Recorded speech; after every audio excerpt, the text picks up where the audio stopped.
And Optic's been doing their thing, but FaZe have an opportunity to go back to back with push up an elite company. They do, but SSG is on home turf. I mean, imagine the storyline, right? Pretty good, pretty good. I still feel like something's been missing recently, and I don't know. I want a little old school. I want a little bit of final ball, some Walshy, Ogre wins, a little bit of strong side action. They call him FB for a reason. You want to win championships, you gotta go to the final ball. For me, it was straight red pin, right? You got T2 on the poster, you've got Snipe Down, you've got Legit, you've got Elamite. I mean, Coach? Coach, hey, let's take it easy now. We took 3 of 6 in 08. And I guess if we're counting tournament wins, I'm going to need to bust out the toes. How much for those picks? People think we're plumbers nowadays. I mean, stupid noobs.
In Halo 5, there was an incredibly individually skilled player.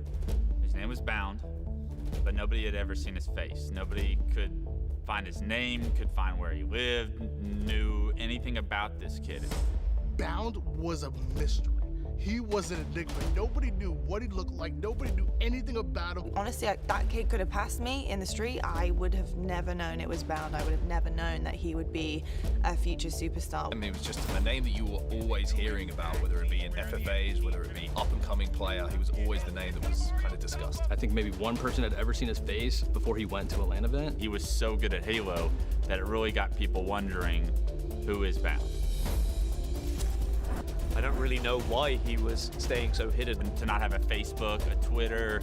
He was just using like Spartans as his like profile pictures and stuff. I just remember thinking like, when is it going to be that definitive moment that Bound finally makes a leap onto a pro team? You know, when you do that and you're a man of mystery, everybody talks about you, right? And everyone has speculation and stories. Some random guy from Ohio with the craziest movement, the craziest mechanics.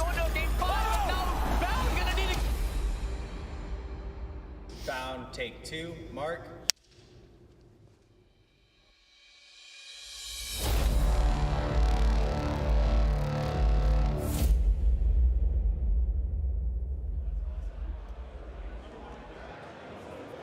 Make sure it was specifically the stuff like that. Thanks, man. Waiting for the right time to compete at my first event was more so just like trying to figure out like what I actually wanted to do in life. When Halo 5 was on the circuit, I guess you could say, I was in high school and I didn't really like look at video games competitively as like an option. It wasn't until after I was done with high school and just needed to get a job, I was like, you know what, I think I'm gonna do video games. I think the idea of being able to play video games for a living, to make a career out of it, is every kid's dream, right? For Bound to be able to be that H5 kid, to come up through the ranks, to be the kid that started from scratch, to find himself on a main stage, doing what he does best and doing something that he loves, I couldn't think of anything better. I think he just enjoys competing. I think it's something that you can really see in the way that he kind of interacts with people in and around the venue.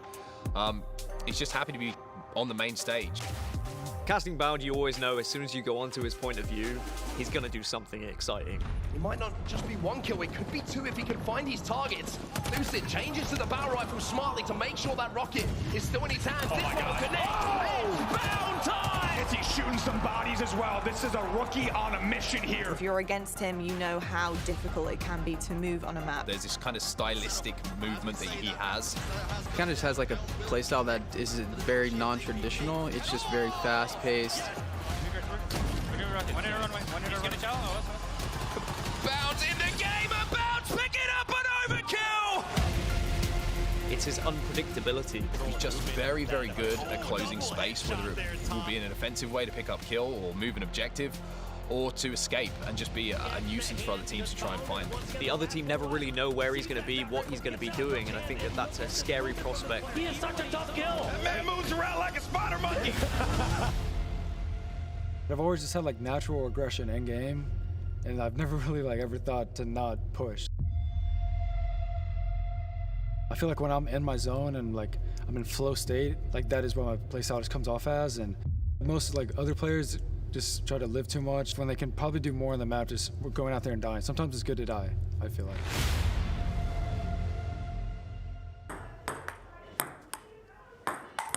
Dude, why are you playing like that?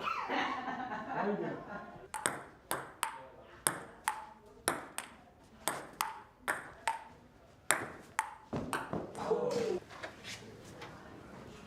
Play. Just run around. Don't give a If you've never met Bound and you only know him from like Twitch or like online, basically, I guess he's kind of controversial. Like he's like an aggressive troll, I guess would be a good way to describe it. I'm the best player in the game, dude. Shepard! That cannot be happening! I'm he. I'm him. I'm him. Bound is a quirky one.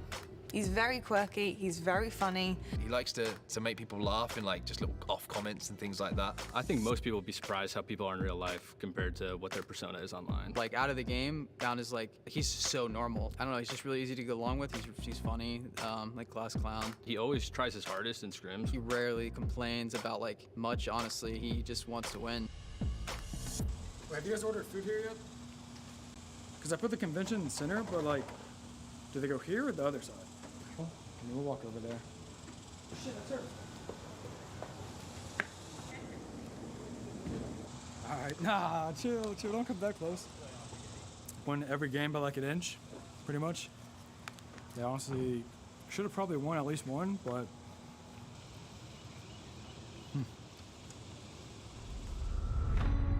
playing with the team I'm currently on, it's a blessing. These guys have all won LAN events. They're super, super humble. Eco, Stella, Penguin, these guys are absolutely phenomenal. So for me, a win is inevitable. How he fits in is a very interesting question because he came in to replace Renegade, who is widely regarded as, I don't think anyone would argue, as one of the best players in the game. And Bound was picked up as a young up-and-comer who had a lot to prove. People need to remember this guy is still relatively new. People will remember this moment of Bound being on the cusp of winning as the initial signs of the greatness to come. I definitely have something to prove just because I feel like I'm on a team that has won. I replaced someone on a roster where they did win twice. On this lineup, I feel like he's willing to learn and he is the playmaker for them. He is allowed to go and do what he does best, which is opening up the map, picking up 1, 2, 3 kills, dealing damage because he knows that his teammates are going to be there to back him up. So I think he's the catalyst for all things good for Spacestation. With the way Bound has looked in scrims, I can tell he's hungry. I can tell it's only a matter of time before he gets that win, even if he has to will his team forward, even if he has to be that main guy, which, let's be honest, as of right now, he already is that main guy. People view me as some superstar type player, and I feel like I'm definitely capable of doing it. The next step for him is to go on and win a championship himself. We're definitely striving for Bound's first win. I think Bound deserves a win. I think Bound sees himself as the greatest of all time by the end of his career. I think he's going to continue to push boundaries, and he is a special player that I can see lifting a lot of championships going forward. Yeah, I feel like we've been close so many times. I mean, there was Worlds, and then even the last event, the way we lost, like, it hurts, but like I know that we're still capable. we just get so close every time, and we just have to put it together one time, and I think we have it. Halo is my life. It has been for probably about 10 years. It's pretty much all I thought about since middle school.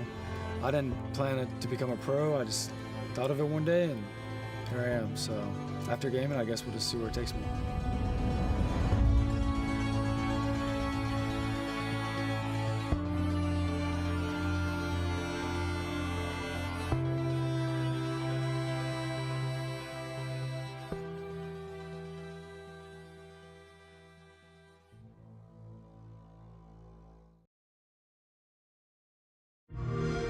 Quadrant are about to do the unthinkable. Round 9. Optic are your champions. FaZe Clan have dominated Game 3.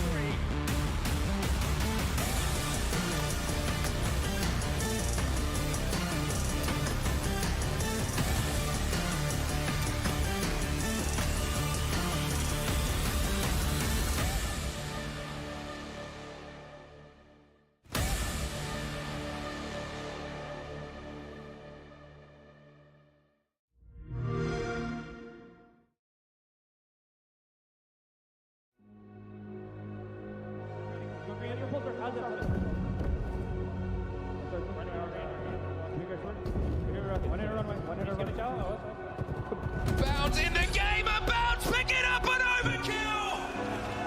What a way to come out of that, listen here. It's been trippy right now. They call form on the human UAV, but right now he's filling those boots. Look at this. Oh, they have no idea he's there. They have no idea he's there. He gets 2! He gets 3! Prioritized everything. He's gonna get them all! It's an overkill for Royal 2!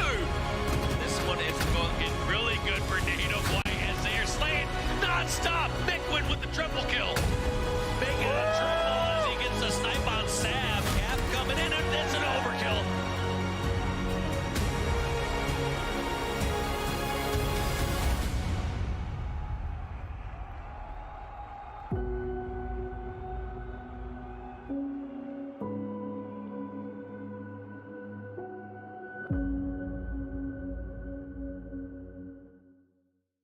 The HCS Spacestation Global Invitational is presented by AMD, the Marines, Zowie, Zydax, and by Blue Beetle.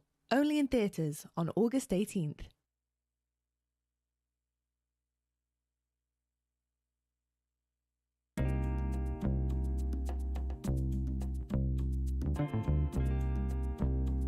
Chill.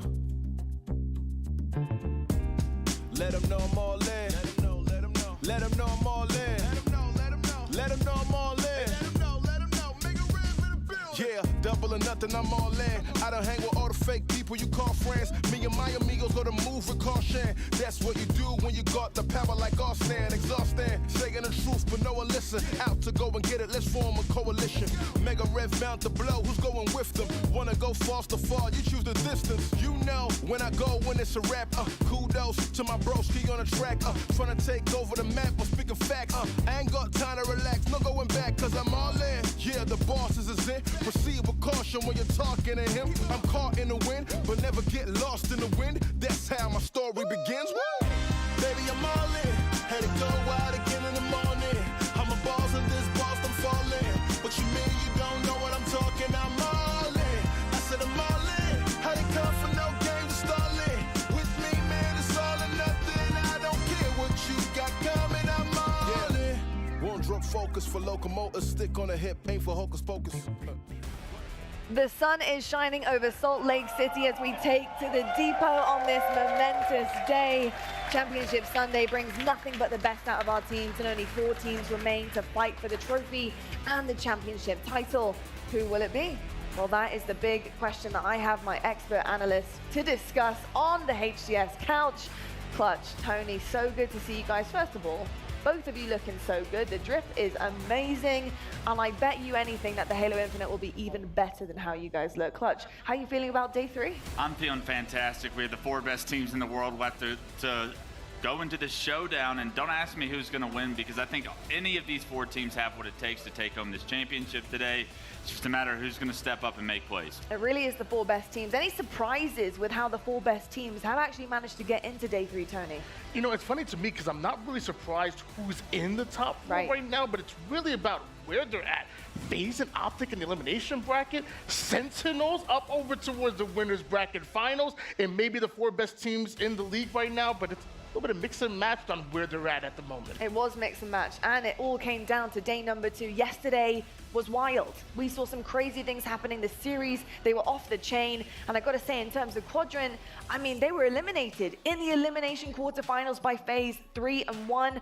I mean, they're still undefeated when it comes to Strongholds, and 16-0, so they're looking pretty damn good in that map and mode. But when it came down to FaZe, they faced each other quite a few times this season already, and they can never seem to get the leg up on them. Yeah, it's a tough series for Quadrant. Honestly, a tough tournament and bracket the way it played out for Quadrant. You play Optic in winners bracket round 1, you lose to Optic Gaming, one of the 3 best teams in the world. Who do you play in the elimination bracket for top 4? You play FaZe? That doesn't sound right, but unfortunately for our friends overseas, they're headed back with the top 6 finish. Nothing to be ashamed of, having lost to 2 of the top 3 teams, as we always discuss, but still, you want to see those upsets continue in their trajectory because they expect to compete for championships by the end of the year. They certainly do indeed, and look, same kind of story here for Native Red. Heartbreak by the end of the night, but my goodness me, what a late night fight they had with Optic Gaming. And Tony, what did you notice about this really hard-fought match?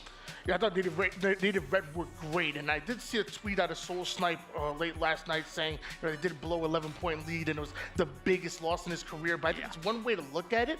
I think it's another way to look at it is, you know what? You were that close to taking down one of the best teams in the league and moving forward. And then from there, maybe to get back to their top 4 form. Suppressed is still new on the roster, so Native Red, they have plenty of time to grow. They certainly do indeed. They're going to go back, look at that VOD, see what went wrong in terms of the control there, and they'll be back to bite others, I'm sure of it. We got a massive schedule for you guys today. Championship Sunday brings only the best gameplay. Our elimination semi-finals, FaZe versus Optic Gaming, and then after that, our winners finals, Sentinels versus Spacestation. We'll be filling in the blanks here as we go on through the afternoon. It is going to be insane. Our winners bracket side of things here, the journey our 4 have been on. And like you mentioned, Tony, you know, it was a bit of an unconventional way for FaZe Clan to still be on Sunday, but find themselves in the elimination bracket. And Sentinels, they managed to do the damn thing, and not only did they do it, but 3-0 was so convincing. How are you feeling about Sen? I'm gonna be honest with you, I've been loving the Sen guys for a while. I'm a big fan of Sparty the Dog. He comes in with that passion, he comes in with that aggression. Same for Falcated. I was talking all early last year. Falcated is the most underrated player in the league. Now everyone has noticed he's a top slayer in the HCS, and Sentinels, they're coming in hot. They certainly are clutch. I mean, not only did they manage to get to this point, but they've taken out FaZe and Optic on the way. That is no joke. The growth of this team is here and it is soaring, but is it enough in the winners final? I think it might be. I think we have to see a level of consistency, and honestly, we have to see them show down. But I like how Tony pointed out the 2 main slayers for the Sentinels roster, because for me, it's the other 2 on this team that really are making the plays that are deciding the game. Boobadooboo and Lethal, the way that they played yesterday was some of the most impressive Halo I have seen from them in their careers, and that is a statement with what they have achieved. If they can continuously start to make plays, create opportunities, stay alive in situations where they have no business staying alive, the Sentinels underdog is a true contender for this championship. I've got to say I agree with that. I think Sentinels, you know, looking as strong as they did yesterday, I think they also have fire underneath them right now. I think the confidence that is oozing out of all of those players thinking, guys, we can do this. I mean, it's just series by series, and there are only teams. We're just as good individually as these guys. It's about the teamwork and the dynamic. My fear is it is against Spacestation Gaming, and Spacestation, they're looking damn good in terms of the teamwork here. I mean, they have been fantastic. A 15-3 map record. They were tested by Optic going into Game 5, but can they take that confidence, Tony, into this Sunday, potentially to continue forward going into the Grand Finals? They 100% can. Spacestation Gaming, one of the best teams in the league. They have very little weaknesses within their game, and it's because they rely on heavy teamwork, whether it's them slowing the game down or them speeding it up like we more know them for. Spacestation Gaming have a great understanding of controlling the pace, and they're a really tough team to beat. Now, the last time Clutch they met Sentinels, HCS Arlington, winners quarterfinals, sweep them 3-0. I feel like they need to prepare for a very different storyline here. Yeah, I couldn't agree more. I think this is a completely different Sentinels roster, one that has found out a little bit about how they want to play Halo Infinite, their play style. As we had an opportunity to talk to Boobadooboo from the interview with Blaze on Friday, you could tell the confidence is there as far as how do we want to play Halo Infinite? How do we want to get the job done? Because it's not going to be like SSG. It's not going to be like FaZe or Optic. Sentinels had to figure out how their 4 playstyles were going to work together. They've done just that to get to this winners bracket finals. We have a head-to-head here, Stellar versus Falcated, and I mean, I've got to say Falcated now leading the tournament in overall KD with a 1.24, currently 1.35 in the bracket play. He has been so good, such a standout person on this roster for Sentinels. You mentioned Boo Boo, they have been a duo Clutch, but Falcated standing out from the crowd is exactly what Sen need right now. We've seen superstar potential from this kid for a long time. It's about time he has stats like that. The best stat on that graphic, the fact that he's getting better as the bracket gets harder, that is almost impossible to do, but Falcated just showing you the impossible is a reality for Sentinels. Well, look, if it doesn't happen for either of these teams, then they'll find themselves in the elimination bracket. They'll still be alive in the tournament. They have that safety net underneath them, but it's looking pretty damn scary. Tony, Optic versus FaZe Clan, and one of those two teams will meet the loser of Spacestation and Sentinels. Who are you liking right now for this elimination final? Who do you see coming forward from that semis?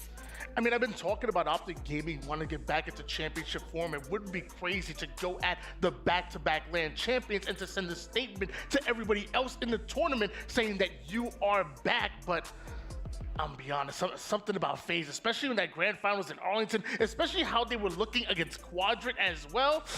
Something about it says FaZe are going to take it, and I would not be surprised if we see them in the elimination finals. You're right, Tony. I've got to say, you don't really want to doubt those guys, because if I know anything about FaZe, they're the kind of team that can bounce back on Championship Sunday.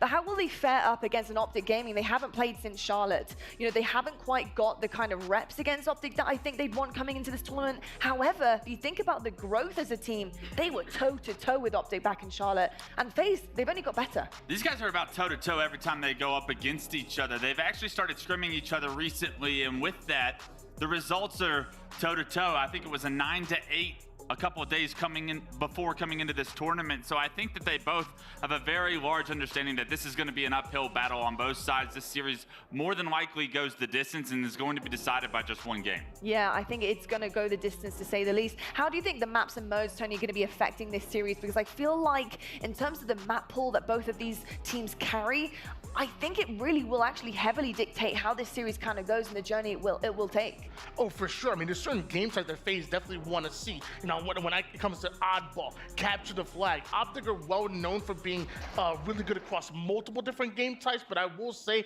seeing what that best of 5 is going to look like may determine who comes out on top. I just want to know what it's going to take to see the same level of gameplay that we saw in the grand final in Arlington. What does it take for FaZe to start really kind of progression in that direction? Because that was just totally different from what we've seen before. I don't think they hit a ceiling there, but that was some damn good Halo Infinite. Yeah, you could definitely tell they were in their flow, from their comms to the way that they were working with each other.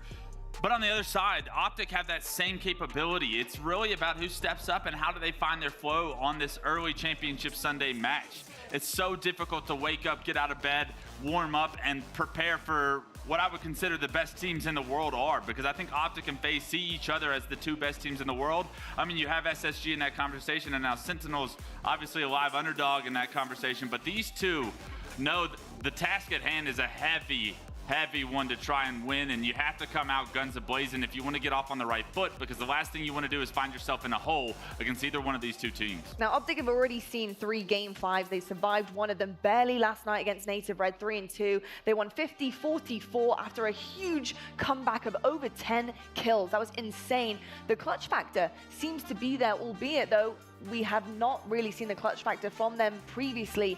How are you feeling about going up against the Clutch Kings for Optic Gaming? Will the clutch factor that they have be enough? Yeah, to be honest with you, I love the fact that Optic are getting to those Game 5s and they are finding a way to get over the hump, but you haven't done it against FaZe.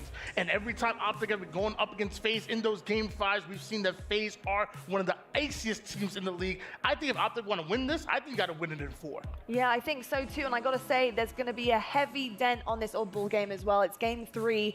This shows our Oddball stats for 2023 for both of these teams. The upper right, records for the year FaZe. They're at 13-2 for the year. They're the 3rd best in the HCS, but they're 3-0 in this tournament. And Optic, they're 12-2 of the year, 4th best in the HCS, and they're 4-0 in Salt Lake. The player stats, they're so important for this Oddball game. Who is going to step up? Who is going to be the leader? Do we see objective time going into the hands of one player only, or are we going to see a fair share? Right now, the team dynamic is everything for FaZe. I think if they want to beat one of the most hard-working teams when it comes to a series like Optic Gaming, they're going to need to have a fair share. Yeah, when FaZe are at their best, they're sharing that load of objective time. And when they're at their worst is when typically Snakebite has about 90% of that time. I mean, but I always say the better team wins the objectives in the series, and looking at both these two teams, there's no doubt that they are two of the best, most highest accolade achieving teams that we have on the circuit right now. Optic having a 3-peat themselves, FaZe going for the 3-peat, and it's because of their objective play, and specifically because in those objective games, these two players step up big time. Yeah, they do indeed. You're looking right now at 2 objective leaders on these teams.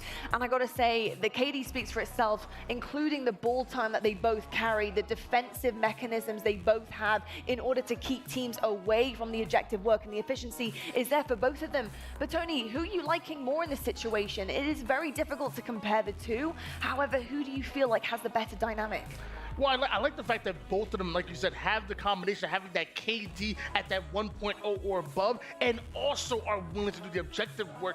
I will say, there's a reason why Snakebite is reigning MVP from that grand finals in Arlington, and that's because of his oddball play. Like I said, he was demanding the ball, but also giving out those comms, controlling the pace of the game, and when he had to drop it and put in the work, his BR was looking tight. It certainly was indeed. I think in contrast to that, when you look at Trippy and you're making an argument for him, it is get those toys out of his hands, because my God, I mean, you look back to the grand final, Trippy was popping off. He has camo, he has shock, he has absolutely everything that one could need to try and send this game to the limit and make sure the dub comes across the line. And really, in this one back in Arlington, that's exactly what happened. You do see Trippy taking over, and he does do that on maps. If you give him the equipment, the power weapons, the power-ups, it is pretty much guaranteed that Optic will probably win that map. If Trippy plays like he was yesterday, they have a great chance of making the grand finals. He was on fire, and as we take a look at these highlights from long ago in HCS Charlotte, I think Trippy was on fire. He's really a difference maker, and like you said, he prioritizes the equipment, the power-ups, the power weapons, and when he gets them, he plays so well with them. The positioning, the heads-up trigger discipline, the individual skill to pair with it. I don't think you can compare the two between Trippy and Snakebite, because I do think that they do so much for their team. They do indeed. I mean, this back smack was just insane. Grappling right to the front of Cowell there was just ridiculous. And it's game-changing moments like that, pivots that you're winning, that maybe you weren't expecting to just create such holes in the gameplay for your opposition, and it's so difficult to come back from. And like I said, it is about trading into those moments, right? Getting everything under the belt, making sure you have the equipment to work with. And Trippy, he really is a master with the tools on Halo Infinite for sure. It's been absolutely incredible. I'm so excited for all of the games that we have coming our way. Clutch, are you excited to see one of the matches more? I think this is the biggest match we have today, because I do think the winner of this match gives himself so much confidence and trajectory towards that grand finals appearance that inevitably you're seeing Spacestation or Sentinels in. If you lose that winners bracket finals, it's going to be difficult to rebound and then immediately have to go up against a FaZe or an Optic. I expect whoever wins this matchup to almost be in the grand finals by just set trajectory alone. Do you have a prediction for this first series? That it's impossible to call, to be honest. I think we've seen the best of both teams. I lean towards FaZe, having won the most 2 recent tournaments, obviously, but Optic have 3-peated right before that, so it really is about individuals stepping up, making plays. And my X factor for this series has got to be Trippy. If he plays like he was yesterday, I really do think Optic Gaming can win this whole tournament. It's that level of consistency that we're going to need to see out of him throughout this entire championship Sunday. Tony, who you liking in this matchup? Like I kind of said, I really like the idea of Optic, righting the ship and getting back into that championship form. But man, FaZe have been looking different. I gotta go FaZe in this matchup. And Optic, you gotta prove me wrong. Well, folks, we love having you on board, joining us for day 3 here at Salt Lake City.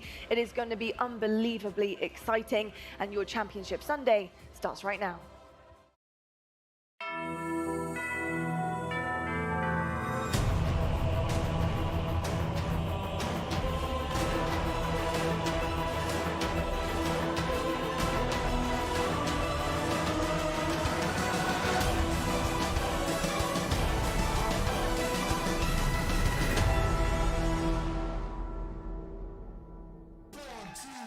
Sunday is here in Salt Lake City, and it is known as Championship Sunday. And if the weekend hasn't been crazy enough, produced enough incredible series for us to enjoy as Halo fans, well, today we start off with the Classico. We've got Optic versus FaZe, the perfect way to start off a Sunday. It really is. It's unbelievable we get these two teams this early on in the Elimination semifinals. You wouldn't expect to see these two matching up here, but we have a special treat to kick off the day. It's Optic versus FaZe. Of course, the last time these two teams met up, Andy, was quite a time ago now. Back in Charlotte, a crazy grand final, one of the best grand finals that we've seen in Halo Infinite for sure, and that went all the way down to a Game 7 and just a few kills separating the teams. Yeah, it's wild. If you'll remember back to Charlotte, of course, 1 kill separating them in a Game 7. It kicked off a pretty exciting year and a continuation of a pretty exciting rivalry. However, things have really changed since. Of course, FaZe now on back-to-back victories. Optic has not looked as strong as of late. However, now they will need to go through one another to advance on. And if you ask either team, probably at the start of the tournament, who would you love to eliminate? They'd probably answer with each other as we head into Game 1. So the bad blood certainly still there between these two teams. But it's going to be King of the Hill to start things off here on the new map Solitude. FaZe versus Optic. The perfect way to start your Sunday. It really is here. Do or die for these teams. 3 dead off the opening for the side of FaZe. APG is your last player alive. He was the last player alive. Frosty keeps them 3 dead, and it's a solid opening strategy coming in from FaZe. Frosty looking like he's ready to take on Sunday and try and push FaZe towards another grand final, but a long road for them to go through. Of course, with somewhat of a surprise result against Sentinels that we saw, the 0-3 not putting a map on the board. They've had to go back to the drawing board overnight to think about how that rematch might go, but before they get there, of course, they've got to go through Optic. Look at the Slays here right now. 7-2 in the Slay category, starting off with FaZe with the lead. It's a little bit late scoring here. QT in the hands of Frosty. Let's see how he plays this one. He's melted before he can even use it. Yeah, aggressive play there, stood in the middle of the hill, exposed to all the Optic players coming off that respawn with a sniper. And now you're going to see off the back of the first kill, FaZe fall 3 dead. Frosty just coming off the respawn and APG trying to trap him over at Snipe Tower by the looks of things here off the respawn. Optic Gaming inside of that hill. We have a tie game. Tied game, and Optic Gaming actually is going to inch into the lead here. And you have to think with all the openings and all the opportunities that FaZe had in the opening break, it should have been more points on the board. However, Optic now takes the lead in the first hill and is still 2 dead.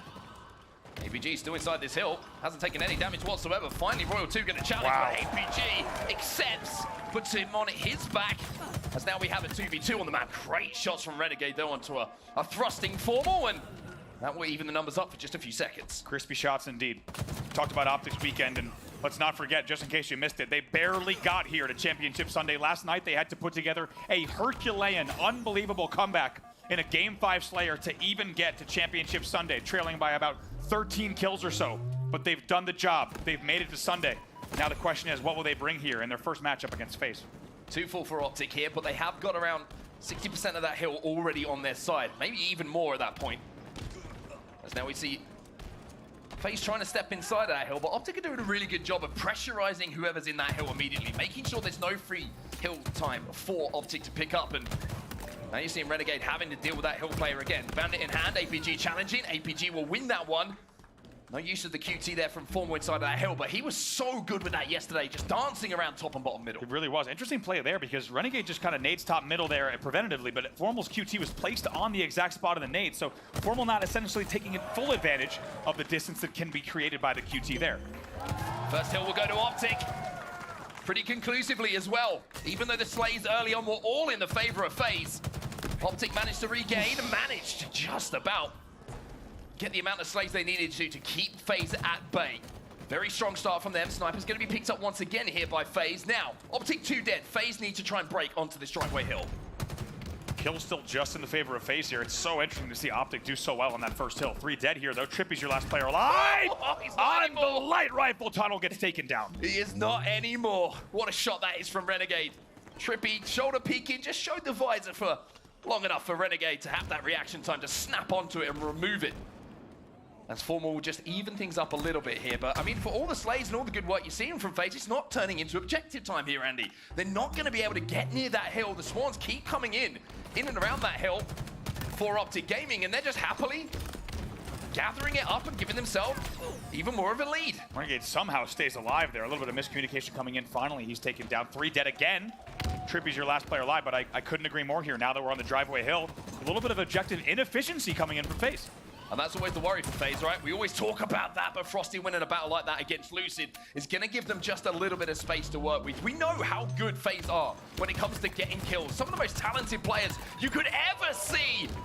And there's another indication of it from Frosty. A beautiful double kill from him. And now inside of that hill, Optic have kind of woken FaZe up and said, hey, it's great that you're getting these kills, but now you need to get that objective as well. That's right. Now with this wake-up call here, tied on our second hill. Let's get into a listen in with FaZe Clan.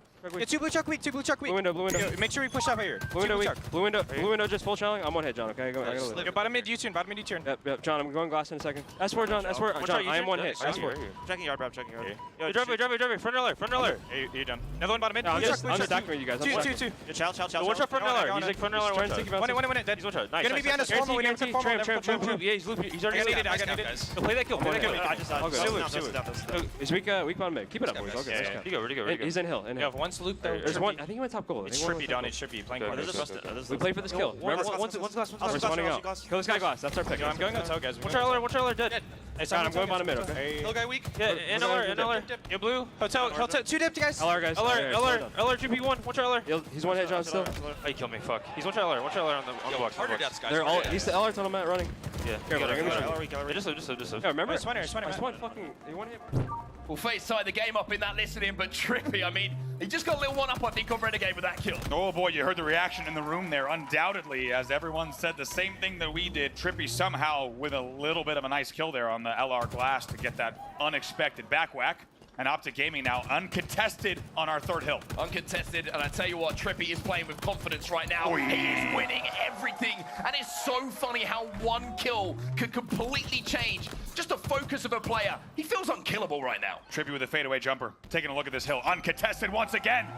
Optic Gaming take the lead without any rebuttal coming in from FaZe Clan. 2-1 now, 2 minutes on the clock. Not only have they won the hill and put themselves in the lead, they have rotated perfectly to this snipe hill as well. They're going to get not only control of early hill time, but Formal gets that sniper rifle as well. And he's already in the kill feed, picking up 2. FaZe are stuck in Tram at the moment. 3 dead waiting for respawns, and Formal is just hunting.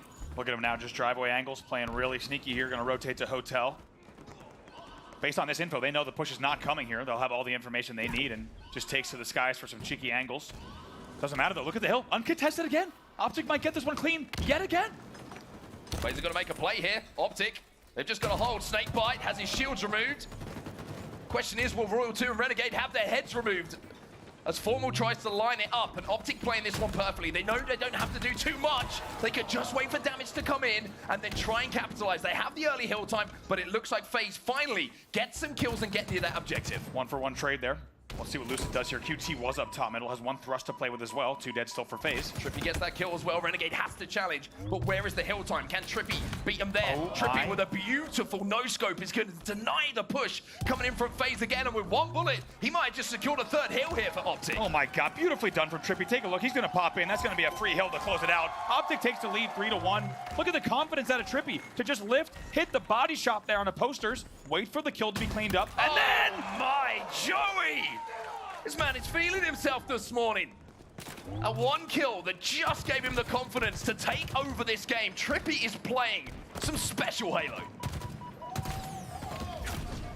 You knew the repulse was going to come out and buy him some extra time, and of course the assist comes in as well. This is a patient man who knows that help is on the way. He picks up another one as well. Trippy's having the time of his life right now. He's playing with FaZe with 3 dead. Renegade the last alive in hotel. Trippy's going to make the play onto him. Has that repulse to just buy a little bit more time to wait for the help. There is the help from APG. Optic are working so well together at the moment. They call him the concierge. Cleans out the hotel very easily. Gets all the help he needs. Hotel staff is on deck. It now belongs to Optic Gaming. 55 seconds left on the clock, and they lead 3-1. This will now just be a defensive effort from Optic Gaming. Trippy just being obnoxious. Renegade trying to challenge.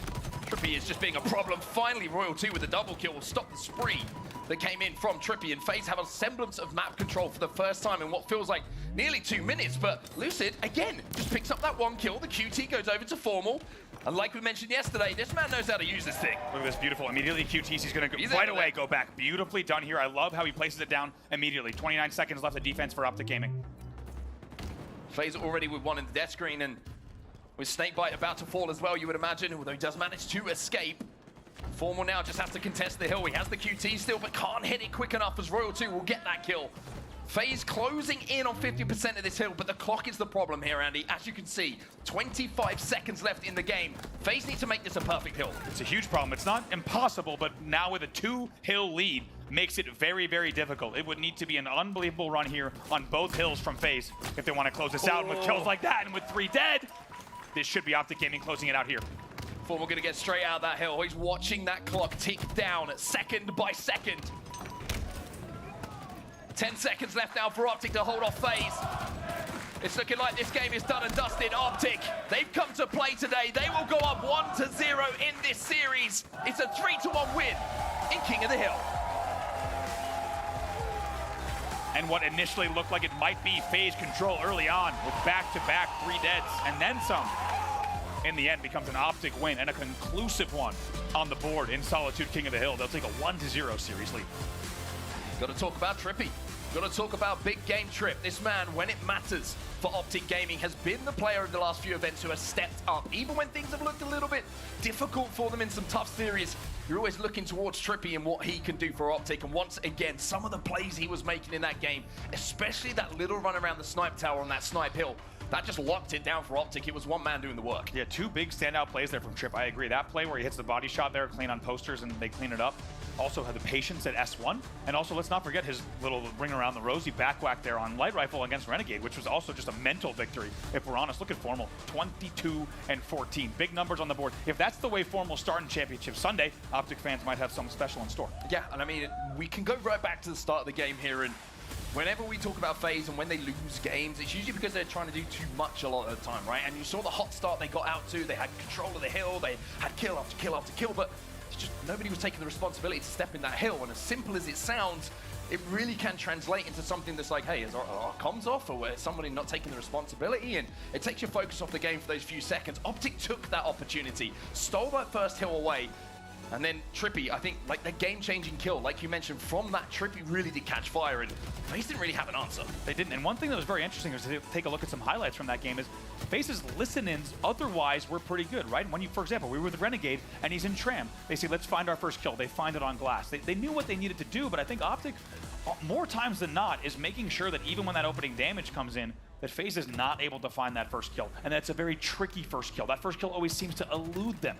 And in the end, Optic just plays off of that damage. They play off the mind games. Yeah, and it's even more difficult when you've got Formal doing what he did with that QT as well. He is so good, and I feel like he's one of the players who seems to have mastered it most at the moment. Always hiding that port to make sure that when he is escaping from that initial battle, that he's not going to be cleaned up immediately. The rest of Optic are in good positions to help him stay alive, and by doing so, they find themselves 1-up in the series. Next up, though, is Slayer Recharge, and this is one that we have seen FaZe be pretty strong on throughout the season so far. Yeah, it's going to be good to see these two going up against this map. Of course, having it back in the rotation after Arlington. We'll take a look at some Slayer stats between the two here at HCS Salt Lake City so far. Pretty similar winning records here for both sides. FaZe Clan 4-2, and Optic Gaming 6-3. It looks like when FaZe win, though, they win big. That's the difference, right? It's plus 7.8, excuse me, the margin of victory for them. Whereas Optic, we've seen them in a couple of squeaky game 5s. No surprise to see them with a little bit of a lower average margin, but to be honest, it could be 0.1. As long as you're winning the game, it doesn't really matter. And Optic are going to have to keep that in mind and kind of take some of those situations they found themselves in, those intense Game 5 situations, and play the same way here in Game 2. Because if they do, Andy, it's a 2-0 lead, and FaZe will be thinking, oh no, this is the deep waters for us. Absolutely. Let's not forget, it was less than 18 hours ago where Optic was right on our main broadcast, playing against Native Red in an unexpected Game 5, fighting for their lives, down by 13 on a live fire Slayer, and they rally it back. You have to think Optic Gaming, as you alluded to, is going to take lessons from that. And hey, let's make sure at all costs we do not get ourselves into a situation like that again. Well, Slayer has been something that's been good for FaZe. We always talk about their Game 5, Game 7 Slayers. When it really matters, the iciest team that we have in the Halo championship series, always find a way to win. Well, you feel like the pressure of the fact this is an elimination bracket game as well. You know, whoever loses this series is going home, by the way. They're not going to even think about going towards that grand final. Well, they need to put that game 5 high-pressure situation into a game 2 now. They need to treat this like it could be their last game in the tournament, tie it up at 1-1 and put the pressure back onto the green wall. They really do, and that's what FaZe fans are going to be expecting, right? Let's not forget, FaZe is a back-to-back champion right now. What they're looking to do here is match the record set by Optic Gaming here. If they do so, they will three-peat, and they will match the record set, as we said, by Optic last season. Looks like match is going to be restarted here, so a little bit of a false start on the main stage. However, like we said, to have this matchup do or die between these two, it almost feels criminal that we will lose FaZe or Optic in the elimination semifinals. You might make the argument that because these teams were not playing at 100% throughout Friday and Saturday, that they've put themselves in a situation now where they're going up against an old-time rival, a long-time rival that they did not expect to meet in a place like this in the bracket in your elimination semifinals. But Optic 1-0, as you say, FaZe needs to find a way back into the series in the Slayer and not let it get out of hand. I mean, there's two ways to look at it, right? You could argue they shouldn't be in this position. They'll feel hard done by that they are in this position, but it shows how well Sentinels and Spacestation have been playing throughout this weekend as well. That we have the two teams that we've been talking about as the two top dogs for so long, all of a sudden find themselves in an elimination situation a lot earlier on a Sunday than they would have expected. But game number 2, I think, when we're focusing on things that are going to change the game, they're going to be game deciding. I'm always looking at that camo. You look at plays that were made yesterday with it, right? Formal, in that really, really tight game towards the end. He was the last player alive, but he had camo, and he played it so well. Trippy, how many times have we seen him with the camo get that first 1-2 kills and then go on a spree off the back of it? It's so vital for FaZe to keep it out of the hands of Optic because they have been playing so well when they get that power up in their hands. And one thing we saw in the last game as well, in game number 1, is the patience out of Optic Gaming. They get themselves a lead on the scoreboard, and then Trippy could do things like where he's S1 with a repulse, and he knows the help is going to come from the angles. Same thing yesterday where we saw, as you said, formal bottom mid camo. He's the only one alive. He waits for 3 spawners, and then it's a perfect push. When Optic Gaming can play patient and they can dictate the pace of the game, they are a very scary team, and that's when they're at their best. Wonder what the pace of this game is going to be like, though. We do see Recharge Slayer really slow down sometimes with both teams kind of exchanging a half of the map. Or will it be a little bit of a strange one where we see the pace being picked up and the aggression being put on by FaZe to try and put the pressure back onto Optic Gaming? Off the rip, the first kill is going to go to FaZe. Lucy trying to provide a little bit of supporting cover here, but off the back of this as well, we're going to see 3 dead, and that should surely guarantee a camo going to FaZe. Unconventional opening here. 1 kill does go to the Optic Gaming, but Trippy applying that much pressure there on the mango door is a little surprising. It costs Optic in the end there on the play call. 4-2 here. Renegade, though, with camo and pings going down, he knows he can make these plays. He is now just roaming around as an UAV, getting all the info to the team. And look how tight Optic are playing. They know that they don't have camo. They're waiting to see if they make a play off the back of it. Because if Renegade goes in here with camo, even if he gets a few shots down, and it isn't the clean kill, there's going to be a trade coming in from Optic. They know this. Ooh. And now the camo disappears at just the wrong time, but Frosty also has the cover. He has the shock rifle, all the toys here for FaZe. Good job there by Renegade. Pants come down, but he still manages to stay alive. This is not going to be easy in pipes, though. Kills get traded out. Frosty escapes, though. Most importantly with that grapple and with the shock rifle, so he can continue to keep Optic at bay from range. APG going to be challenging, gets singed a little bit, but that's a great push from Optic. They seize the opportunity to pounce, and it's Trippy again who makes the play. Oh, Snakebite doesn't know he's there. Trippy on the sneaky. He has the help from C-Plat as well. Gets absolutely melted in the face by Renegade, though. Excuse me, Royal 2. Game now 8-7, 9-7. Optic made an aggressive push there after that damage was done, and they managed to get 3 dead, but FaZe have exchanged those kills pretty quickly, so a 2-kill difference between the two teams. One player from Optic still stuck over at blue, and it was APG, but he bought enough time, and he took long enough for the rest of Optic now to arrive. Formal trying to initiate this push and close this lead. A little bit of chaos here. 2 dead with camo popping up. Kills will be traded, but keep an eye on bottom middle right now. Where this camo goes could really dictate this next few string of kills. Optic, last 2 players are trapped. Do they know where Frosty is? They do, but the repulse isn't good enough to send one of them off the map. So it's a kill that's going to bring Optic a little bit closer. 13-10, as FaZe still have control. But what happened to that camo? Was it burnt on the map? Oh, Snakebite now really here with the early game in his hands. They're up by 3, and they can really extend this lead if they play this right. Formal going to be taken down. Trade does come out, though. 2 camos in a row now for FaZe. Trippy just gets caught throwing that grenade, but gets the trade in that situation. And that's 2 camos in a row that FaZe have had. But I have to say, the strategy from Optic based around not having that camo has kept them in this game. Absolutely has. And like we said, Optic too aware of what can happen when you let the game get out of hand. We saw it last night, almost resulting in disastrous circumstances with them exiting early. They know they need to keep this game close. Now we are seeing that kind of divide on the map, right? Trippy trying to make the play to kind of break that 50-yard line. And Trippy will get that kill. APG trying to survive. Renegade will chase him down. So immediately, you're seeing kills being traded out between the 2 teams. Trippy again with another one. And Trippy in Slayers. I don't know what he's... exactly why, but every time we seem to see him, he does something special. This time can't quite connect. But 7 and 6 lead the way for Optic in this game. And not afraid to make the plays on the FaZe setup. Optic keeping it here within 2 kills, as we saw earlier. It's a good chance to get into the comms here with Optic Gaming, see how they're going to get back into the lead. Dude, 2 one-shots bottom end. I'm going to hold this. There's a guy for Silo still, isn't there? Right at long hall. Okay. They have a shock somewhere. Camo's coming, guys. 15. Yo, gold stairs, guys. Yo, we need to get back out through long hall, guys. One's in gold, one's in gold. Yo, Brad, come with me long hall. Come with me long hall. Here with you. Try and locate this shock. Okay, we have a spread here. Let's just, yo, we got to guide one of us to camo, right? We just got to back. Yo, 2 guys top A. Yeah, they're just going to bait it, brother. Neither. Go gold stairs, Tommy, right here. Yeah, gold stairs, absolute long. We got to pick. Yo, look at camo. 2 top A, 2 top A, guys. 2 top A, Bait for Matt, guys. Neither. Watch neither. You still need We have camo, guys. Just live up. Let Matt make a play. Go and pipe door. Listen, go Batledge with that camo, right? No, let Matt do what he wants. Let's do whatever you want, Matt. I'm seeing glass. I'm gonna get in the tower. They still have a shock? Yeah, they do.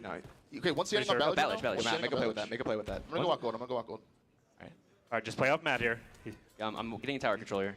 I'm gonna go grab stairs right now, going up. All right. Yo, 2 guys bottom elevator. They're all elevator, I think, bro. No, once it goes behind Matt. Top me. So right behind you. Absolute. Absolute gold stairs. You still one shot there. Absolute gold stairs. Absolute gold stairs still. Tommy, look gold stairs. I can't. There's 2 One guys on me. still there. Yo, C-Pot right now, bro. Look at that. Shock's up. Yeah, there's a guy top cat. 1 guy elevator. 1 guy elevator. Play 4 guys. Tyler win. Long haul. Nice, Matt. Yo, still elevator. Fight. He He went grapple. Yo, Grapple. Look, Batledge. I have an angle. Frosty right now. I'm behind him, Matt. Yo, in heaven. Nice, Joey, Matt. turn around. I've got needed. Gold door. We're gonna have shock. Wait, we gotta get back to He Joey. has shock in gold door right now, Joey.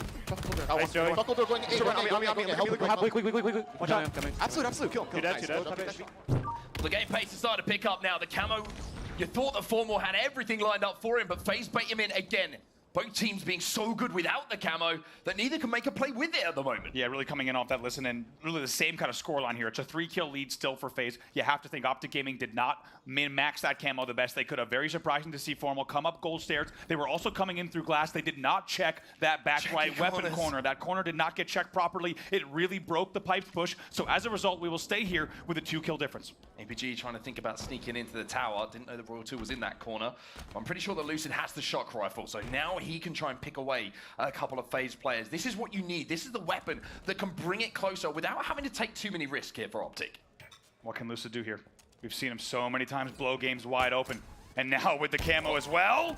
Oh boy, this would be devastating! They might be able to pick up the shock, but they will lose Lucid camo shock as an opportunity. What a play that was from FaZe though. They managed to eliminate Lucid, but now APG picks up the pieces and he eliminates Frosty. Look at that, Lucid doesn't pop camo. Lucid does not pop camo. Let's APG makes plays off of it. Oh, APG! That's the kind of play you need to make. It's 29-28, but the kill difference is just 1. 2 now, a snakebite gets that kill onto Trippy, but APG is taking this game over. Triple push here coming out. It's a full pipes push, full commit from FaZe. They've already baited 2, they've baited it 3, it's a killing spree. And just like that, it's a 1-kill game.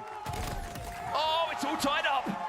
32-32, Optic are back in this, and it's all thanks to APG. The pressure he was under while those shots had to be hit. You won't know it until you're in the position yourself with that control in your hand on the main stage, but boy, did he hit him. And of course, it's Trippy who's 12-9 and a Slayer here, leading the game in kills.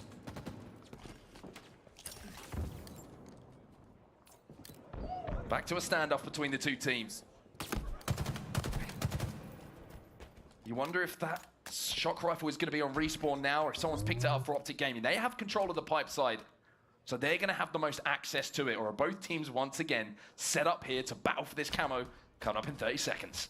And look how things have absolutely slowed down to not just a crawl, but mutual respect for both sides. As you say, Camo in 21, tied here at 32. Both teams so aware that their tournament lives are on the line. Neither one wanting to be the one that makes a mistake. Next Camo coming up 10 seconds. He's going to make the play. What is the play call going to be? The power weapons? Well, the power-up, I should say, is going to be on the map right now, so everyone's going to be turning their attention towards that Camo. Does anyone try and make a flank? It's Lucid! Of course it's Lucid with that shock rifle! Lucid doesn't just check the angle, he gets the first pick, but off the damage, they haven't made a play just Grapples yet. it That again. will give a chance here for another grapple Camo play. This time, Lucid will live to tell the tale. Trailing by one. Though, Renegade gets a stick on the big push coming in from Optic Gaming and manages to take 2 down. So now it's still FaZe in the lead by 1. Lucid, again, with pressure on his shoulders, has got to hit some shots before that Camo disappears. You saw his pings down there. He's worried about Hydro. You could tell on his screen, he's worried about that back Hydro player who's Snakebite. And that's kind of not allowing him to really take angles into Elevator. You could tell right now. They're aware that he's down here in Tunnel. Let's see how they play this. Camo has dissipated. I'm pretty sure they don't know that Snakebite's here. I don't want to give the information away, but you can see that Trippy was trying to hunt him down. This is wild.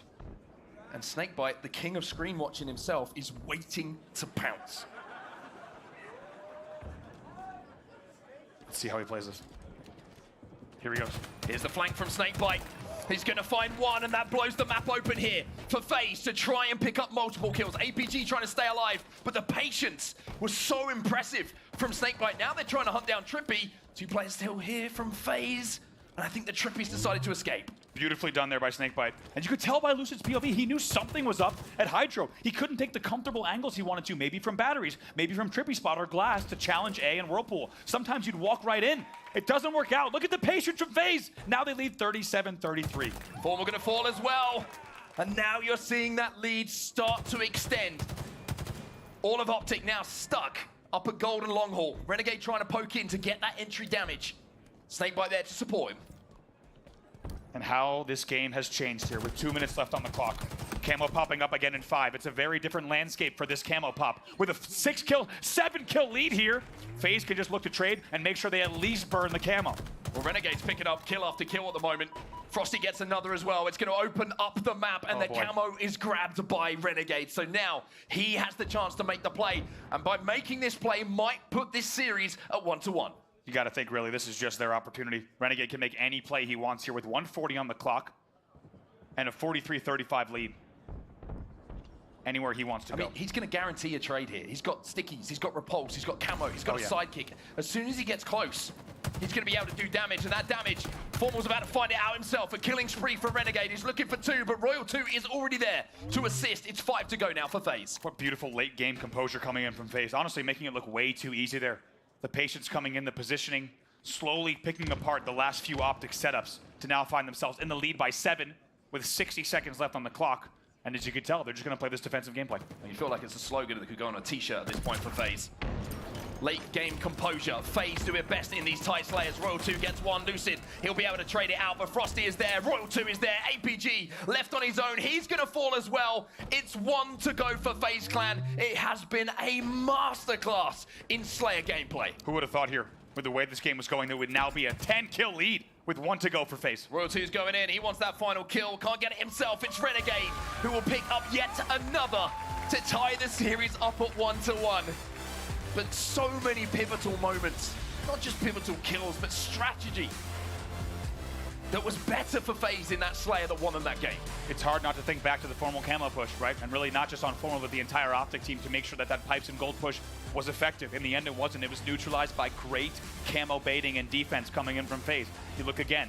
Second time, it was APG with the shock. That was shut down. Then it's Lucid with the shock Camo again, and Snakebite being a little bit sneaky there on bottom blue tunnel prevents any sort of push from coming in. It's just great countering. You saw, for example, just there alone, 3 Camos that went to Optic. FaZe counters them perfectly and somehow wins the game by 11. It's really, really an incredible testament to how they play that game type. Yeah, I mean, there's so many moments you can pick out, and most of them did favor FaZe. The big moments, right? We saw Lucid with the Camo shock.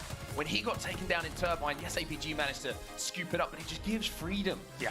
And, you know, for FaZe to make plays off the back of it. This is the one here. He thinks he's safe. He's got the grapple. He's made the play call, but cannot escape. And even though APG went on a little bit of a wacky spree after this, you can see elsewhere the pressure that he's under. It opens the map for FaZe, not just for this set of kills, but the next ones as well. Also, we got to talk about Renegade's double kill there. It was off screen, but Renegade's double kill in the feed right around this mark. Stick.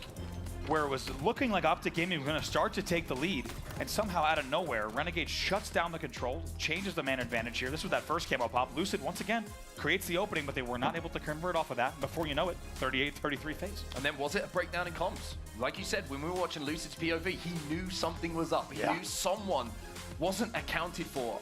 Trippy went on a little search party around back blue, couldn't find Snakebite, and then Snakebite with the flank again, just capitalizes on the damage and keeps FaZe in control of the game and with that lead on their side. 50-40 is the final score in game number 2, but the series score is at 1-1, and now Streets Oddball, the game type we were talking about on the couch before we got this underway, that's game 3. This is the swing game, and both teams have impeccable records. Wouldn't have it any other way. FaZe and Optic here 1-1 in your first match of Championship Sunday. As you say, this is the go-ahead game as we jump into map number 3.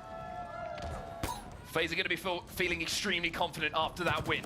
Optic need to answer back. Renegade has to change his decision very, very quickly there, as 3 players from Optic were in front of him. APG is going to get these rockets, though, and he's going to find his first kill of the game.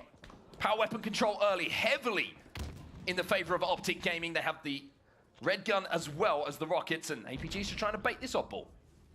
What a big game this is. So much riding on it. Going up 2-1 here would be absolutely massive.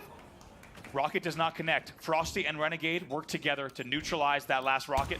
Kills not recorded. I mean, it's just really good play from FaZe that, again, just baiting the rocket out. Renegade's going to be here. Shots coming from the B-rail as well. We're going to make his life very difficult to play, but he's doing so. Renegade's got that shotgun, though. He's got that Bulldog. It's going to have to be magic here from Lucid, but he just didn't have the DPS versus that shotgun to win that fight. Frosty gets away with the Oddball into PD, but 2 players have fallen for FaZe here, even though he gets evened up almost immediately. What can Snakebite do here? This is big for Snakebite. This will be a hold if he gets taken down. This should be Optic Gaming with a little bit of time on the board. Constant pressure still coming in here from FaZe.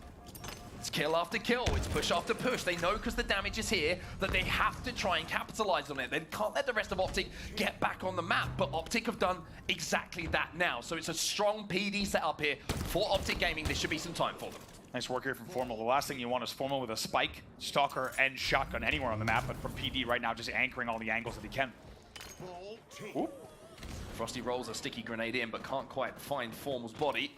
Royal 2 should be dealt with, and he is, but he can't find Frosty. Frosty, the beautiful flank here, but needs to stay alive and needs to take down Lucid, and he can't do so at the moment. Renegade helps him out a little bit. The push from Pink is coming in now from Optic, but the rotate away is good enough from FaZe. I think Renegade spawned Caution. Pretty wild angle there to spawn to be able to help Frosty, who was back A. That's going to be a little bit of a thanking your lucky stars moment coming in. Formal, though, off the rack, picks up the first rocket kill. Formal on streets with these rockets. There's been some good clips throughout the history of Halo Infinite, and this might just be another one. 3 dead here for FaZe. Optic realized that objective efficiency is going to be so vital. 2-3 seconds in this game could be the difference when it gets to the end of these rounds. Maybe a thought for a rotate here, and I was thinking the same exact thing, and honestly felt like a blue room hold from Lockout Oddball, where it's just teams flying at each other obnoxiously, and neither one really wants to go back to PD, but Formal says, I've had enough of the PD holds. Let's start to move this ball a little bit closer to Tram. Royal 2 inside of that shroud.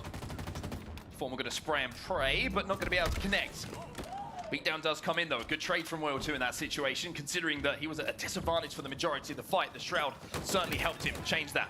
Lucid with the commando, swaps it out for the Sentinel beam now. Renegade trying to hunt him down, the pressure coming in. The distraction is enough for Trippy to move in, and the kills are starting to stack up here in the favor of Optic. How does Lucid play this? 2 players still in tires, as now Rotate's going to come in. You can tell Formal's already getting to Neons. He's going to cut off Frosty.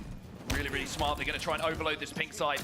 Frosty stays alive for just long enough, and Frosty somehow gets one. So even though the idea is great, that one frag grenade just stopped the push completely on the pink side from Optic Gaming.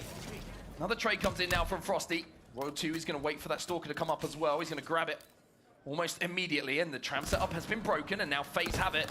One of the best pure aims in the history of Halo with one of the most precision-based weapons we've ever seen. That was essentially a staggered 4 dead there. As you say, it's a great play from Frosty to cut off the Neons. Formal wanted to get into the action. He's shut down, and the ball was actually played by Trippy, but FaZe caught it immediately, and they brought it right back into Tram for more time on the board. They lead 44-29.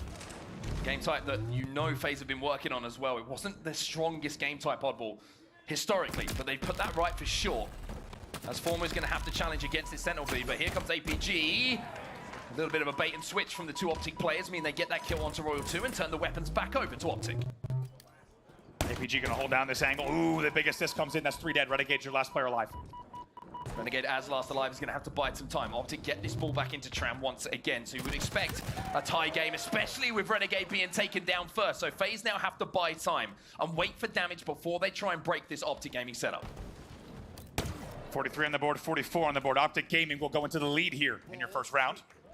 2 minutes left on the clock. Here comes the push from B-Rails. Royal 2 trying to force things at the moment. You can see Renegade's trying to back him up as well, and we'll get one onto Formal. So the kills fall in the favor of Optic, and excuse me, the kills fall in the favor of FaZe, which means that Optic now find themselves on the back foot with this hold. Renegade brings that ball back in once more, but APG can still do so much damage with his Stalker rifle, and he's playing his life expertly here. What's he gonna do here? Doesn't take damage from the spike either, which is big. Now he can just maybe, with 2 dead, thinking about trying to get a kill here. Should be able to on the Fern. Snakebite with some good shots. That'll be traded out in the end. Still 2 dead for FaZe. Really, really good play that from APG. Just playing his life long enough for the rest of Optic to arrive and capitalize on the damage. It's a 55-point to 44-point lead here for Optic, and they still have that ball in the back of Tram. Now Trippy has to try and do something similar to what we saw from APG a few moments ago. Buy some time, stay alive in Tram, and now scooping that Oddball up. He's trying to run it towards his teammates. Wow, beautiful. The Shroud just gives him the cover to wrap around Commando perfectly, and guess what? He's gonna get the ball out as well off of great slaying from the team. Royal 2 is the only player alive for FaZe as the rest come into spawn. Renegade's just spawned as well, but they know where the spawners come in here, Optic, and they're trying to kill them as quickly as possible to keep them on those split spawns, but Renegade wins the important battle, traded out immediately. 72 points is the target here for FaZe. Optic have a commanding lead this round 1. Ooh, they keep Trippy alive as well. That would mean still 2 dead. Snakebite is weak back A. Last player's caution. Snakebite trying to capitalize on the damage. Frosty trying to do so as well, but here's the cleanup crew in the form of APG and Formal. Lucid with another. It's 3 dead for FaZe, and Optic still have that ball in their hands. Royal 2's trying to make a play for the Rockets, but Trippy is going to be able to pick them up without damage. And if he can put the big sticks to use, then you would imagine that this will be a round going to Optic. Here come the Boom Booms. Renegade tries to fly through tires. Not going to happen. 92 on the board for Optic.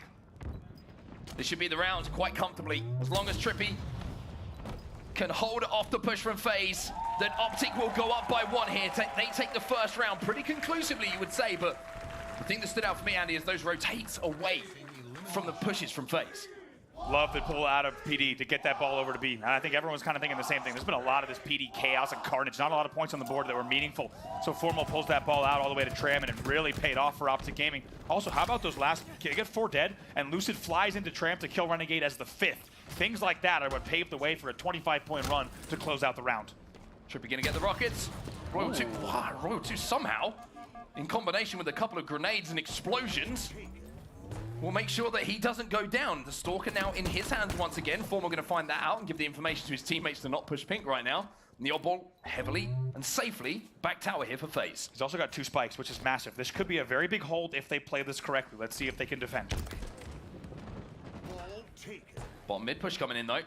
And now Royal 2's going to be caught off guard. You can see Trippy's going to be there, gets the trade at least, but FaZe, the setup just falls apart. 3 dead for them, and Optic should be able to pick this ball up. Oh, Snakebite, last player alive on benches, and Lucid does so well to fly around and wrap benches. Snakebite in a lot of situations there could have done a lot of damage and kept things even. However, he's taken down immediately. There's that grab from APG, just waiting to see if the push came in on pink, but now he's going to move this one towards the teammates. The kills favor FaZe this time. Royal 2 the only player down for them. APG going to have to play this ball. He does have the Stalker to get some damage out, but just ran out of ammo and couldn't get that 3rd shot into Frosty. 2 dead for both sides here. Threat Seeker in the hands of Frosty. We haven't seen it be as effective as it can be in this game. Let's see if this one hits. Intel does come in. He sees Trippy there in the L. Assists come in as well. Great shots. That's the end. APG stays alive, but a lot of damage, a lot of intel. Frosty wanted to go for the ball grab, but it was denied. Renegade picks up the kill, and the damage onto APG and the information that Lucid was there as well means that FaZe should be able to comfortably rotate this ball away. Frosty with that challenge got not just damage in, but like I say, information on where those last 2 players would be. So FaZe can set up around where those spawns will be expected to come in. And now Frosty making a little bit of a flank play, but he's going to be caught out himself here. Shroud screen is down, Rockets are on the map, and it's Renegade who's found them for FaZe. 2 dead does not get to burn the Rocket either. A delayed 3 dead here.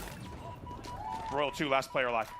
Lucy with the ball in his hands as well, and Royal 2 nowhere near to put pressure on. He's going to be sniffed out here by Trippy as well, and Royal 2 first up, first down here for FaZe. Shot boop from Trippy. Says you cannot come into the tires. You'll be kept in the laundry. 11 points separating the two. Even less now as Optic continues the comeback, and still 2 dead for FaZe. It's looking like it's going to be a lead change here for Optic as well. 29 points and rising. Optic go into a lead. They already have 1 round in the bank here. So remember, if Optic win this one, they will go up 2-1 in the series, and FaZe will know it more than anyone. Let's also not forget FaZe right now, just in case you're just joining us, defending champions, have won the last 2 LAN events here, and conclusively. To exit here would be heartbreak, to say the very least. A lot of series, of course, still yet to play, 42-31. Trippy's still alive. Trippy doesn't get the trade there.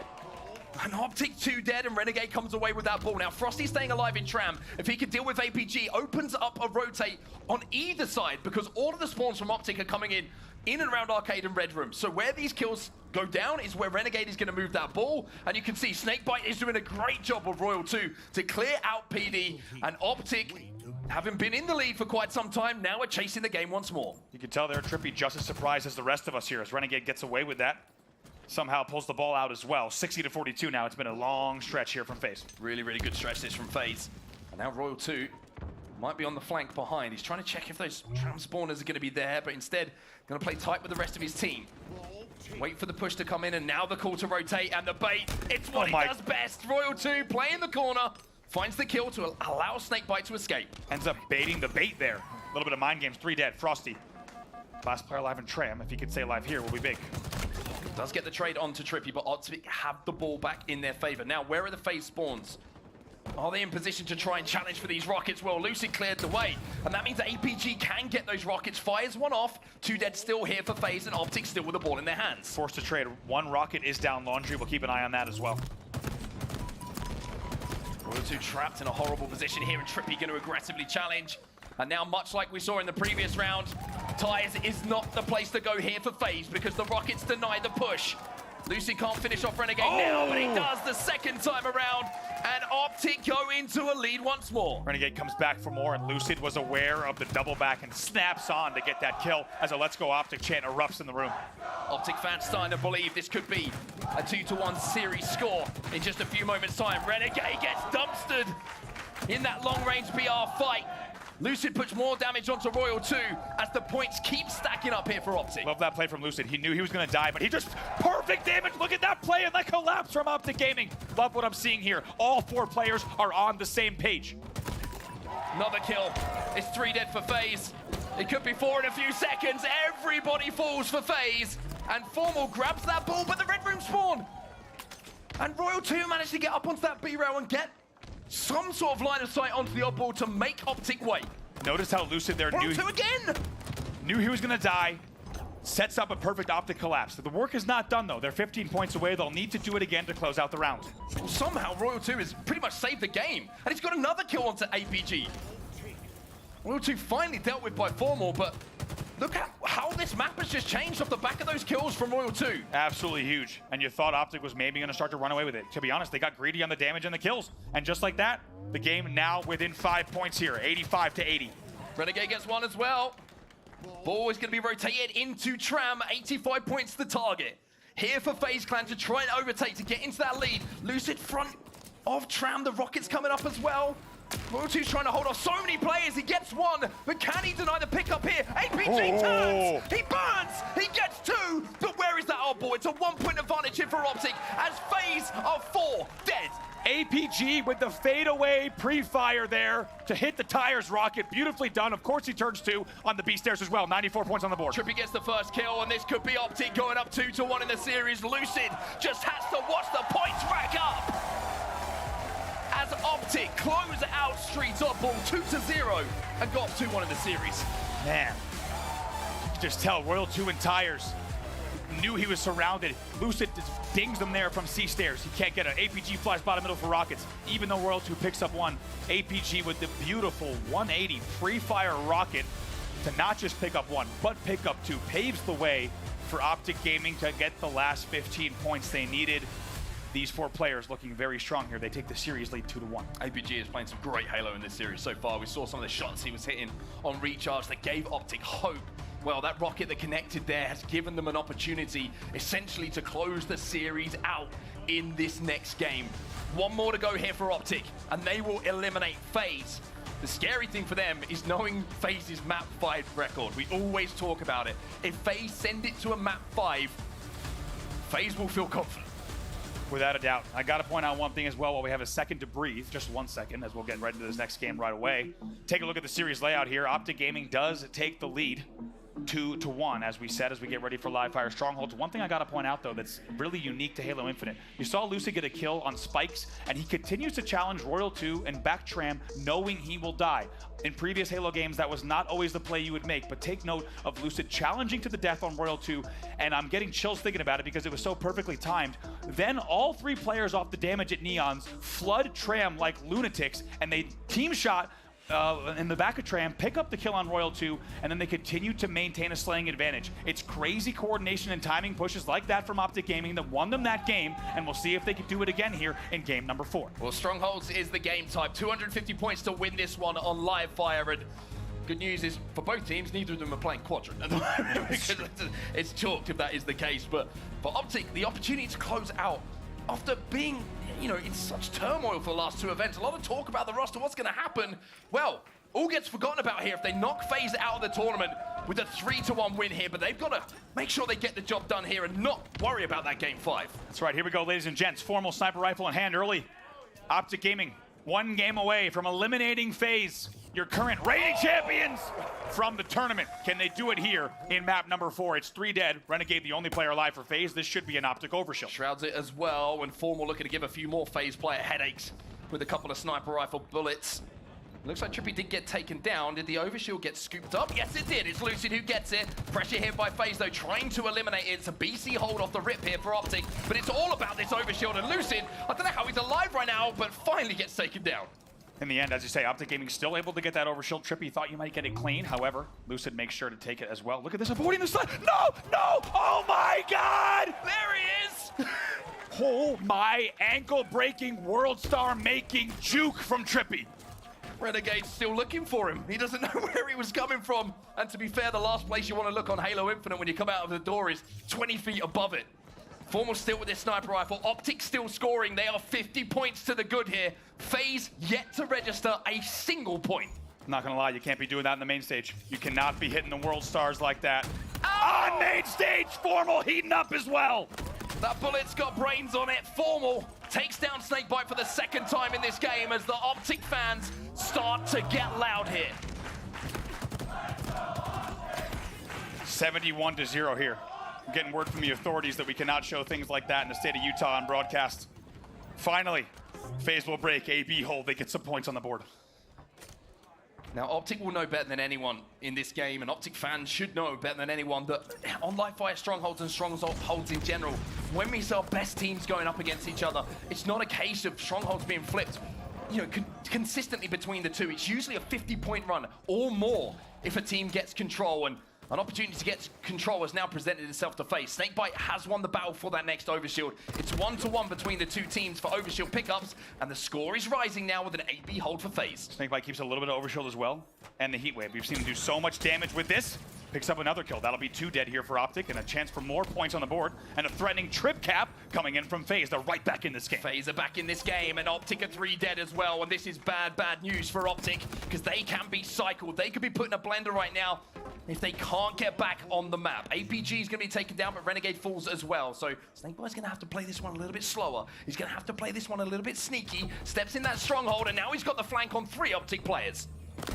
Good shots here coming for Snakebite. Knows he needs to stay alive, but the sandbag pressure comes in as well, so he gets taken down, resulting in 2 dead for FaZe. Optic have done a phenomenal job there. Phenomenal job. 3 dead, no control, triple cap, and they come out of it not only with kills in their favor, but turning the scoring back in their favor. It's 81 and rising as now FaZe make their play on B. It's a really big deal because you think if a few moments there went differently, it certainly could have been a FaZe trip cap and FaZe more points on the board as APG connects yet again. Oh!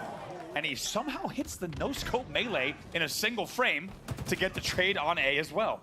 APG, for me, one of the standouts so far in this series. Formal gonna push C here, flip it back. FaZe trying to defend B while Another player is given the responsibility of turning A back in their favor, but responsibility of these shots is all Formals. He's hitting some really crispy BR battles at the moment. 2 dead here for FaZe. What can they do? It looked like once again it was going to be momentary control for FaZe. It gets shut down by a great Pillars push from Formal. He gets the help he needed on B as well, and Optic Gaming will continue scoring. Overshield now the priority for both teams. You can see Formal trying to control the key door. Royal 2 was there. Royal 2 will survive, and now the flank from Snakebite means it's a 2v2 on the map. Optic trying to control it, and with the Shroud will be able to do so. It's 2-1 in the Overshield battle as Lucid tries to flood. Big place here. It's so technical, it's so textbook coming in from Optic Gaming. A perfect Shroud, a perfect position. The Slays come in and they grab that Overshield as well. Not only the trip cap in effect, but Lucid still with about 75% Overshield to play with as well. Yeah, Lucid can really put the pressure onto FaZe here. He could just run at them. He could just be aggressive. He could just try and find bodies. Snakebite's going to fall here to a teammate, and now he's going to try and keep that triple cap rolling. C is going to get turned back into the favor here of Optic, unless Renegade can do something crazy! Somehow keep C in control. However, look at the damage that's been done here for Optic Gaming. They're leading 150 to 71. Only 1 game away from closing it out. Let's get into a listen in here with Optic Gaming. Yeah, we bully. I got nades. Wait, still we can be. You can go back. Hiding in the inside. Hiding in the inside. Hiding in the inside. That's pushing back. Still in the inside. In the tube. Looking. Absolute. Nice, guys. So it's 1 shot nest bridge and then mud. Pillars with heat wave. Pillars with heat wave, guys. Pushing. One shot. Back green. Back B. Absolute big door. And then nest. Absolute Matt. Are you A? He's gonna come back to you, Joey. He's gonna come back. On me. He went out. Two. I'm gonna push out. Two. Nice. We kept it. Yeah. You can. Matt's gonna die.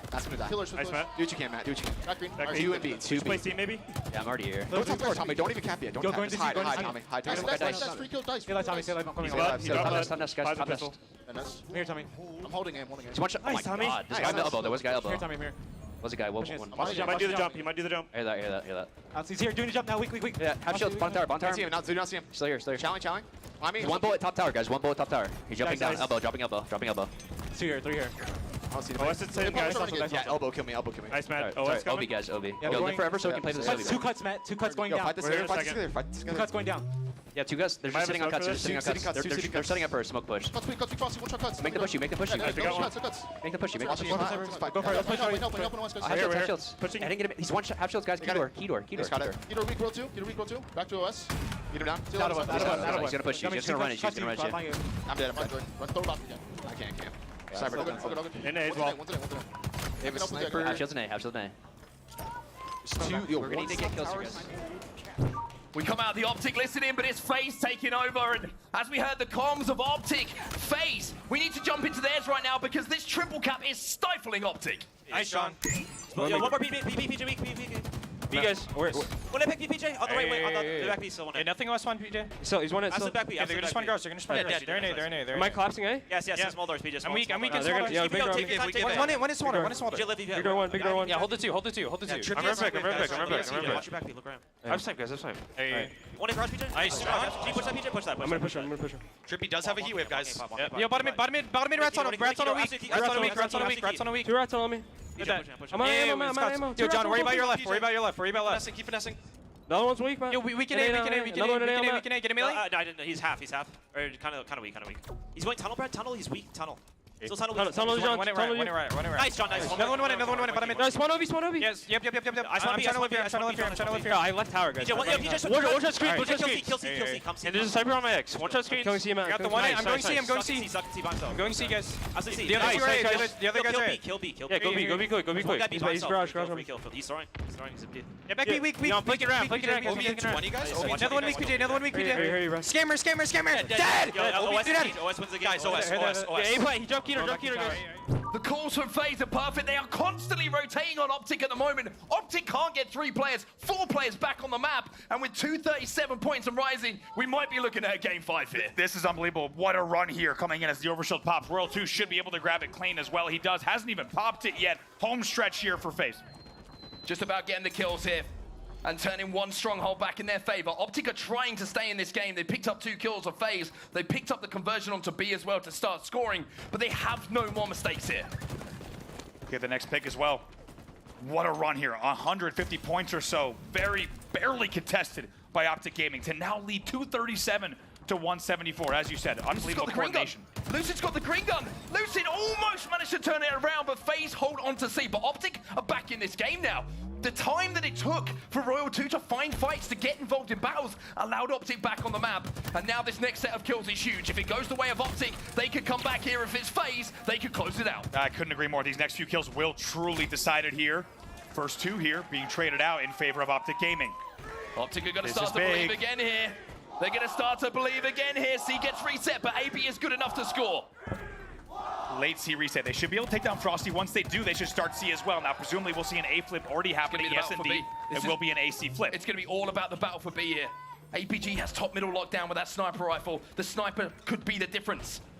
If he hits one shot here, one body, one headshot, the game opens up completely in the favor of Optic. They can hold B and C so much easier. This has been a 50-point run for Optic Gaming. 2 for Optic. Now they're only 10 points away from tying the game. Formal versus Royal 2. Royal 2 will win it. APG trying to keep the pressure on. Hits the body. Does he? No, he doesn't. And Royal 2, once again, trying to do everything here for FaZe. He finds 2 kills. Renegade gets another. 3 dead for Optic, and Royal 2 again, almost individually keeps him in this game. The reset comes in. The Formal's your last player alive here for Optic Gaming. Keep an eye on Formal. AP now in favor. Tie game here at 239. This is crazy. One more hold. That's all they have to do here. FaZe need to stop the desperation attempt. They get the kills. Lucid last alive, and we're going to a game 5.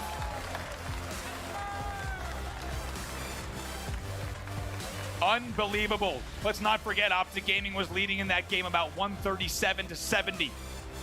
And FaZe puts together not only perfect pushes, but in the end also perfect triple caps to go on a 150 or so point run, largely uncontested.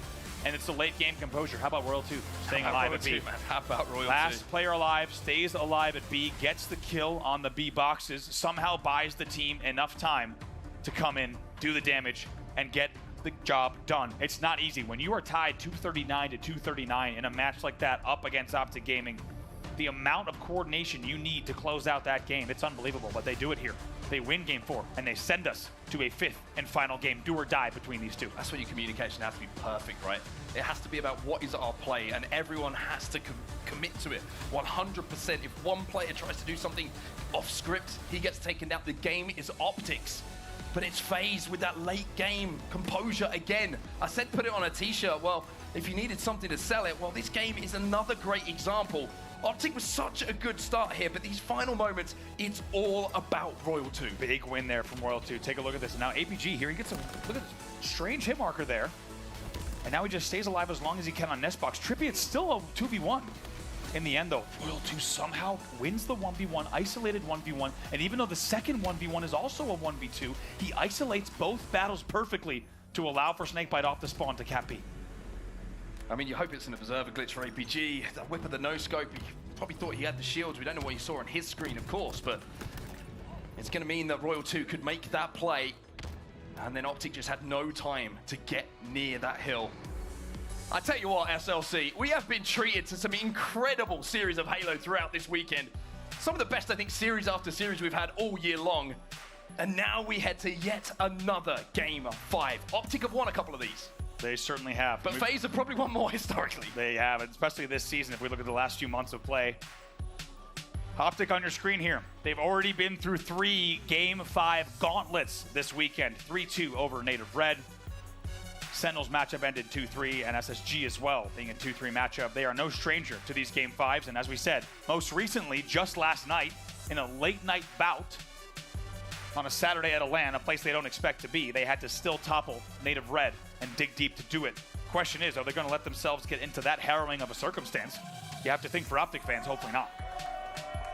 Slayer Aquarius will be the game type. Optic, very good at this. FaZe have obviously had a couple of wins, but also I've seen FaZe lose this a few times. So for Optic, I think you have to keep in mind how good you are at this game type, not the situation. Play it as a one-off, one map of Halo to keep your tournament alive. For FaZe, It's about doing what they do best. It's about winning another nail-biting series in the final moments. I got a chance to talk to Stinkbite last night. We talked about this series. We talked about the game types in the series itself, and he said, Slayer Aquarius, I feel good about it. And if that's any indication, they might be ready to play here. Let's start things off here. Game number 5 between FaZe and Optic. This is do or die elimination bracket. The series that never disappoints between these two.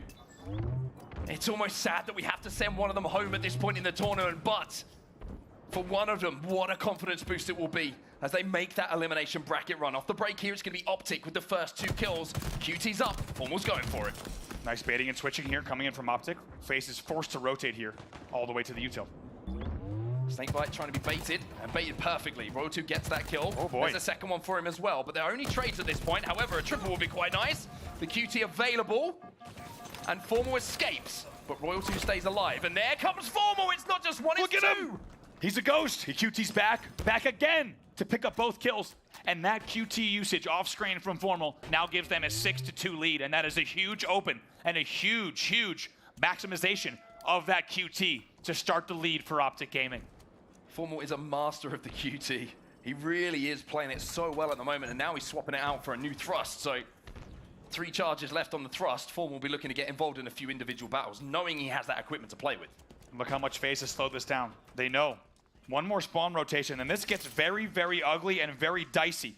They're playing this so slow, so careful. They want to get the opening damage. Well, here goes. But look! Here comes the push. And the reason the push is here is because he's got that thrust. He knows he can do damage. The shot grenades go in as well. Lucid moves in to clean up that damage. FaZe still trapped. They've all taken damage here, but somehow they're still alive. And now Formal's thinking about maybe backing out of here. FaZe have somehow held on. FaZe just doing really well to make sure those kills are traded out. Look at Snakebite still being so slow! And they bait and switch once again. 2v2 on the map. It stays at 6-9. Royal 2 does not get what looked like it could have been a back whack on the angle. Now 7-10. Renegade's trying to clean up this damage, and Renegade will. So now we're seeing a little bit of map control here for FaZe. Again, baiting in Optic and doing a great job to trade in what seemed like a really disadvantageous position, not just with weaponry, but with grenades, with equipment. And they managed to keep this close. They somehow traded their 6-2 in that exchange when they were trapped in the back of their base. That's unbelievable defense from FaZe, and they keep this game close. That's what you have to do. That's why we saw so much discipline and so much patience coming in from them. And just like that, it's a 1-kill game. 2 players going to be spotted out as well. Frosty got that kill onto Trippy. You saw Trippy was isolated top pink as Frosty had managed to escape. Saki going to keep doing damage here. Formal knows he can't push because of the weapon that Renegade has. Now the flank comes in from Royal 2. It's perfect from FaZe. Again, they are setting the traps for Optic, and they keep stepping into them. Perfect is the only word for it. The collapses. Look at this. He still has sidekick thrust. Renegade is jumping in. Pop with the sidekick. He thrusts out. We just saw him do it 3 times, and just like that, FaZe turns what was a 6-2 game into a 13-13 game here, all tied up. Lucid's got that heat wave though, and we know the heat wave on this map, especially in the hands of Optic players, can be the thing that starts crazy runs, but Renegade's on the hunt at the moment. He finds Formal. Trippy's going to be next maybe. That's a double kill for him. 17-13 now. This is an unbelievable run here from FaZe Clan as they now lead by 4 after trailing by 4 early on. Lucid did get away though, and he had that heat wave. So even though they got the 3 kills, it probably wasn't the one they really wanted to find. But Frosty has managed to turn the heat wave back over, so somehow or other, it looks like FaZe get control, and they keep the weapons in their hands. It's 17-13. Here comes the Optic push. Frosty just decides to get out of pink. And now with a 4-kill lead, let's see what FaZe has up their sleeves. Let's get into a listen in with FaZe Clan. Watch out, yellow. Got him. Nice. 2-0, they're trying to come in. 2-0. I'm trying to look. Yo, Thrush should be PJ, go to John. I'm one. Hey, Brad. I'm one. Okay, no, back up. Reset. We can reset. Top B, PJ, top B on the sickies. Guys, we're playing Optic. They cannot fucking. They're not good when they have to push, guys. They're not good when they have to push. Look at me. I got you, Brad. Yo, quantum up now, guys. Quantum up now. This have really good defense. Really good defense. Yeah, I have heat wave and thrust. They're gonna make no easy deaths here. Okay. Carthy, Tommy, he's getting angles. He's Carthy. Yeah, John, make sure. Matt, you're solo. You're solo. Matt, they love going triple car. Top P nading me, Rad, and then another P street. Hey, Matt, you wanna walk car after double? One yellow bridge, 2P. Yo, guys, we have 3 thrusts. We should. Top P is hiding. I'm with you, Matt. Yeah, they're straight. They're gonna be top P on you. 2 here. Get me done, Matt. Get me done. Nice, man. Other guy's weak. Right, I'm top here with you. I'm top here. He's yellow Peter. Nice, yellow Peter. Oh, one shot, go on. Kill this kid. One shot. One shot. Nice. Matt live. There we go. Yellow thrust. Yes. Kill this guy yellow. He might be engine one. Yeah, he's one. Hold up. Hold on. Nice. Never cut him shrooms. Nice. Get up too. So they're just spawning cars. Squad spawning cars. Yo, reset the map. I'm just holding engine. I'm trying to get Siggy's real Guys, fast. keep resetting. They're hitting me heavy. I hear you, PJ. Live, PJ. I'm trying to. There's 2 to 3 there. Guys, remember front base. We have P-wave, yeah? We Guys, P1 pushing us. Matt, live up. Yo, P1, I have your P1. Top P. I have you. Just keep living, guys. Well, you know what FaZe think about Optic when they have to push. Renegade makes his point, and it's kind of being shown here. 24-17 the score, but here comes a push now from Optic. Trade from Royal 2 dead for Optic, and now it's going to be evened up a little bit. This cushion is getting a little bit more plump as far as the scoreline is concerned. Frosty was your last player alive, and he picks up a very pivotal kill that also forces the squad spawn there for Snakebite now, 27-19. Perfect play over those last few exchanges from FaZe, and it really started with that first 4 dead. Beautiful collapse on Util, as we said, from Renegade with the sidekick thrust. That blew the game wide open. They still lead here by 8. The positioning here from Frosty really good. He's fully aware of what he has to play with. 2 thrusts, 2 shocks, heat wave. Anyone pushes him inside of that closet, you know he's going to be able to get a trade with the talent that he has. And certainly, even if 2 trade, getting multiple players down weak.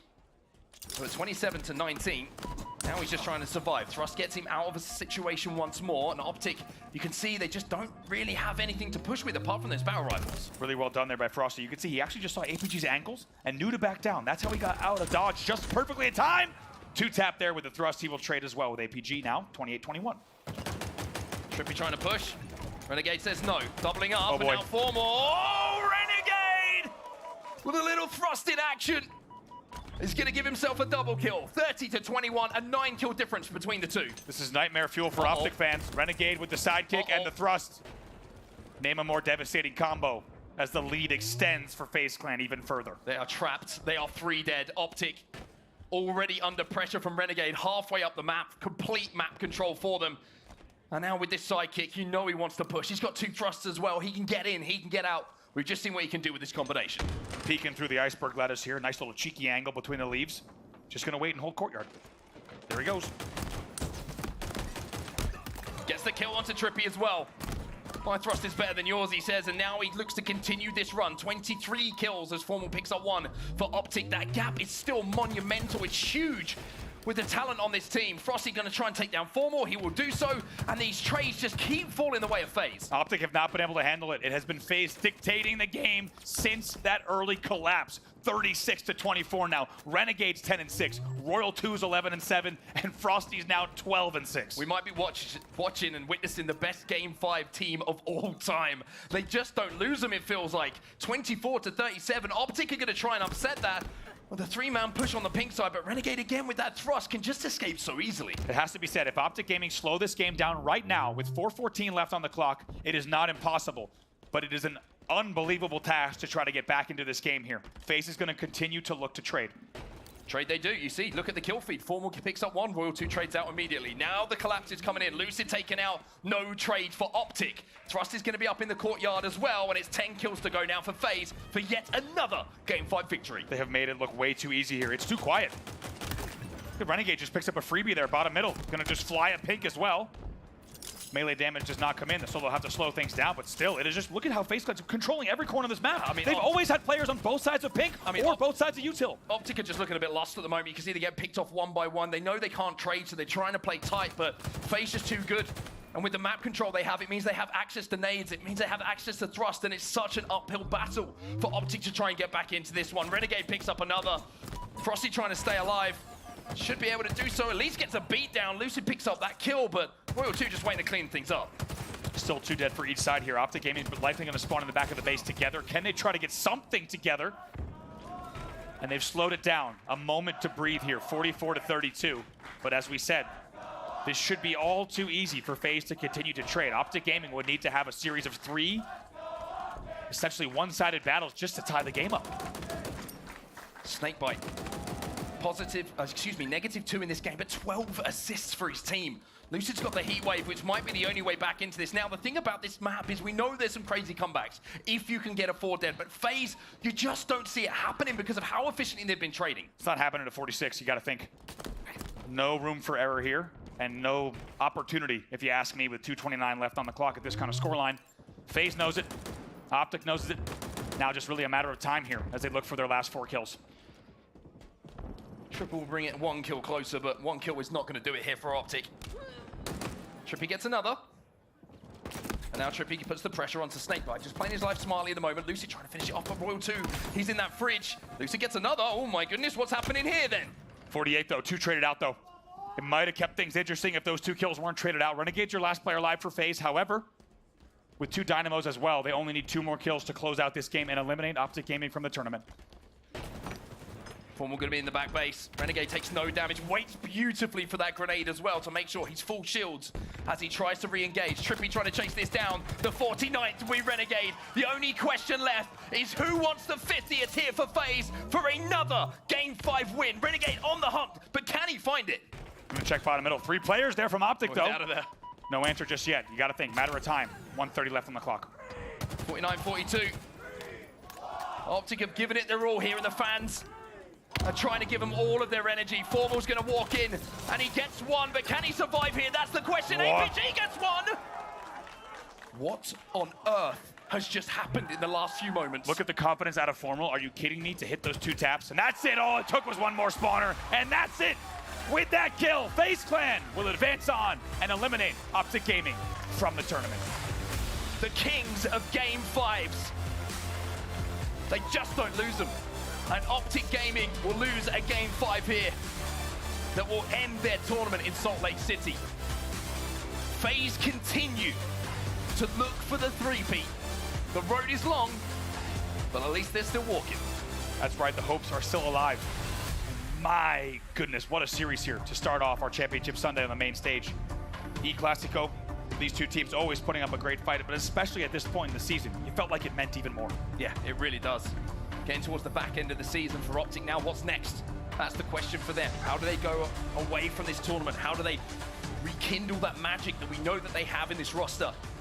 Those questions are going to have to be answered in the final 2 events of the year. But for FaZe, we need to focus on them because the comeback we saw in that Strongholds, the ice in that Strongholds in the end as well, and then this performance, and I gotta say, it got very dicey towards the end. It was lucky they had the cushion they did because Optic, they made a hell of a run. That's what you have to think. Did Optic wait just a little bit too long to get into their 110% disciplined composure? Because look at what Optic did at the end of the game. About 9 or 10 kills that they traded for 1 or 2. It's an unbelievable stretch of play, and we saw it on screen. But like you said, they'd left no room for error, and they let the game just get a little bit out of reach, and the game will end 50-44. So FaZe carry on. This is the series. This is what went down. Of course, we had a Game 5. Every single time we seem to have stepped on the mic this weekend, we've had a Game 5. 3-1 the first game. Optic took it. FaZe managed to level things up, and it was Optic with a lead. They just needed one of those last 2 games, Andy, but they couldn't find what they needed to close out the series. It's such a tough thing to do to beat FaZe, and I think it also gives a little bit more kind of weight to what Sentinels did a little bit earlier in the tournament. But for now, that's going to do us. We're going to go down to the main stage. Royal 2 is on standby with Blaze. Thank you so much, Onset and Brav. Everybody give it up for FaZe Clan as they continue to push their run through this tournament. And man, you know, it started to get a little scary there at the end, but you guys pull it through. Just initially first, how you feeling right now, Royal? I mean, it feels great. We haven't played Optic, I don't think, since a couple events ago, so it's good to know that all of our practice paid off and we can actually beat them and not just SSG. There you go, right there. Now, let's dive into it one more time, Royal 2, into the series and kind of like the storyline of it. Your guys playing through this is tied up 1-1. You're going into one of your best game modes in Oddball. You lose that, then you go into one of your worst game modes there in that Strongholds. Talk to me about how did you guys feel going into that map 4, just trying to push into that map 5, knowing the pressure was on your back in the game plan? Yeah, so that's just kind of how Halo Infinite is, but I know online we've been practicing our Strongholds. That's been like our weakest point. So I think online we've just been practicing so hard, and we knew how much work we put in that even though that's one of our weakest game types in other tournaments, like it's probably one of our strongest now. So yeah, we are super confident. Okay, yeah, and the Panther played off that practice right there. And then now going into that map 5, you guys had such a big lead, but it got scary right there. What was the comms like there just to close that game out? Definitely got a little frantic. Like, I know we just needed a couple kills. We're like, can we just close this damn game out? Like, we were just kind of like, you know, it got a little scary, but we knew we had it in the bag, so we were pretty good. Hey, well, that Game 5 record stays intact. You guys are so fearsome there. And lastly, hype up the FaZe fans out there in the chat all around the world who want to cheer for you guys to go and make that 3-peat.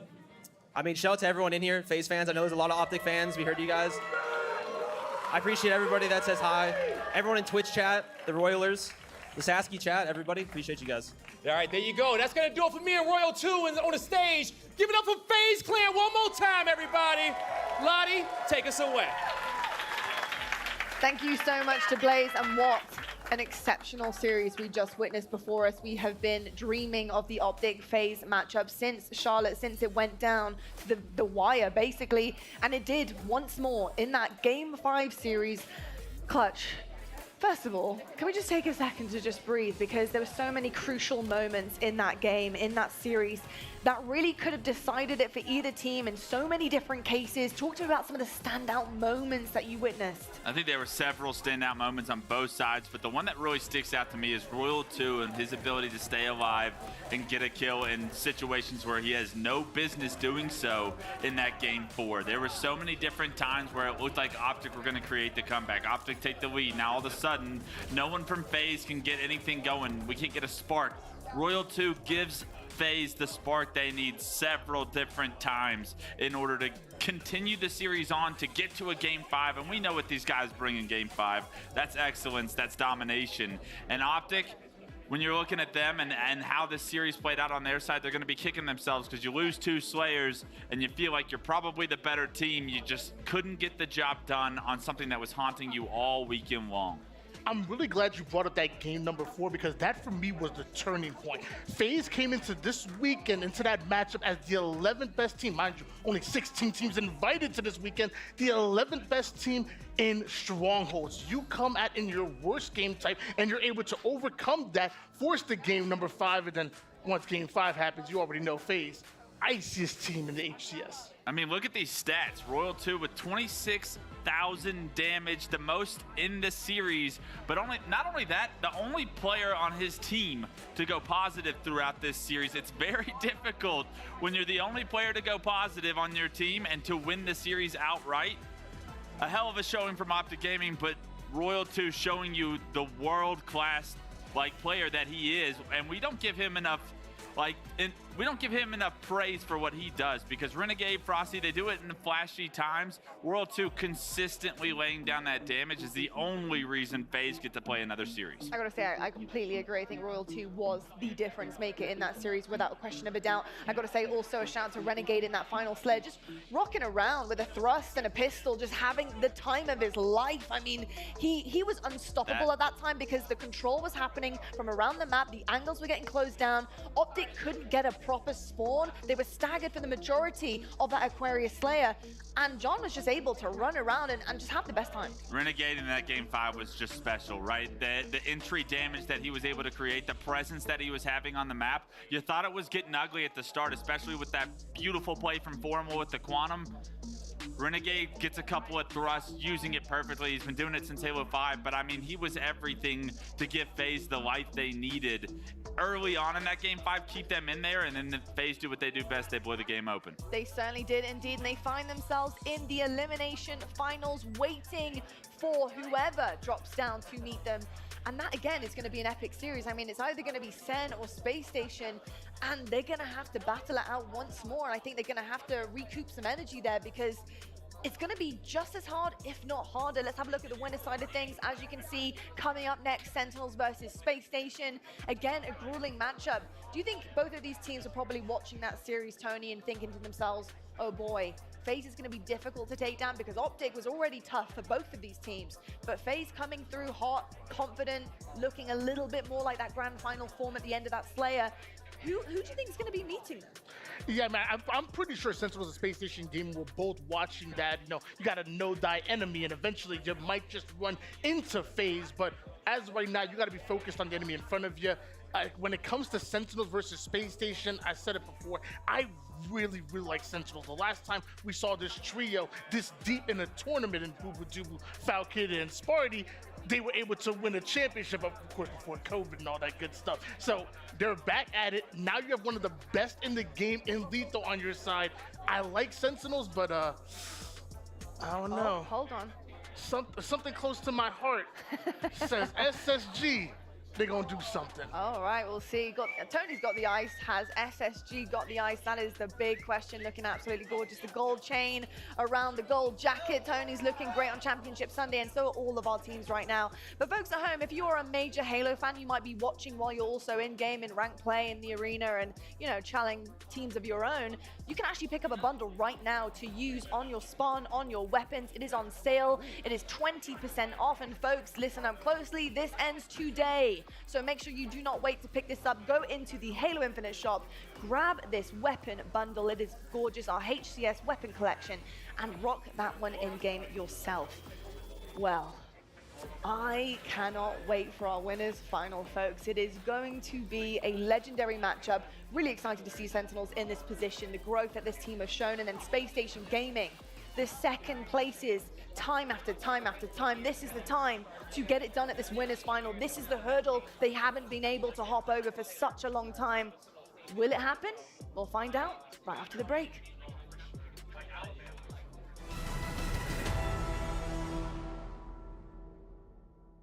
The HCS Space Station Global Invitational is presented by AMD, the Marines, Zowie, Zydax, and by Blue Beetle.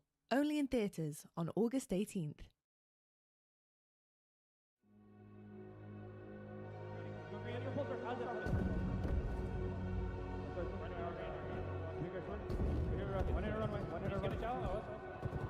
Bounds in the game, and Bounds pick it up and overkill! What a way to come out of that, listen here. He's been trippy right now. They call form on the human UAV, but right now he's filling those boots. Look at this. Oh, they have no idea he's there. They have no idea he's there. He gets two! He gets three! Prioritized everything. He's gonna get them all! It's an overkill for Royal 2. This one is looking really good for Native White as they are slaying non-stop. Mickwin with the triple kill. Making a triple as he gets a snipe on Sav. Cap coming in, and it's an overkill.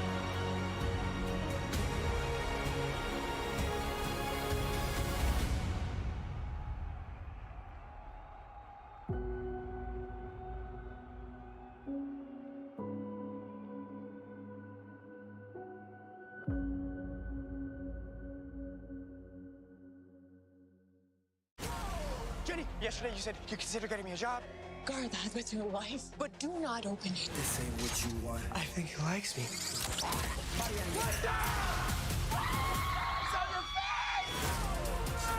The universe has sent you a gift.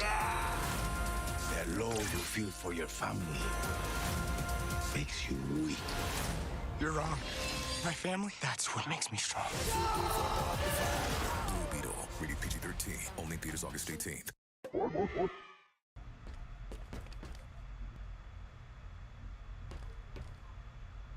Hello and welcome back to 97.5 The Grunt. We got this song off of Epidemic's top esports playlist, so I know you're gonna like it.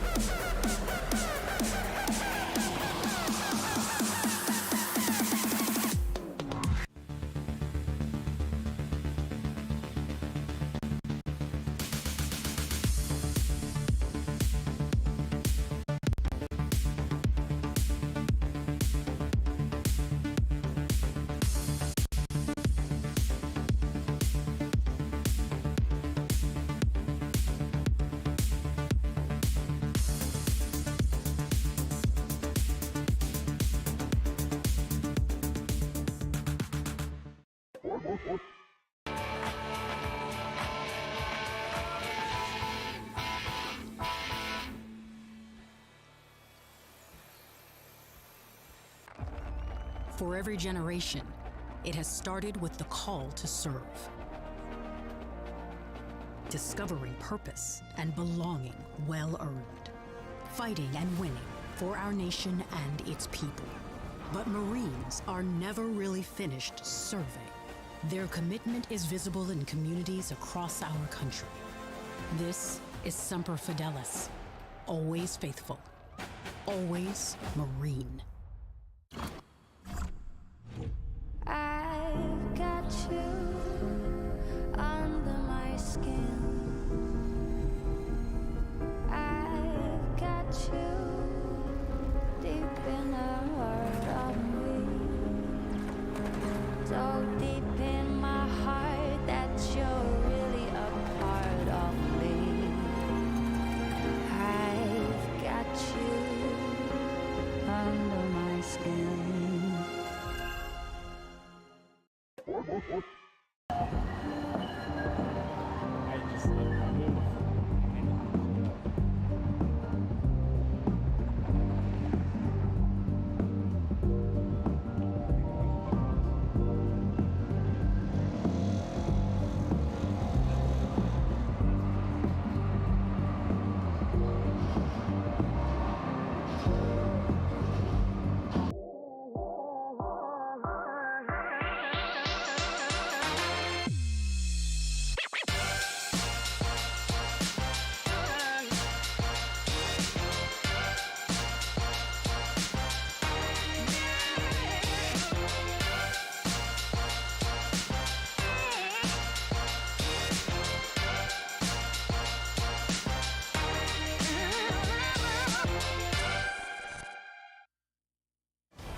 Halo fans, welcome back to the Global Invitational and welcome back to Salt Lake City. We're at the depot right now. It is all sunshine and rainbows outside, but in here, it is causing a storm on the main stage from all of our teams who are left over. The top 4 right now, they were going crazy already this morning. We saw an epic series in our elimination semi-finals between FaZe and Optic, a rematch from Charlotte. I have Clutch and I was about to call you Mary Beth.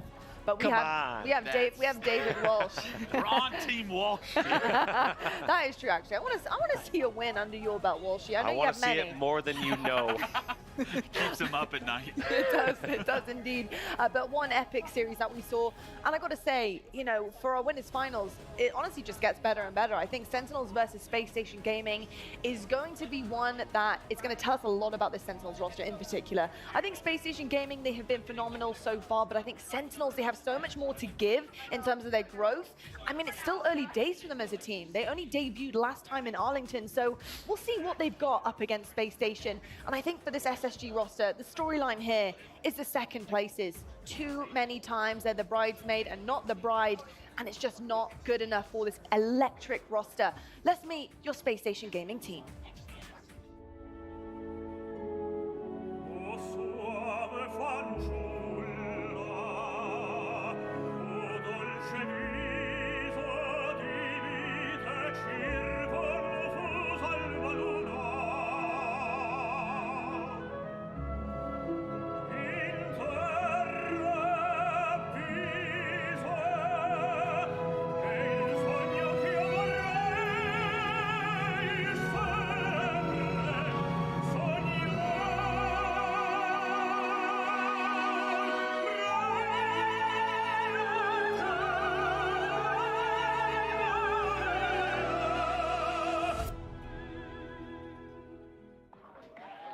The Guardians of the Grand Finals, Space Station Gaming, they find a way to get into that Grand Finals position, whether or not they fall in the winners finals here. But this time, the leg up means everything to this roster, Clutch. Being able to get it done at the winners finals right now against Sentinels, pushing them through into that best of 7 and having that advantage of a safety net of a second under their belt, it would actually mean everything to this team. Yeah, I couldn't agree more. I think this is a massive series for their confidence, for their opportunity here this weekend. I think they're very aware of that. And I honestly think they have a lot of confidence going up against this Sentinels roster. I believe this SSG team has gotten the better of Sentinels every single time they've matched up in the past. So they should have that mental advantage as well. It's Sentinels to show you that they are here to compete.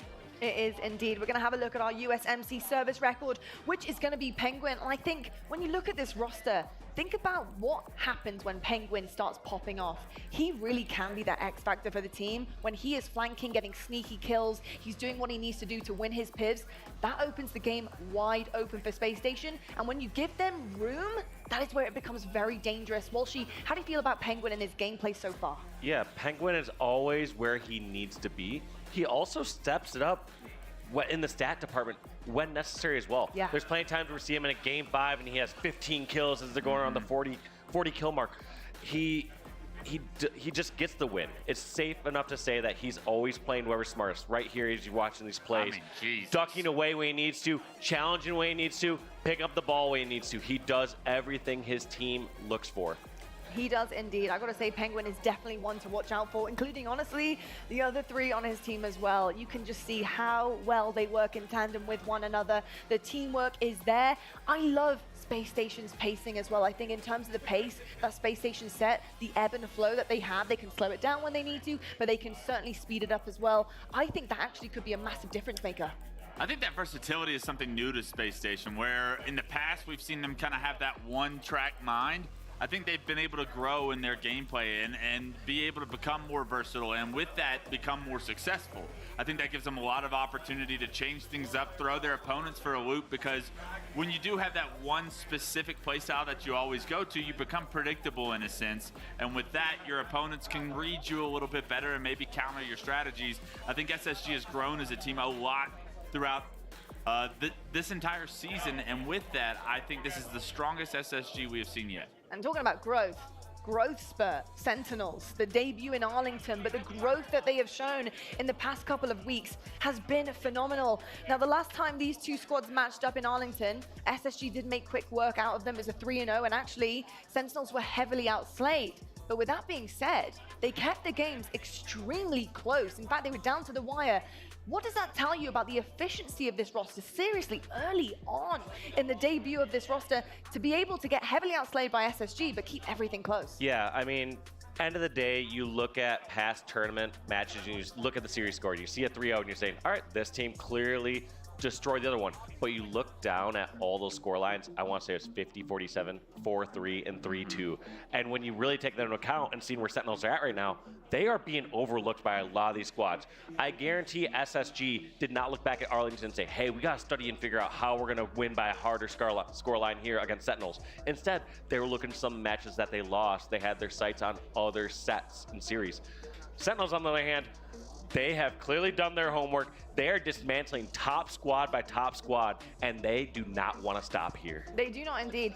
I've got to say, in terms of the pace of this team here, Clutch, I think they're notoriously quite slow, and I think that just tends to be the fact that they've got Boo Boo on their side, Lethal. They have kind of, I think, you know, a team that wants to start and set the pace at a slower turn, but they utilize absolutely everything that is on the map, and sometimes that can be really, really tricky. So what are you seeing from Sentinels that maybe they could use against Space Station to try and dictate the pace for themselves? I got a hot take here, and I think that Sentinels in a neutral game, or when the game is slowed down the most, I think they might be the best aggressive team of finding some sort of way to break through a setup. We saw when that last series, when the game slowed down between Optic and FaZe, we saw teams struggling to find those entryways. Whereas every single series that we've seen out of Sentinels so far this tournament, when the game slowed down, Boo Boo or Spartan have found ways to break through the opposing defense. I think being able to consistently find those opportunities and create those plays is going to be a key factor for Sentinels. Because coming into this series, if you ask me my top concern, it'd be, do these play styles clash too much? Is SSG's aggressiveness going to force Sentinels so far on their back heels that they don't find that comfortability, where they can't create those opportunities for themselves? And that's a big question for me, because I think if you look back at the previous series, yes, it was close, but SSG's slaying power and their aggressiveness gives Sentinels a lot of trouble, because they are traditionally a slower team. They do traditionally like to set up, try and figure out where you are, and then break you down. I think SSG need to be very careful about this game slowing down, because like Dave said, Sentinels will find opportunities if they have the knowledge of where everyone is and get the opportunity to like construct a play from that. Indeed. Well, I'll tell you what, I'm going to construct a play right now, and the play is to thank Spacestation Gaming so much for putting on this incredible event at the Depot. It's been amazing. The decoration is sick. The main stage looks amazing. And actually, we caught up earlier on with Uber Nick, who's down at the Spacestation Gaming offices. Let's check it out.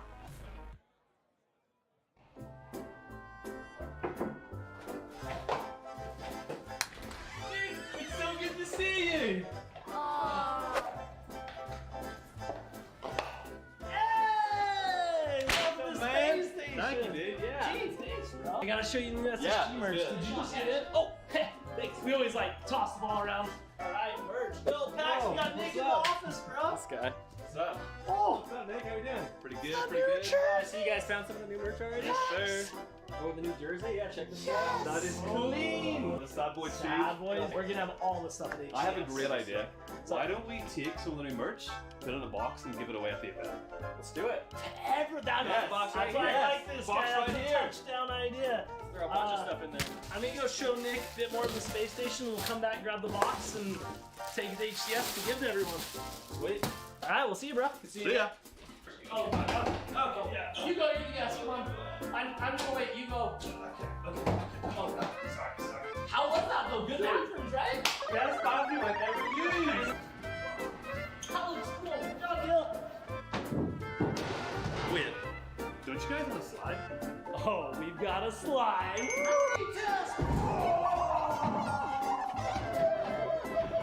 Good stuff. Sick. Wait, the box.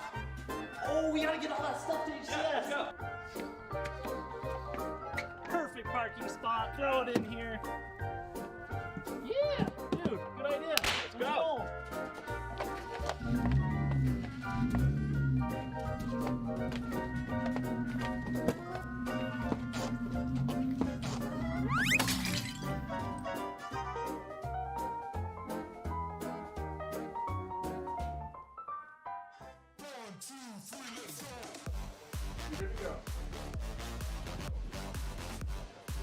We got it. We got the box of stuff. We finally made it.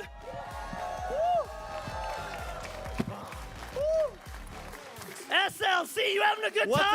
up? This is nuts! This is the best crowd I have ever seen. And some of the best Halo! By far. Halo! Wait, question. Who wants some free stuff? Woo! We're ready to go? Bad boy, 1, 2, 3.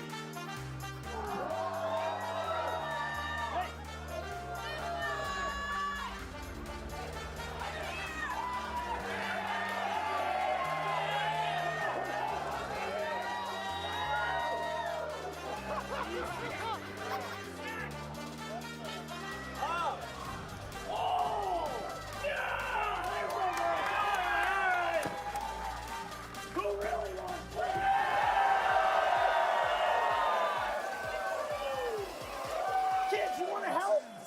Throw some free stuff out there, one at a time. Till the very end, who's throwing? Well. Now that the shirts are freshly dished out, it's Championship Sunday and it's winners finals time, Dan. And Spacestation Gaming are sitting across from a team wearing red and black, but not the typical foes. It's not who they're used to facing, but certainly an enemy that could do some damage. The Space Station crowd is being gassed up in hope that maybe the hometown crowd can help the home team take a victory and get into that grand final and have that advantage. How many times have we seen Space Station in a grand final having to bracket reset? That will not be the case today. SSG versus Sentinels, and we're gonna kick things off. It's live fire and a chance for both of these teams to get going in this winners final. Live fire Oddball game 1. Dan, tell me something quick. What's to expect? I think the live fire Oddball is going to be advantageous for Space Station. We've already seen Sentinels lose it so far this tournament. However, if Sentinels have gone back, if they've done their research, if they've changed a few things, they've been so close. Their objective work has been insane. Just need to be a little bit better when it comes to their slays. Have Sentinels fixed the recipe for success? Shields up, weapons hot. We're underway in Salt Lake City.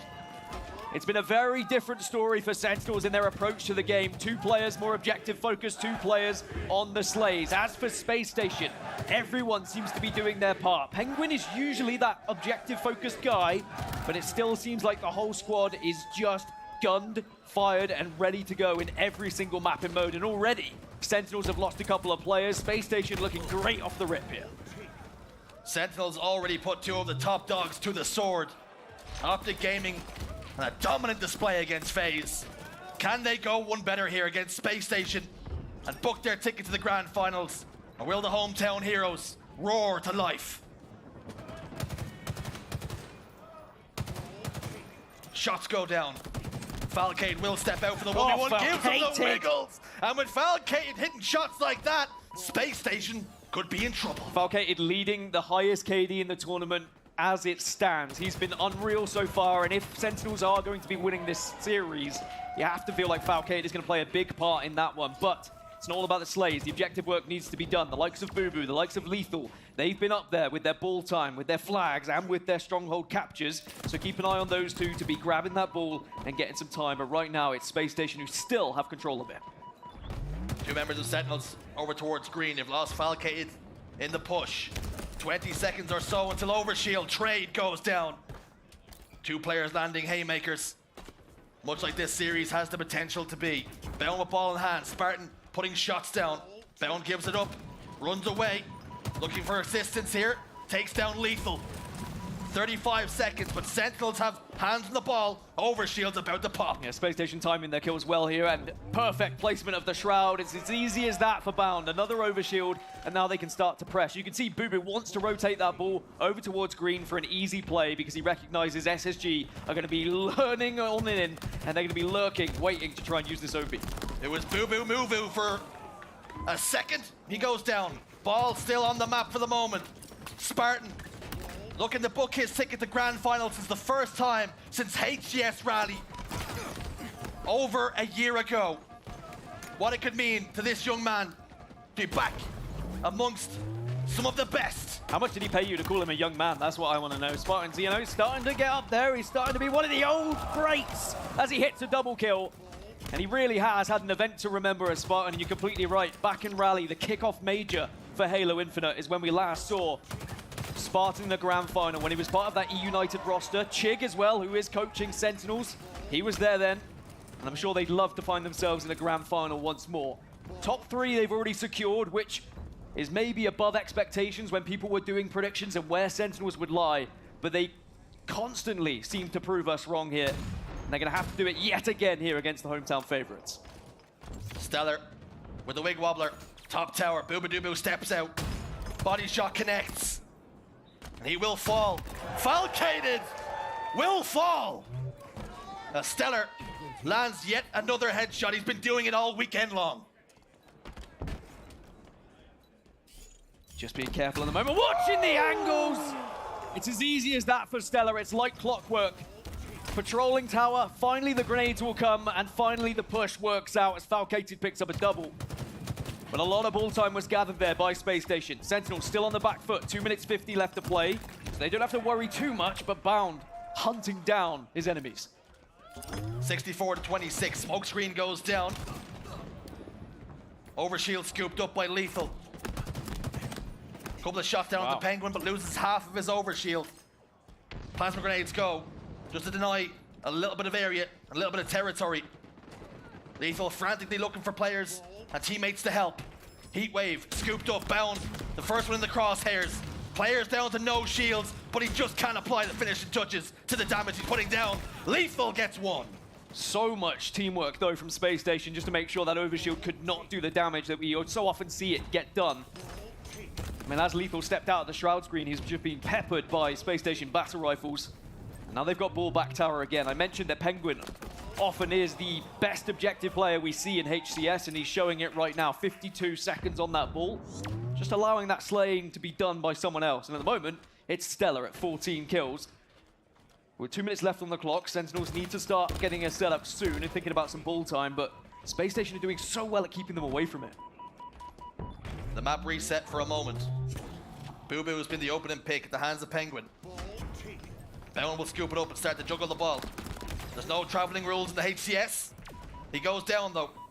Picking up the ball did cost him his life. Booba Doo from green will scoop another one on sandbags. 4 dead for SSG, and here's a moment and an opportunity for Sentinels to eat away at that lead. Yeah, they're just waiting to find out where those spawns are. Spartans should get indication now it's going to be over towards green, so you need to get back to help the ball, but Bound was able to get a flank.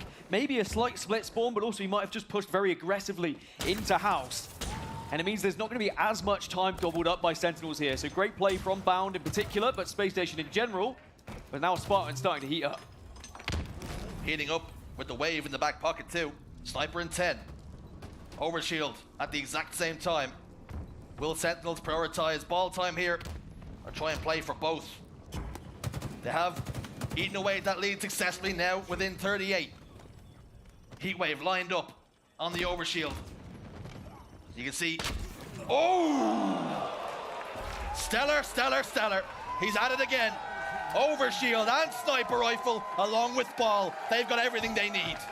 Yeah, that one got the crowd going.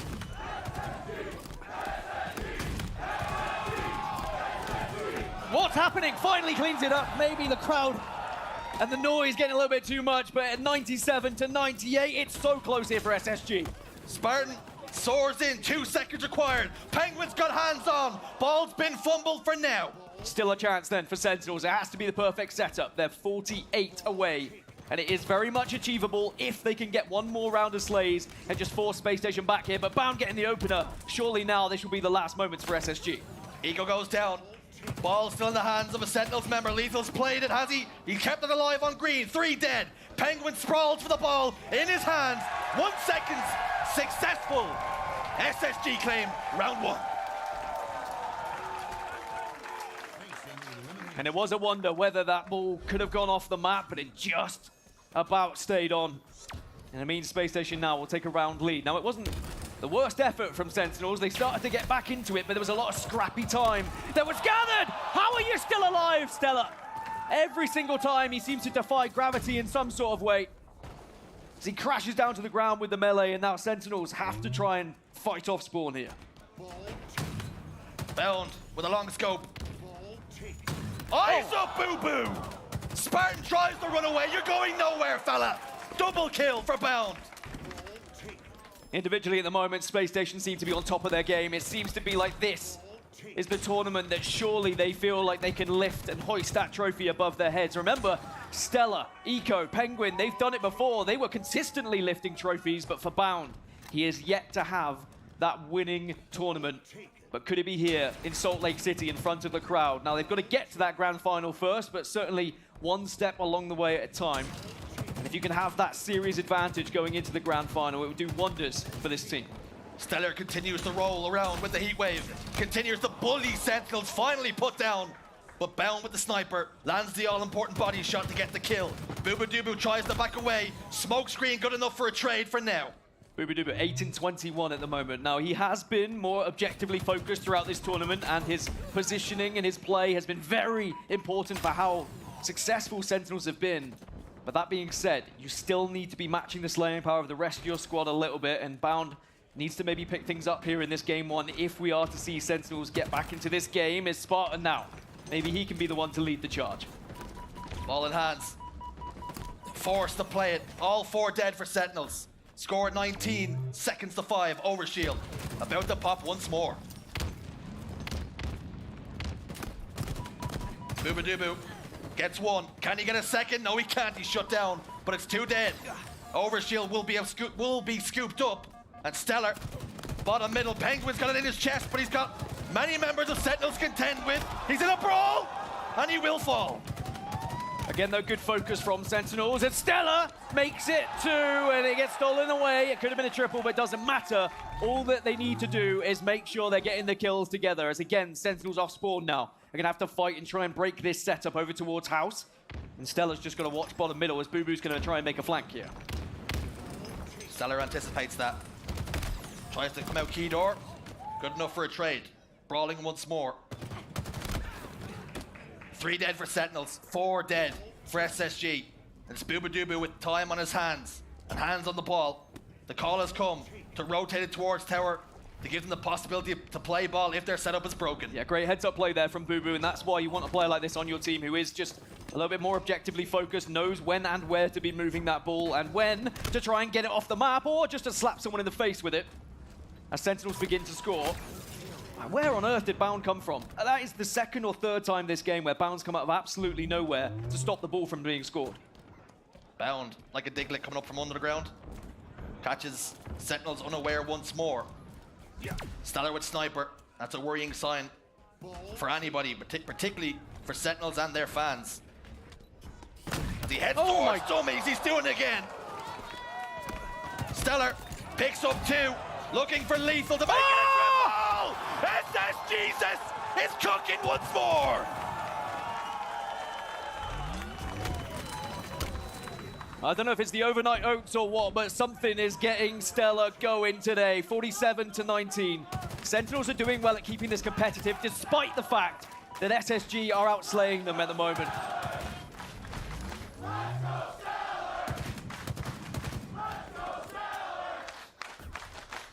The crowd getting behind Stellar, and with good reason. Another overshield to play with. Eco back tower. Stellar with the assistance. As he now turns towards cuts. More members of Sentinels fall. It's divide and conquer right now for the boys in black and gold. It's the confidence that's flowing through Stellar at the moment. He's happy to push anything, and you can see reacting to call-outs.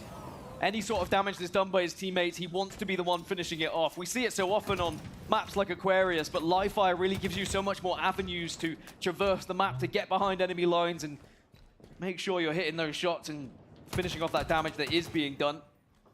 30 more seconds required then for SSG to try and take map number 1 here, and it has just been a dominating performance in the slaying department. Here comes the Sentinels push. They get 2. Falcate and Boo Boo will hunt down 1 more. Ball has been played. Another opportunity then for Sentinels to get hands on ball. Bring it back tower side. Eco will be face to face with Falcate with the heat wave, but Eco comes out on top. If SSG can consistently shut down Falcated through this series, then they will be able to make short work of Sentinels. But if Falcated gets going, there's always going to be that chance that Sentinels can just breeze their way back into games. But now there's another setup here for Spacestation.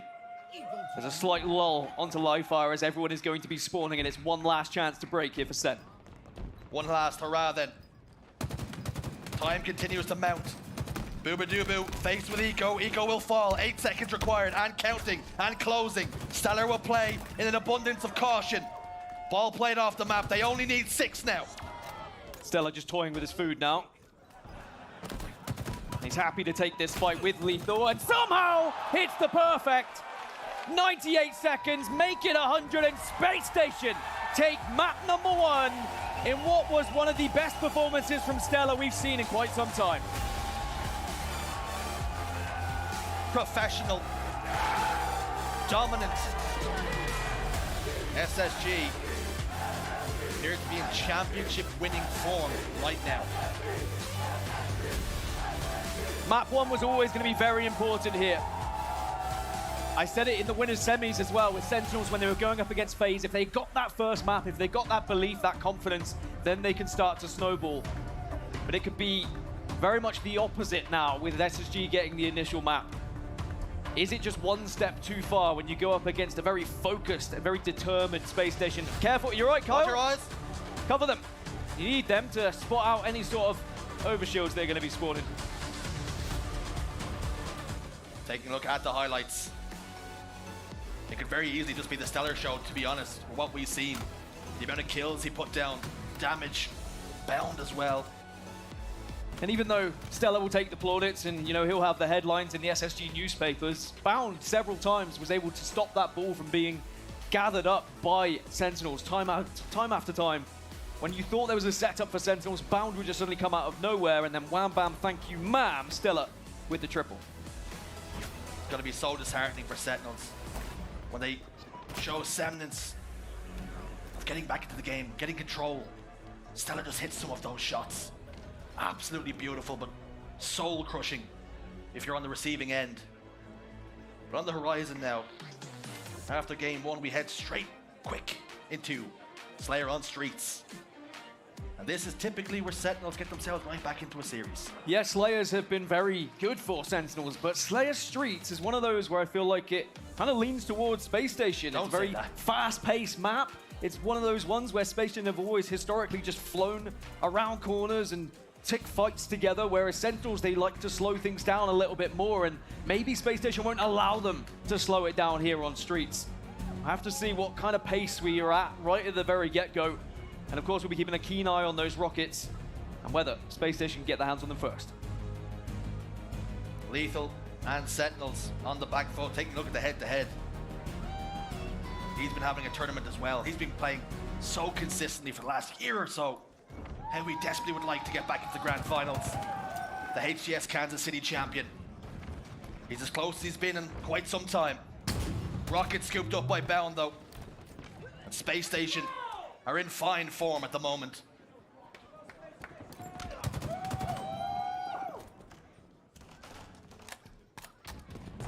Bound continues to hold with the Rockets. Sentinels keenly aware of the danger that lurks around Tires. Bound though, he's been caught unaware. Spartan will find one. That will clear out Tires and an opportunity to push forward then for Sentinels.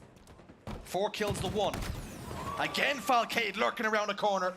Space Station have got to be careful here. Yeah, I love this from Sentinels though. You know that Space Station like to play fast. You know they're going to maybe walk around a corner without checking every single angle. Take advantage of that. Sit behind a little nook or cranny and try and get that back whack. Try and get that little bit of extra damage before they see you. For Space Station now, it's happened a couple of times. Maybe they'll be aware of it as the Bound and Stellar show starts to begin once more. Working in tandem to get those couple of kills, 8-5. It's a good lead from Sentinels. But again, this is quite a slow game. I think this is good for the Sen roster. If they can keep this kind of pace throughout the entirety, they have a fantastic chance of winning game number 2. It was a 3-man push on the Sentinel side towards Cafe. They backed up, gave it up. Spartan is now reaping the rewards. Picks up a kill. While Stellar was down to little to no shields, but they have lost 4. 1 kill game, folks. Yeah, as soon as you see the pace start to get picked up, that's when Space Station look even more comfortable. They're so quick at reacting to each other's callouts, whether it's grenades or whether it's just getting an angle to help with battle rifle. There's always that assist there.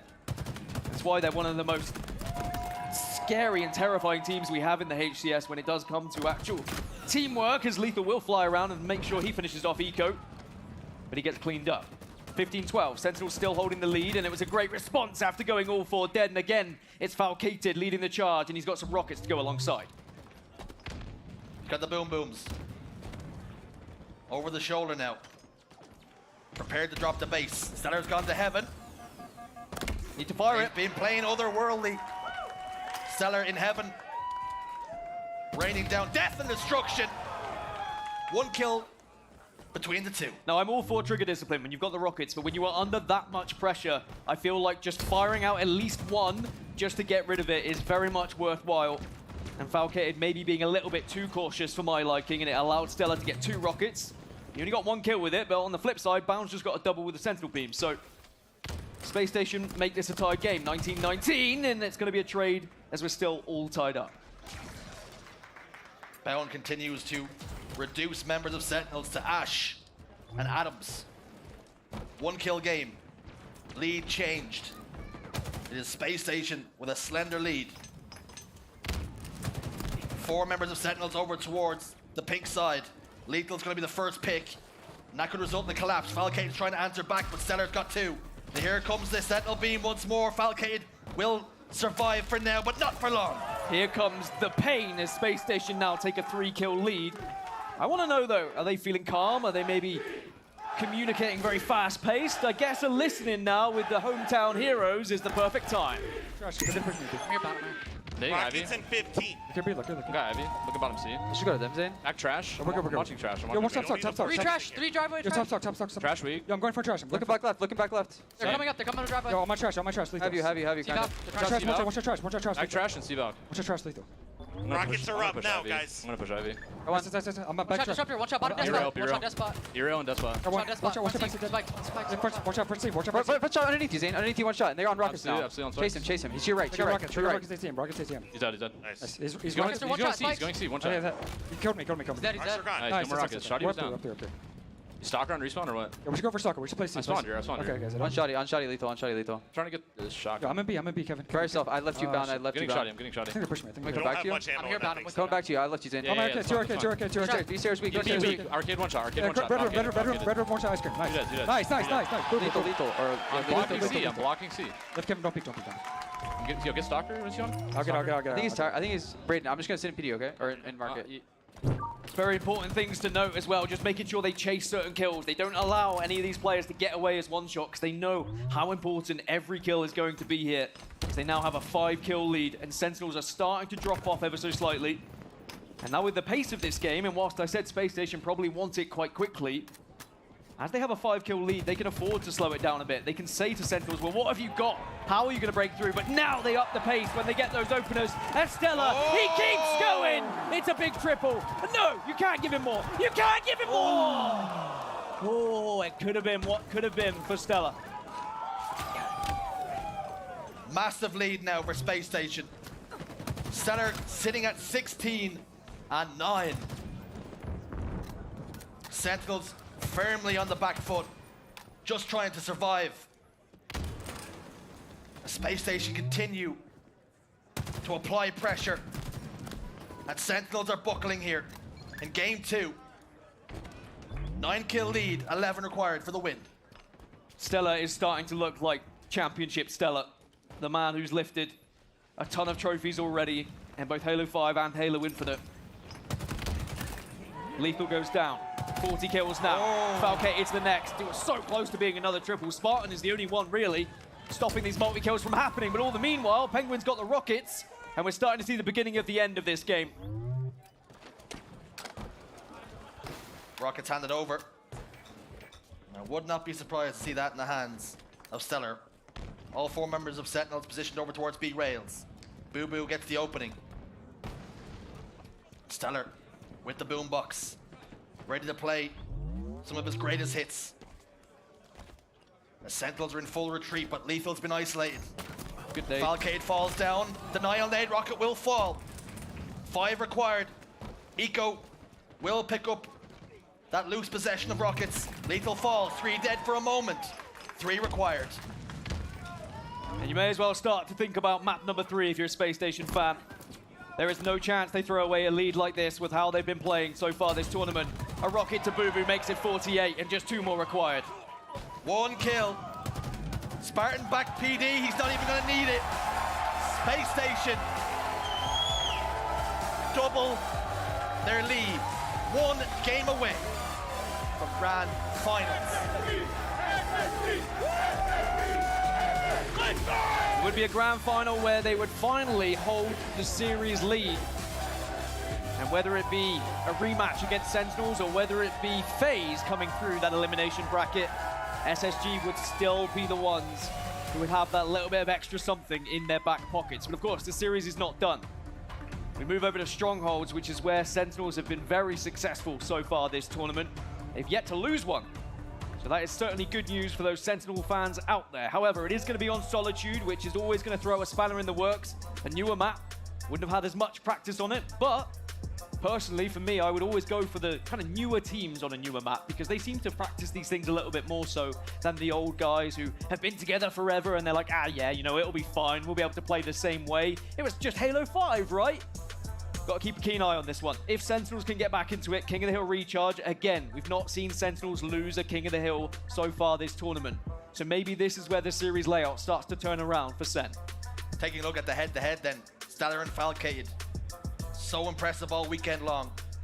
Strongholds, the Strong Slayers, excuse me, nothing to separate them. Yeah, well, these are the guys who have been absolutely dominating in the slaying department when they're playing Strongholds here at Salt Lake City. And 2 of the key reasons why these teams are in the winners final. But at the moment, it is very much advantage to SS Jesus. Will we see Falcated show what he's made of here? Can he show up like he has done all tournament long? Because they need it. Sentinels need something. They need a little bit of a kick up the backside here to get back into this series. Sentinels need to find a way back into this series, as they're on the ropes, on the brink of tasting the elimination bracket. Spacestation Gaming have come out swinging, and almost every single shot they fired has found a home. Sentinels need to roar back to life here, or they'll have to do it through the elimination side. On board with Stellar, and he's going straight for the sniper rifle. Spacestation just looked like men possessed, wanting to be that team to get into that grand final, wanting to lift that trophy as a 4 for the first time. And giving Stella the sniper rifle, you know, is always going to be scary for the opposition, but that's perfect. You've got to bait and switch, use those grenades to take them down, and Sentinels have another hot start here. They've had hot starts in the majority of games, but they need to now benefit from this. I love the trip cap. I love trying to get some points on the board now, whilst we see the spawns over towards blue. Triple cap locked in. Spacestation nowhere near close to tapping out though. Quantum translocator, Booba Dooba is no longer where he once was. Continues to bounce around from spot to spot. Bound almost had his ankles broken, but comes out on top. 3 dead for Sentinels. Spartan with a double. Beware of the dog because he's vicious right now. He could easily go for more here. The overkill's there for him, but Eco is just going to stay away. Falcati cleans it up, but Spartan, if he can start to pop off, if he can start to get loud, we know what Sentinels are capable of. We've seen 3 teams already go down to Sentinels on Strongholds. Na'Vi, FaZe, Shopify, they all got swept aside when it came to Strongholds here. And maybe Sentinels have just got a little bit of extra something when it comes to their rotations and how they play. But Stella just shuts down Spartan. Bandit rifle looks so clean on land. But now, it is Spacestation who will lock in a triple cap of their own. One of Sentinels got off the break. Penguin falls. That will mean Yard is up for contest. Spartan's just getting held by Bound the entire time. And Eco's going in to pick up the pieces. Lethal will get 1. They've managed to control Yard. Next point is going to be bottom middle. Do they have what it takes to change possession? Falcated down to no shields, down to no life. Lethal will push 1 out, and they will continue to hold. 3 dead though. Eco steps in and tries to clear Spartan out of Prius, and they're successful. So tough, and this is when Solitude really can frustrate you if you have to constantly fight for B, and then you just get there, a slither away, and then a spawner will stop you. As now A, B, and C in control for Spacestation. And it was attempt at C. C will be taken. But again, it's going to be B that has to be focused at some point from Sentinels. And if Spacestation can continue to frustrate them, the more points are going to start to jump up. It's a game of win 1 hill, lose another for Sentinels right now. Capture A, lose C, rinse and repeat. They spawn over towards Hotel. Penguin trying to collapse. Lethal putting down some cover fire here. He's got 2 members of Spacestation to contend with. Teammates on hand. Beautiful nade from Falcade to keep him alive for a moment. And Sentinels have control, but it's scrappy. But finally they get B. That's what's important here, because now they can force SSG back. They can take a little bit of space and maybe get some good points on the board. Now, Spawn's going to be over towards A, so they know the angles they need to watch. And of course, here on Solitude, there are several different avenues you can take. And Eco's just able to sneak by, but he does get spotted out. So important that Boo Boo caught him there. Don't allow anyone to just roam around bottom middle for free. Lethal with snipe. Connects with Bound's body enough to get the kill. Stellar over towards light rifle. Finds a home there too. Prime Lethal sitting S4. He's won championships from this position. Penguin backs him down. He puts it in reverse. Reloads the weapon. And we'll look to bite off a little bit more. Waiting on the quantum translocator. Shot fired. Won't find a home this time. Eco continues to duck and weave. Bob and dodge. Triple cap in full effect. He's going to go down and have a look and have a sniff as Lethal to clear out the riffraff. There goes Eco. And that's the perfect use of the QT as well. Get down to bottom middle, win the fight, and then back up to height where you can put this sniper rifle to full effect. 4 dead again for SSG as Sentinels are gobbling up these points now. We knew what they were capable of when it came to Strongholds, and they're really putting it into effect.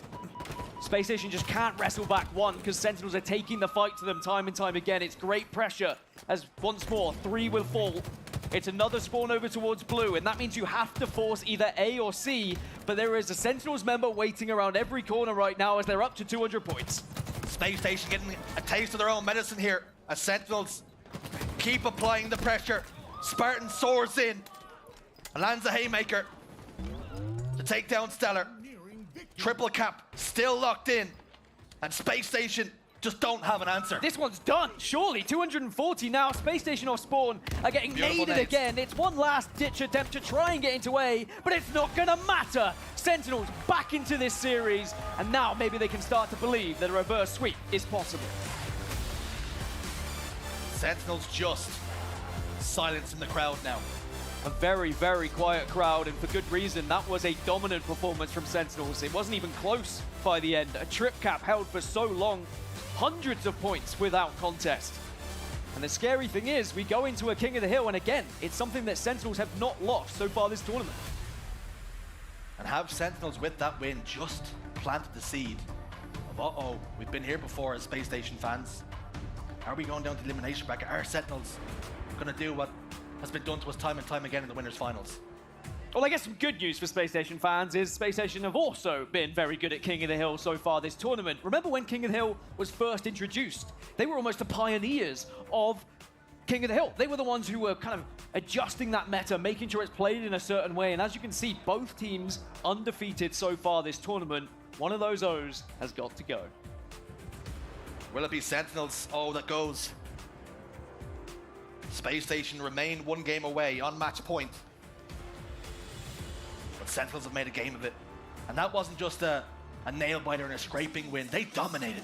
And I think that Sentinels needed that as well. They needed that belief in themselves that it wasn't just going to be a case that we roll over, show our bellies, and it's 3-0. We drop down to the elimination bracket, and hopefully we can fight our way back into the grand final. No, that game proves why they deserve to be in this winners final and why they still could very much be a candidate for that grand final. This series is not done yet. It looked a little bit dire after game 2. But as we head into game number 4, you saw the stats. Both teams undefeated at the moment for King of the Hill. One more game then for Space Station. One more opportunity to get the job done now before we head to a Game 5 Slayer. Some murmurings of an SSG chance start here. It's getting louder. And maybe they're going to need it, because Sentinels are the ones who've got a little bit of momentum behind them. Recharge King of the Hill. A very difficult first hill to try and navigate. Do you want to commit bodies forward? Do you want to get that time? Or do you want to start to position yourself over towards stairs so you can get that second King of the Hill on the go? Recharge is the stage. And it was game 3 that revitalized Sentinels. Brought them right back into this series. Shock rifle in hands of Stellar. And he's lethal with a great many weapons. Particularly with one that has the opportunity, the chance to put you in the grave in one single precise shot. Eco down to no shields. Put to sleep by Boo Boo Doo Boo. 2 dead. This is perfect for Sentinels. I'm going to have eyes on Boo Boo throughout this game. Even though he had maybe a slow start to this series and he was ousted in the Oddball and wasn't necessarily firing in the Slayer, started to step things up when it came to Strongholds, and maybe King of the Hill is going to be his perfect environment to get going as well. So slippery is Boo Boo, just getting behind enemy lines and finding himself in that hill as Spartan tries to line one up, is unable to do so. 3 go down for Sen, and they needed that push because it was getting ever so close here in this first hill. 4 dead for Sen. 75% progress on hill number 1. But Space Station have toes in, have remnants of a setup. As Eco will take control of the hill, Stellar will step away with the shock rifle. Spartan's in trouble here, as Belm will keep his head low and wait for his teammate to pick up the pieces. Lethal, firing from Needler, will back Stellar all the way back down to Long Haul. Yeah, 2 go dead, and now Sentinels will get into the hill, make it 3 dead. Stellar's the last remaining player to try and stop this one. Will at least do damage to Lethal, but here comes the flood from Sentinels. They're all throwing themselves in, and they get the first point. Space Station unable to hold them. Sentinels draw first blood. Camouflage scooped up. Can Boo Boo Doo Boo get away? Ooh, the answer's no. Spacestation on the back foot then. They were trying to hold stairs, but Sentinels have done incredibly well at pressuring when they can as Stella falls. And Sentinels with a 1-0 lead. They're 2-1 down in the series. Let's jump into a listening and see what the comms are like. Behind the middle box. Yep, weak. One shot. Yeah, grapple, Mike. Nice. Needles on shot, Mike. Let me fight someone. Needles on shot. I got him. It's all you, Mike. Still plays weak. Trying to live. Looking red. Alright, where Red they spawn? Okay. I'm looking for red subs. One away. Could they spawn glass? Traded bot. They're gonna be red. They're gonna be red. Two dead. I have death cam. Yeah, in red BR. Going glass right now. Yo, hell. One guy already got hell glass. once. The third one. You're alone. One shot. Grapple. Yeah, they're gonna be Grapple long. spawn. Give me long. One shot top A. Yeah, just be annoying back there, Ty. Be annoying. I spawn long with you. Nice. Yo, Tower, long. tower, On me. tower. I'm dying to tower. I'm dying to tower. One shot south. Eco. On the box. Or weak. Too long. Yeah. I got eco. Nice. I got long on penguin. Live. Alright, new grapple in 10. Going for hill. Going for hill now. Penguin from C plat. New grapple up in 10. Come on, you. Above you. Joe. One shot back. Nice try. There's two there. We have a lot of time, guys. A lot of time. Grapple's up. I'm up bottom. Box tower. Grapple's top tower. Play for the grapple guy. Yeah, I'm going into Grapple to ballad. Jump on tower, one shot. One tower, one shot on the window. Could be grapple. One on window. Let's go mid and shoot. He went towards stairs. Yo, should be corner sniping weak. Big door sniping weak. I hear that. Let's go mid and shoot hill. And ballad to grapple. Grapple. Weak batteries. Weak batteries, Mike. I need hope. Bummy. Nice job. Alright, 3 on 3. One tower, one shot. On the door. Yep. Yeah, long, you went out mid. One shot, Tyler. He's on me. Sneaky sniping. I'm gonna die to sneaky. I died to C-plat. Two left, two. Go forward. Yep, we got camo in 10, guys. Camo in 10. They're gonna be above me. Yeah, I can't really Sneaky with shock. Sneaky with shock. And long weak. Probably 2 there. One shot glass to me. Gonna be close to me as well. Really weak. 2 sneaky. One today. Should be Tyler. One day. Alright. He's going pipes quick. Watch your pipes. Right, bro. It was looking like Sentinels were on their way to a second point and going 2-0 up here, but suddenly Space Station come to life. Estella now has camouflage and shock to work with. SSG on the cusp of tying up the game. Boo boo! No more. As they begin to rotate towards elevator, and 2 members of Sentinels forced to back away and give up the early points, the early scoring in hill number 3. Here comes the push out white wall. It's brute force being used by Sentinels, and it's effective. It's a very minor thing, but the amount of times that Spartan has won that final engagement against Stella to stop him getting triples and overkills, it's actually very important for the Sen roster so that they don't find themselves constantly being multi-killed, because that can really get under your skin. But Space Station now have a chance to hold elevator here. It's going to be another attempt from Sen to try and perhaps push over top middle here. But Bound's got a great angle to stop anyone if they want to push through pipes or try and push through needles. Bound sitting top of white wall, putting down so much damage. And just like that, Space Station Gaming take the lead. 3 dead apiece momentarily. And SSG will rotate and move once more as the hill drops below blue. And it's Stella starting to get going again. The crowd starting to believe that a grand final maybe is on the horizon as Lethal falls, and Penguin makes it too. Very vulnerable to grenades in this hill, but Eco doing well to navigate things at the moment. Eco went into his backpack, thought it was a frag grenade, threw the plasma down instead. That's happened to me before. I have to get out of the way of the blast radius. As he steps out of the hill, and his teammates have done the damage around him. But they're prioritizing camouflage here and now. Spartan scoops it up. Can he get away? He can for now. An opportunity then. If Spartan can stay alive, needs his teammates to do damage around him. All 8 players on the server, alive and kicking as it stands. Eco. Oh no. There goes the camo. Bit bap bam. It's 3-1. And Sen, it was a last-ditch effort, but it was just too late. All 4 are dead for Space Station, but the point already secured. And now we move over to Turbine. The Elite Sentinels have got some good time off the back of that 4 dead. A great heads-up play by the likes of Boo Boo and Spartan being there, ready and waiting to put their foot into the hill. Eco gets the opener, it's traded out. But Sen, they cannot afford to make another mistake now. Space Station so close to that grand final. Space Station on game and series point here. Continue the challenge. Stellar gets a double kill. Boo Boo gets 1 to answer back. It's a 2v2 on the map for now. But it's Sentinels who have to come and have to break the setup. 2 members positioned bottom elevator. Boo Boo taking a lot of damage here. Stellar will fall. Double kill for Sparty McFly. And it's so important that Sentinels do this relatively quickly as well. As Penguin gets a double, Lethal will take him down, but you can't afford to let too much time slip through your fingers here. That last hill is not going to be a comfortable one when you need to put it on the board and the other team is just one away from that grand final. But at least Sentinels are slowly scoring. They keep dipping their toes in. The water's a bit cold, but now they're starting to submerge themselves as Falcated will be here. Penguin, the last remaining player.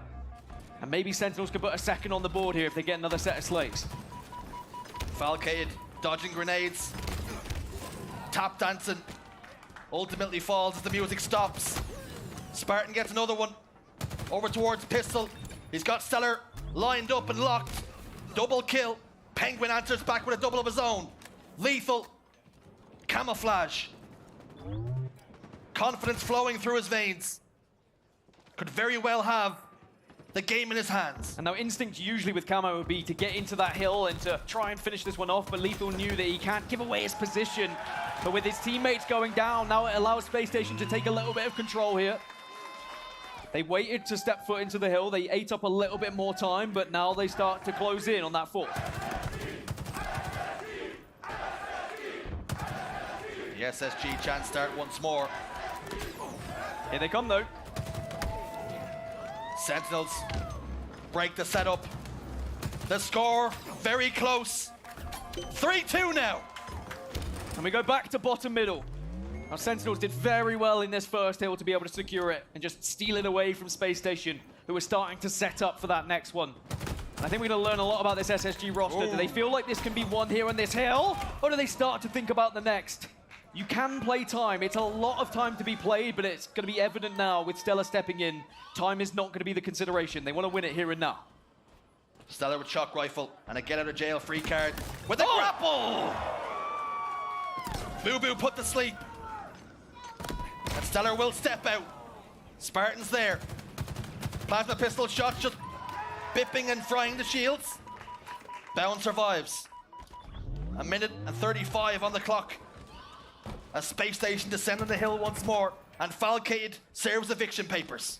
Spartan at 21 kills, Stellar at 20. They're the two right now who are very much flowing and making sure this is an easier game for their teammates. We knew this was going to be a tight one with their record so far this tournament. But someone has to fold here. Someone has to finally take their first loss on Strongholds. Sentinels, the clock starting to be against them. 1 minute 12. But Spartan with a big kill there with the remote detonation. Lethal has camo. Back-to-back camos. It's a 1v1 with Stellar. Lethal giving the wiggles. Lethal comes out on top but falls. Still a great heads-up play though from Stellar. Don't allow Lethal to get away with that camouflage. Challenge him instead and hope that a teammate can clean him up if you do not win that fight. Sentinels are halfway here though, and the spawn's going to be over towards Elevator, and they do have eyes on, but that's good positioning from Bound. Get top control and just eliminate that player out of the hill. Two members of Space Station take alternative angles. Clear out the hill. Boo Boo, fresh off the respawn.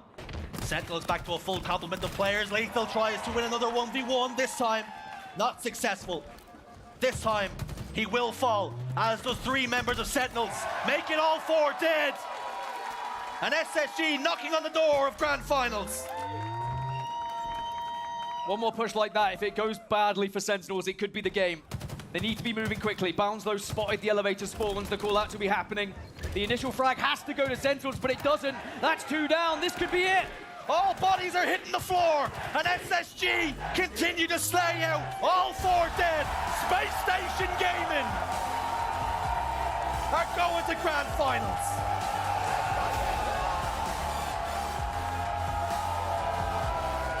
Well, if it was going to happen anywhere, you feel like Salt Lake City had to be the place, the home of Space Station.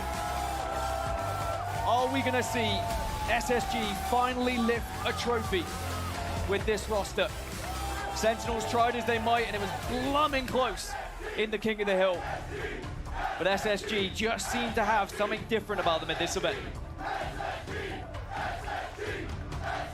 What a war. SSG not without their battle scars. They'll lick off their wounds.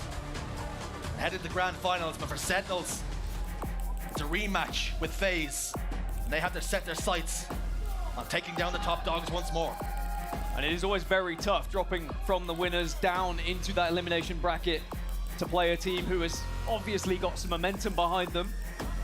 And there's confirmation of that series, and that Stronghold Solitude, by the way, was exceptional from Sentinels, and had they taken that King of the Hill, that's when I'd start to be a little bit worried for SSG, because going into that Slayer, they would have been all full of themselves. But this isn't the end of Sentinels. I feel like they've still got a big part to play in this tournament, dropping down into that elimination bracket. If they can get going, if they can play like they did yesterday, there is no reason why they can't be in that grand final. Well, one man I want to listen to after a very successful series is Stellar. Blaze has gotten down on the main stage. Thank you so much, Jersey and Gasket. Everybody give it up for the hometown team as Space Station goes to the grand finals from the winner's side. And it's been a while, Stellar, since that you guys have made it to the grand finals from the winner's side. It's been you guys fighting from that elimination bracket to be able to get there, win twice. How does it feel to be able to take these guys down right now? It feels good. It's been a long time since we've gotten to grand finals from winners, so definitely excited for that. And yeah, they're a good team, so.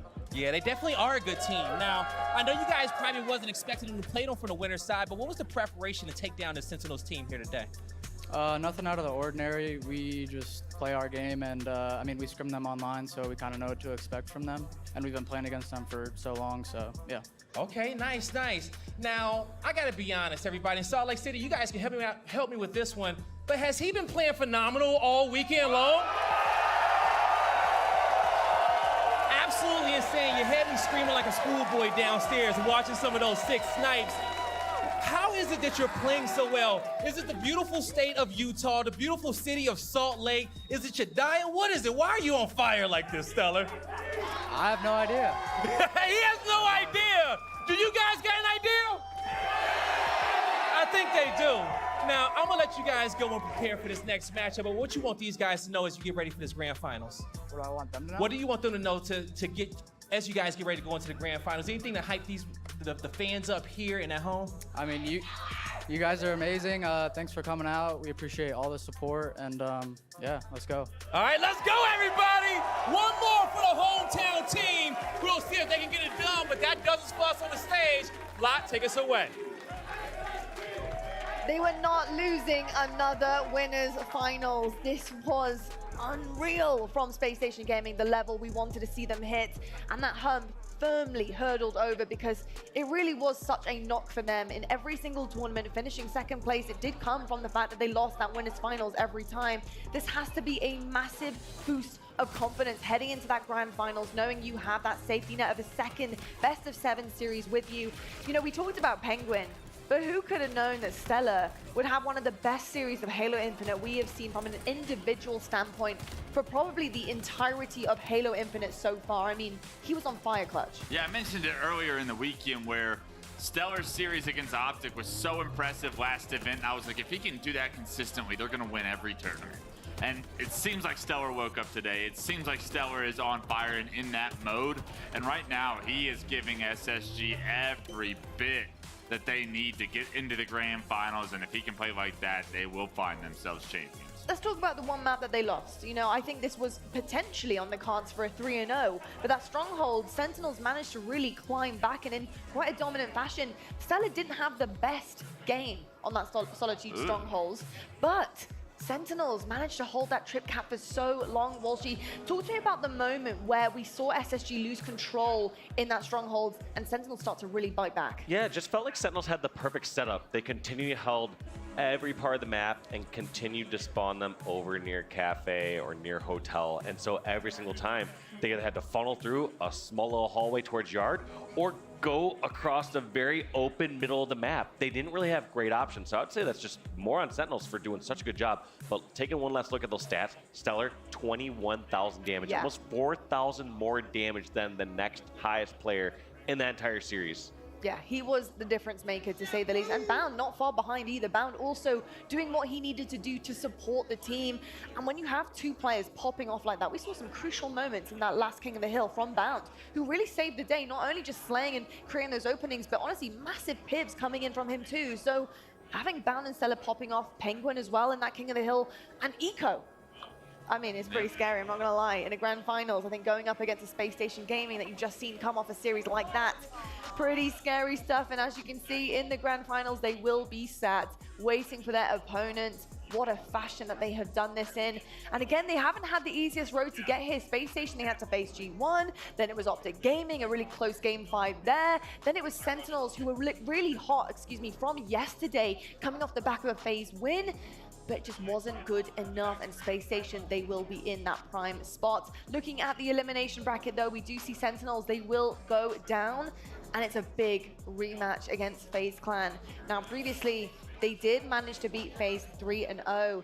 And Clutch, how are you feeling about this matchup this time around? Because I do feel like the tides are going to be a little bit different when it comes to maps and modes, but also the way that the teams are feeling. There's a big difference here between a win that FaZe have just come off and a pretty upsetting loss that Sentinels experienced. Yeah, something I was paying attention to during the Stellar interview. Obviously, we're hyping Stellar up. Love what we're seeing out of him, but in the background, Sentinels are still just sitting at that station.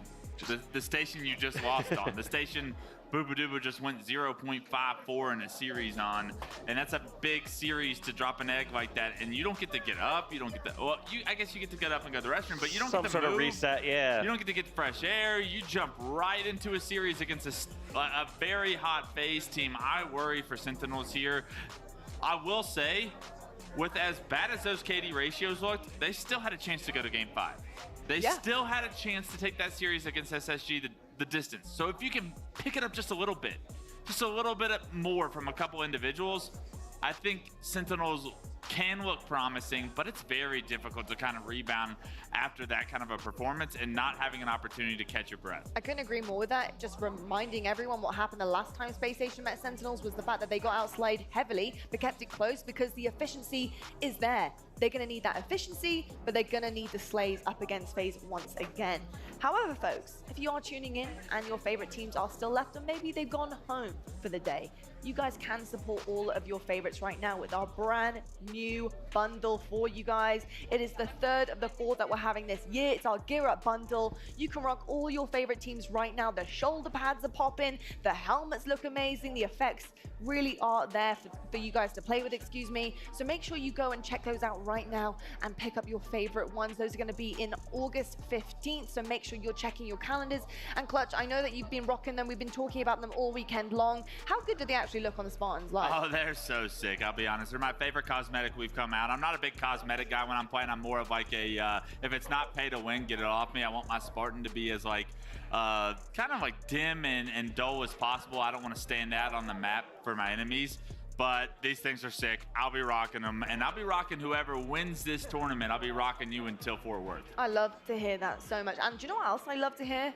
The fact that we have some updates coming our way. And Clutch, you're going to have to talk through these with me. Let's see it. I'll be joining you, but we have some really exciting new content, new updates, some fixes as well, I've been told, that are really, going to make Fixes are good things. Fixes are really good things. Bug fixes. Lots broken. Yeah, there's some fundamentals that have been changed as well. So really excited to look forward to those. And I know you guys have been working really hard in the office to get these across the board and listen to the community and what you guys want.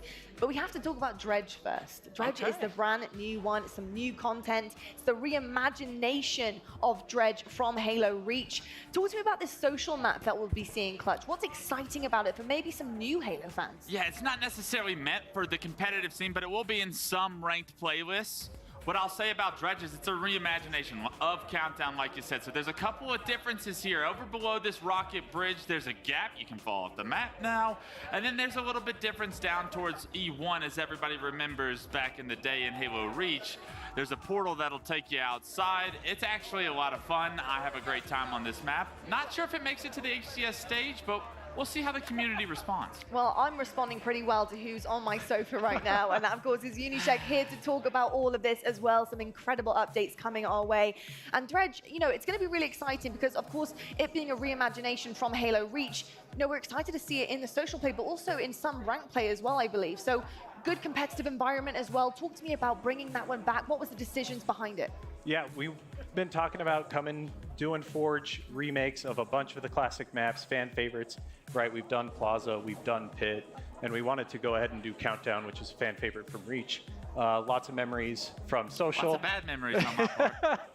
for some competitors, maybe Wasn't some a bad Crackdown memories. guy, I'll be honest. But we decided to bring it back with some new flavor, right? It plays different in the Halo Infinite sandbox, and it's just going to be a good time to bring back some good memories, some good nostalgia. 100%. Love to hear that. There's also some BTB changes coming our way as well. And I believe, you know, the Pelican drop, that is going to be massive. Yes. I know that it's kind of a small change, but it's actually big in terms of what you want to see with your friends, right? You know, dropping in and making sure you're on the screen with them. Talk to me about the change there and how that came about. Yeah, so we've got rebalanced Pelican drops. This means that when a Pelican is coming in, both sides of the map, you've got the same vehicle coming in the same wave. This has been a common piece of feedback since launch. We're very happy to address it. And then we've got a secondary change where when you load into the match, you've got intro cameras that'll prioritize your fire team. So when you're jumping in with your friends, you'll see all of your friends in the lineup and you can show off, do a little fashion show before you get to the slaying action. I'm actually stoked about the rebalance of the Pelican drops. It's one of my biggest quarrels with Big Team Battle right now is the competitive integrity, right? Like, I want to make this social playlist. Not everything has to be, It does. It needs to be even. I need fairness. I need ranks in Big Team. I need Big Team Battle back. I love competitive Big Team Battle, and this makes it just a little bit more competitive and fair. So I'm stoked for this update as well. I'm stoked too because we play BTB. We do. So now we're gonna have to go and get the, you know, I the don't updates get the coming invite through. for these BTB I know. lobbies? Sorry, tell you what, Come we're gonna send on. an invite I'd be your a way real now. asset on that team. With you, John, you don't want the Oh my God, we're gonna have words later. We're gonna have words later, but I'll tell you what, something else that's really exciting coming our way as well is extermination medals. Previously only on elimination, and attrition.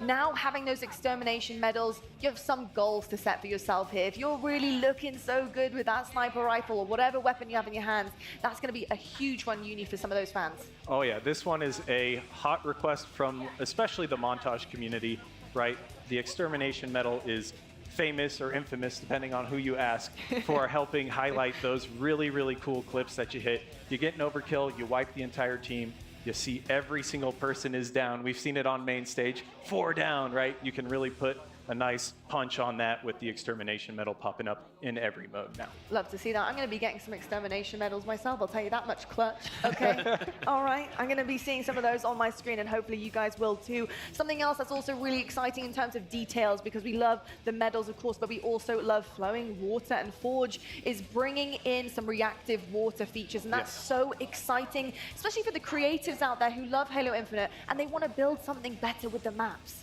Yeah. You've got reactive water. When Season 4 launched, we launched a plane that was static water, so it wouldn't react to the bullets or vehicles, players, stuff like that. And we were like, we know people want the one that actually reacts, so we quickly jumped on this. The Forge team is always doing awesome work, and this one they got out even sooner than we anticipated. Because players wanted it so much. Love that so much. It's going to add a lot to a lot of the maps, I think. You know what, if Wes keeps trolling me the way he does, I'm going to have to give him some swirlies in the moving water. Just going to have to let you know that now. It's going to be amazing. It'll feel nice on my nice new shaved head. Newly bald head. We love to see it. We absolutely love to see it. Uni, thank you so much for coming on, sharing all of the updates. You bet. Really exciting. I know there's also some bug fixes coming our way as well, which a lot of people can look forward to. So there's so much being listened to, and the community, honestly, there's a lot coming your way to look forward to. So thank you so much, Uni, for checking in with us and sitting in the HCS lounge. Yeah, thank you for having me. It's cozy up here. It's not bad to have a couch. I know. Couch guy now. Worlds, you got a couch set up just for Wes? Yeah. Well, folks at home, you're about to get very, very cozy, or maybe you're going to be screaming at your monitors, albeit we have an exceptional series coming your way next. Our Elimination Finals, FaZe versus Sentinels, a big rematch from this weekend. You won't want to miss it, and we'll see you right after the break.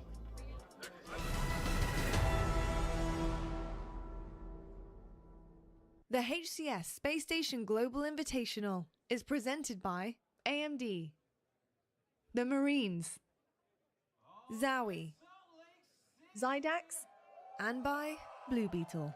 Only in theaters on August 18th.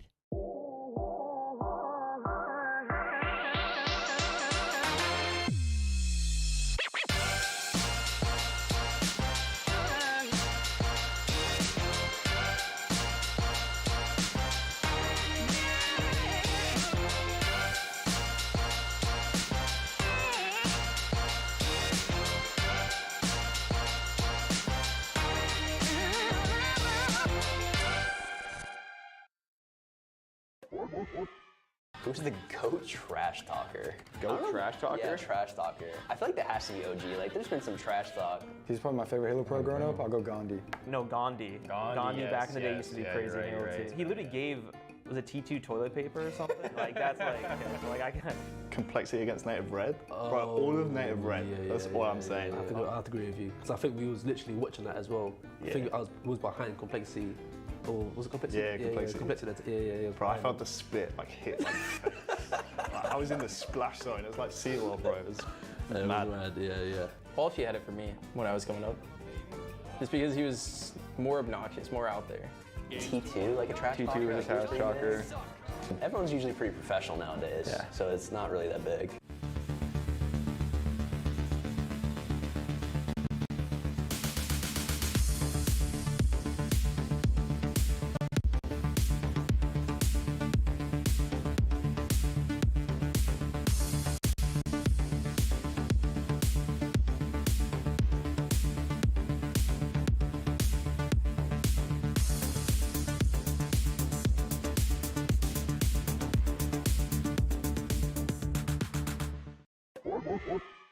Back with the HCS traffic report, we have an update for our breaking news story. It appears the assailant had managed to avoid police barricades and made his way to the Pizza Fort on Halsey and Reach Avenue. While there, an extremely casual player managed to get the drop and ninja'd him. When asked about what was going through his mind during the event, he simply stated, "I just thought he was after my cheesy bread." This is the world's most advanced processor. In entertainment, its rendering speeds render other processors obsolete. It drives the future of autonomous driving, powers cloud services for billions, helps change the course of climate change, connects communities of gamers anytime, anywhere, and uses AI to accelerate disease detection and cures. We make the world's most advanced processors, but only with your vision can we advance the world. AMD, together we advance.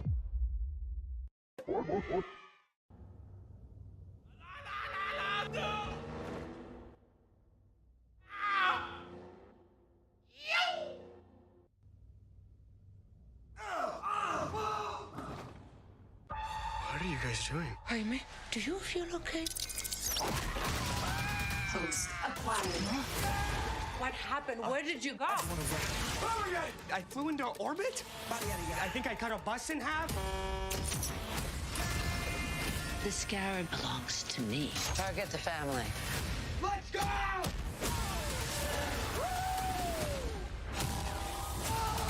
Blue Beetle. Rated PG-13. Only theaters August 18th. I get too high. Masala with this shit, my shit be too fire. Love it. Love it. Love it. Love it. Love it.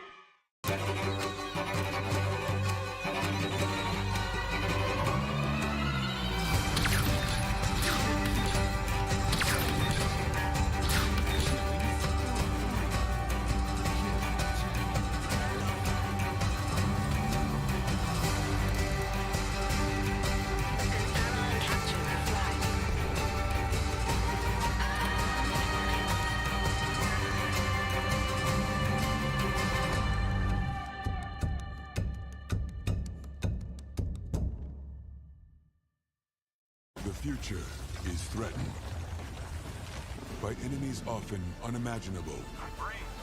When there are battles to win for America's future, there is one constant: Marines.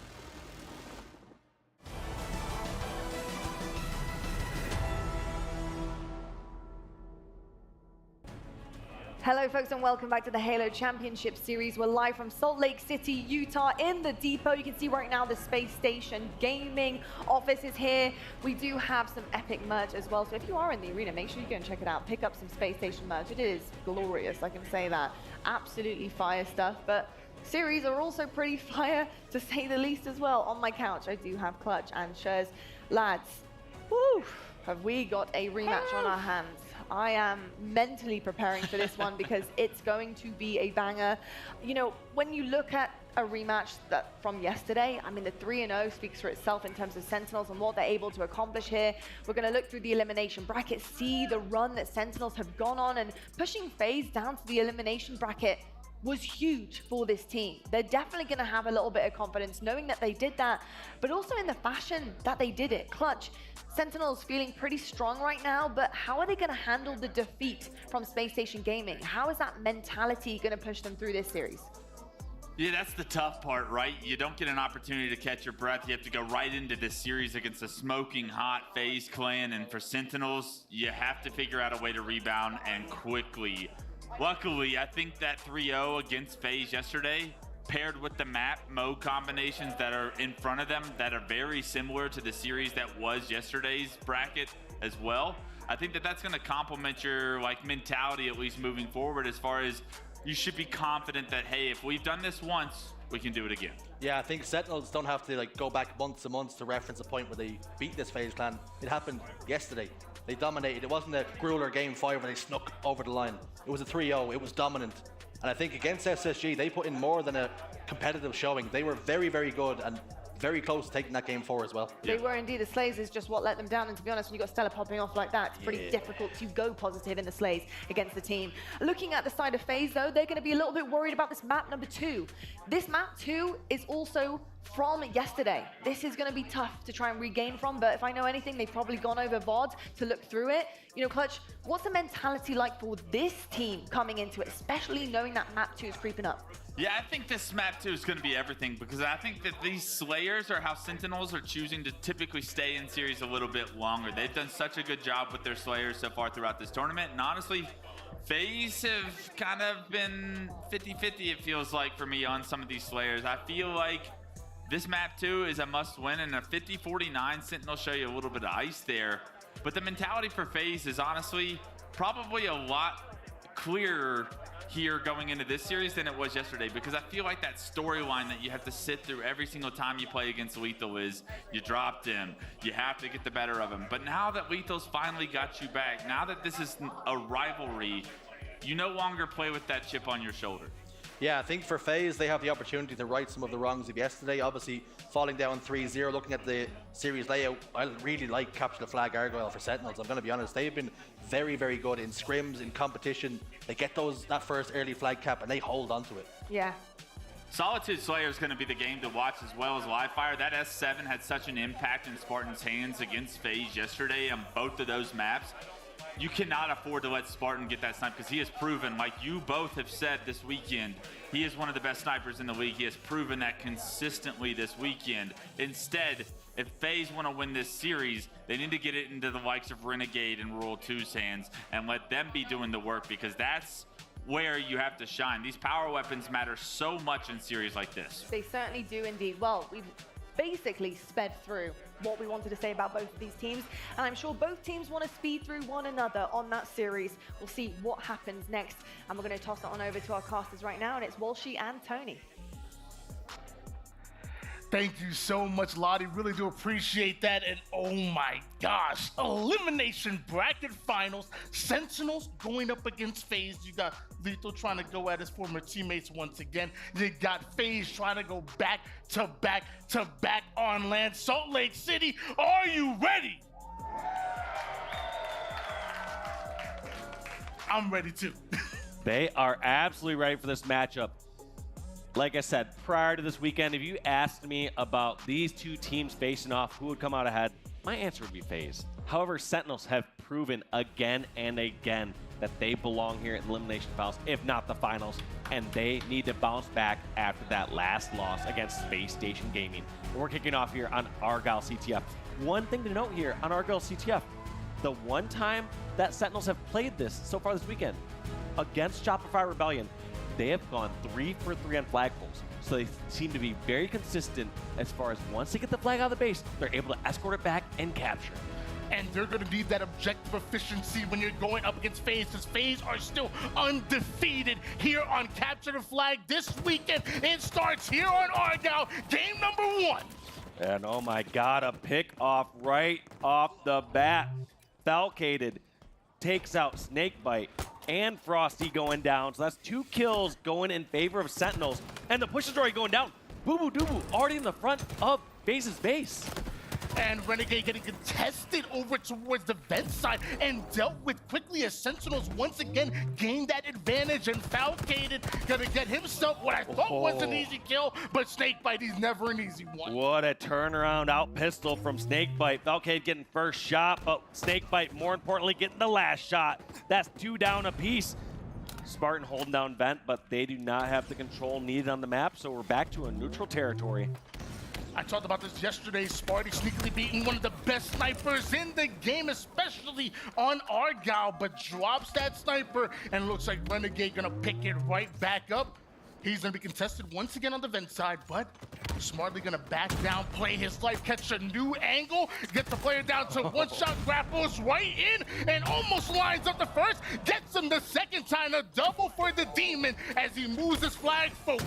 Oh my God. Slaying an objective. What can't this Renegade do? Helping his team get this first pull, and I do not know if they're in any position to stop this. Lethal, the furthest one up here for Sentinels, and that flag is just going to continue running. Double kill out of Renegade, gets the 3rd one, then passes that flag over towards Snakebite, knowing that he's 1 shot. That is perfect communication, small talk, and teamwork that leads to FaZe putting the first flag cap on the board. Back over towards Snakebite, we see QT coming up. That's the danger in some of those tumultuous situations, is if you're able to snag those slays and grab the objective right away, those players respawning are going to be of no effect during that flag run. So huge heads up play from Renegade to get those slays and continue to press forward. Thought Snakebite was going to be able to get away with that sniper. Not going to happen, but Renegade in the base of Sentinels, and their sniper is right in front of them. Portal and sniper is a big combination, especially as FaZe momentary 4v2. He's going to be able to start this run, but Sentinels, they're spawning up quickly. Yeah, Sentinels pulled the flag. They're not going to keep their 100% record here with flag pulls to flag caps. And Renegade has something else on his mind. He wants to be on the offensive and just grab a flag in return. Starts that flagpole to be a little bit of a decoy. Then Renegade bounces right back over toward the 50. Eventually, Sentinels get the return, but Renegade sitting up high.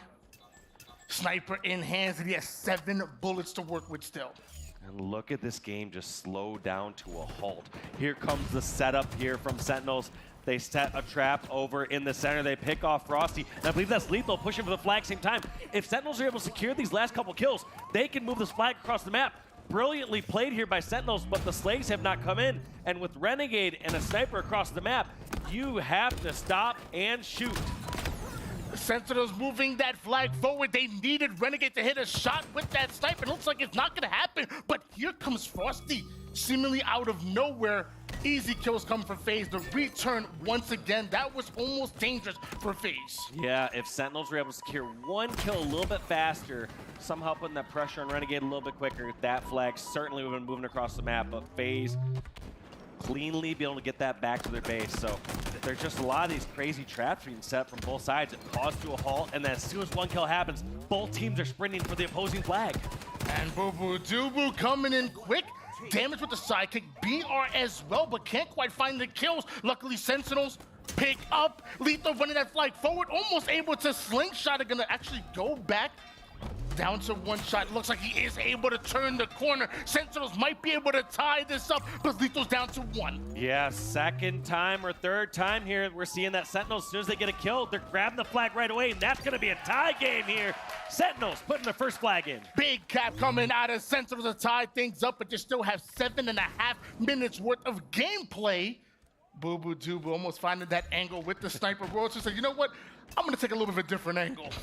Look at this, slowing back down. Falcade gonna translocate onto the opposite side of the map, pick off Renegade.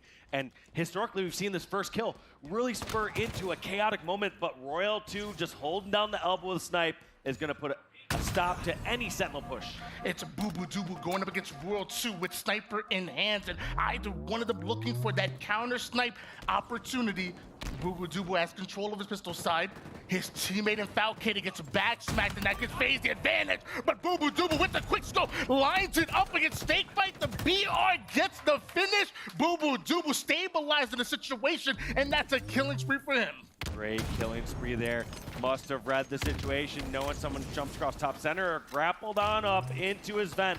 This is going to be the point of contention here for Sentinels right now. They have to clear out their vent and get this top control, or they need to push across the map to make sure they don't get trapped in their own base. And now Boo Boo Doobu getting a little bit of a sneaky angle over toward the bottom mid side. He has Sparty over toward the pistol, and that's a smooth body shot coming up from him, and Sparty able to switch right back out. And here it goes again. 2 going down for FaZe, and Sentinels immediately in the flagpole before a first spawn happens. Renegade, the first spawner, somehow gets the pick on Boo Boo as he spawns over elbow. I know Sniper popped up as well, so I'm not sure what FaZe are going to do with the snipe, but it should be relatively safe since that flag did not get out too far. Quantum Translocator coming up as well as Renegade. Thought it was in a 1v1, but he has that teamwork coming in. They're able to collapse quickly over towards the mid side. Half the members of Sentinels are down. Boo Boo Doobu is going to join him after Renegade getting the piv against his former teammate. Here we see Renegade taking over this vent. Quantum Translocator popping up. He lives and grabs it. Now, how does he decide to play this? Jumps on in towards bomb center. In short, these players are going to try to separate from that teleport location so they can go back in. That is going to be shut down there from Falcated before that equipment can be utilized. Renegade ends up going down, but Frosty is still forward here for FaZe. Long range shots connecting onto Lethal, and woo! That's a marksman medal coming out of one of the best marksmen in the game. Yeah, back to neutral territory. Looks like Frosty's Royal 2 is trying to run the sniper back, and they're just gonna sit and post up for a little bit to see who overextends from Sentinels.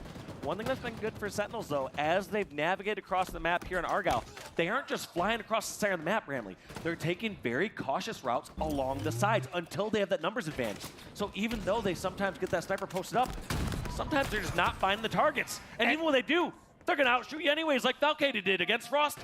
And that patience is working so well for Sentinels. They've been getting that advantage. They've been looking for left and right, and now Falcated has a hold of the sniper. Snakebite right in his line of sight, and now Snakebite forced to hide in that corner. Falcated not gonna let him get away that easily, hunts him down, and now tries to get out with his life. That kill was just a little too tasty. Not gonna let that player get full shield back. A little surprising you didn't see a ping there in that exact corner. Probably just called out that exact spot where Snakebite was at and realized no one else was going to finish it, so Falcade had to finish the job himself. And with the game tied at 1 apiece and Renegade with the sniper, I would love to hop on board with the listening with FaZe. Both teams looking for that next cap. One hit on my He is grapple. There's shotty. Two shotty. Yo, PJ, I'm going to our flag to shoot. Going to our flag. They haven't grabbed our caution. They're pulling on me. Two on me. We're spawning. One hit on me. I got good shots here. Another one. I'm winning weak, Brad. I kill Armando. There's someone on me. Someone on elbow. Last guy. Yeah, I'm leaving Quantum. Let's get up on the map a little bit more here. Yeah. I'm going kind of fucking rogue here. Yeah, I like that. Let's get more. Party guys. I don't think our windows. Yeah, we never cut him. He was crouching right side. You clear my Brad. Yo, they love playing. They're PCs. I'm jumping from. I killed their PCs. That's not Smarty though. Yo, Matt, you have gaps open, okay? Yo, our caution. Yeah, that might be Smarty. He's here sniping that sniper. Sniper's weak on mid, John. They're from base. I'm just gonna see. One might be a shot. Yeah, hear you, Matt? I'm on head. Pushing out for you. What's up, PJ? John, good win. Basically, PJ, flanking you, PJ. Shotty ramp. Watch out the base. That's not him though. Nice, PJ, shoot that guy. Yeah, they're snipers. They're starting to get up on the map. Yeah. You can play. Other base. Are you? I'm looking. Can you come shotty on me? Yeah, right? Yeah, I'm trying to get you, PJ. I have your window. They're barrels. Yeah, Mando, I have all your cross, okay? I'm Mando. We're done. I can kill the guy. Where is he? Barrels and PCs. Watch out barrels. PCs one. Do you want the barrels? Watch out the barrels. And throughout that listening and throughout that position from Snakebite, you saw quite a difference in strategy. One, you heard Frosty calling out how Sentinels are traditionally playing this map. Secondly, you heard them call out the last member from Sentinel saying, where is Sparty? They know that things are too good to be true when they're not seeing one of these players flanking around. So they are not relaxed until they find that hidden member. Once they spot Sparty out, they knew they no longer had to worry about the back of their base. They're slowly sweeping through the rest of the map. The third takeaway from there was Snakebite's positioning. You noticed that once Snakebite was in the opposing base, he didn't go for a grab right away.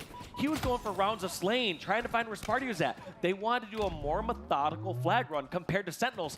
Sentinels get a kill or two, and they're flying right in the flag. And it's that communication and teamwork that leads to another 3 down for Sentinels and a QT grab for Renegade. FaZe already have the advantage, and now they're starting to pressure Sentinels here. Luckily, Falcated with the off-screen kill to kind of alleviate that pressure just a little bit, but Renegade, he's still sitting at the height advantage. Yeah, and just sweeping around this map, trying to see where these members of Sentinels are coming from. I like this play from Renegade, still pushing towards the flag rather than just trying to consistently be on defense. And here he goes. He goes into the back push, meets too much resistance, and teleports on out to the top center to lay down shots. And he's not able to portal back over toward the flanking angle because that QT runs out of time. So now he's at the hightail it into the base over toward the pistol side, and Sentinels anticipating this push well. You see 2 members of Sentinels starting to push them back. Renegade forced to back down over toward the control side, but a stray grenade gives him the advantage he needs. And look at that, just buying time. Royal 2 comes in to clear out Falcated, and the damage has been done. That's 3 down. Boo-Boo Doo with the last one remaining. We're not going to hear FaZe calling this out right now, but you know that they are going to call out exactly where Boo-Boo is or if he's missing. So since Renegade spot out Boo-Boo there, no longer a FaZe worried about their backs and the back of their flag. They know where the last member is and how far a new spawner could push up to. Less than 30 seconds on the clock here. A pull can force the sudden death, but the back onto Renegade, that's going to stop any push for FaZe. Now Sentinels, if they happen to get the slays at the right time, maybe they can get a pull, and that's a no-scope coming out of Boo-Boo Doo-Boo right as Lethal was starting to push in. Yeah, and this is actually a good spot for Sentinels pull this. They got 3 down. Renegade, the last one alive. Lethal is not going to hesitate. Gets the flag pushed on out. Falcated buying time, but Boo-Boo needs to start moving this across the map. He does. He decides to repulse it in front of him. Cannot get the challenge on the flag, and that's going to slowly tick down. Lethal, last one remaining. That flag's going to be done for. The pull was good enough to start the sudden death, but you had to get the follow-up kills with it, and FaZe's objective defense comes in. We got an overtime here.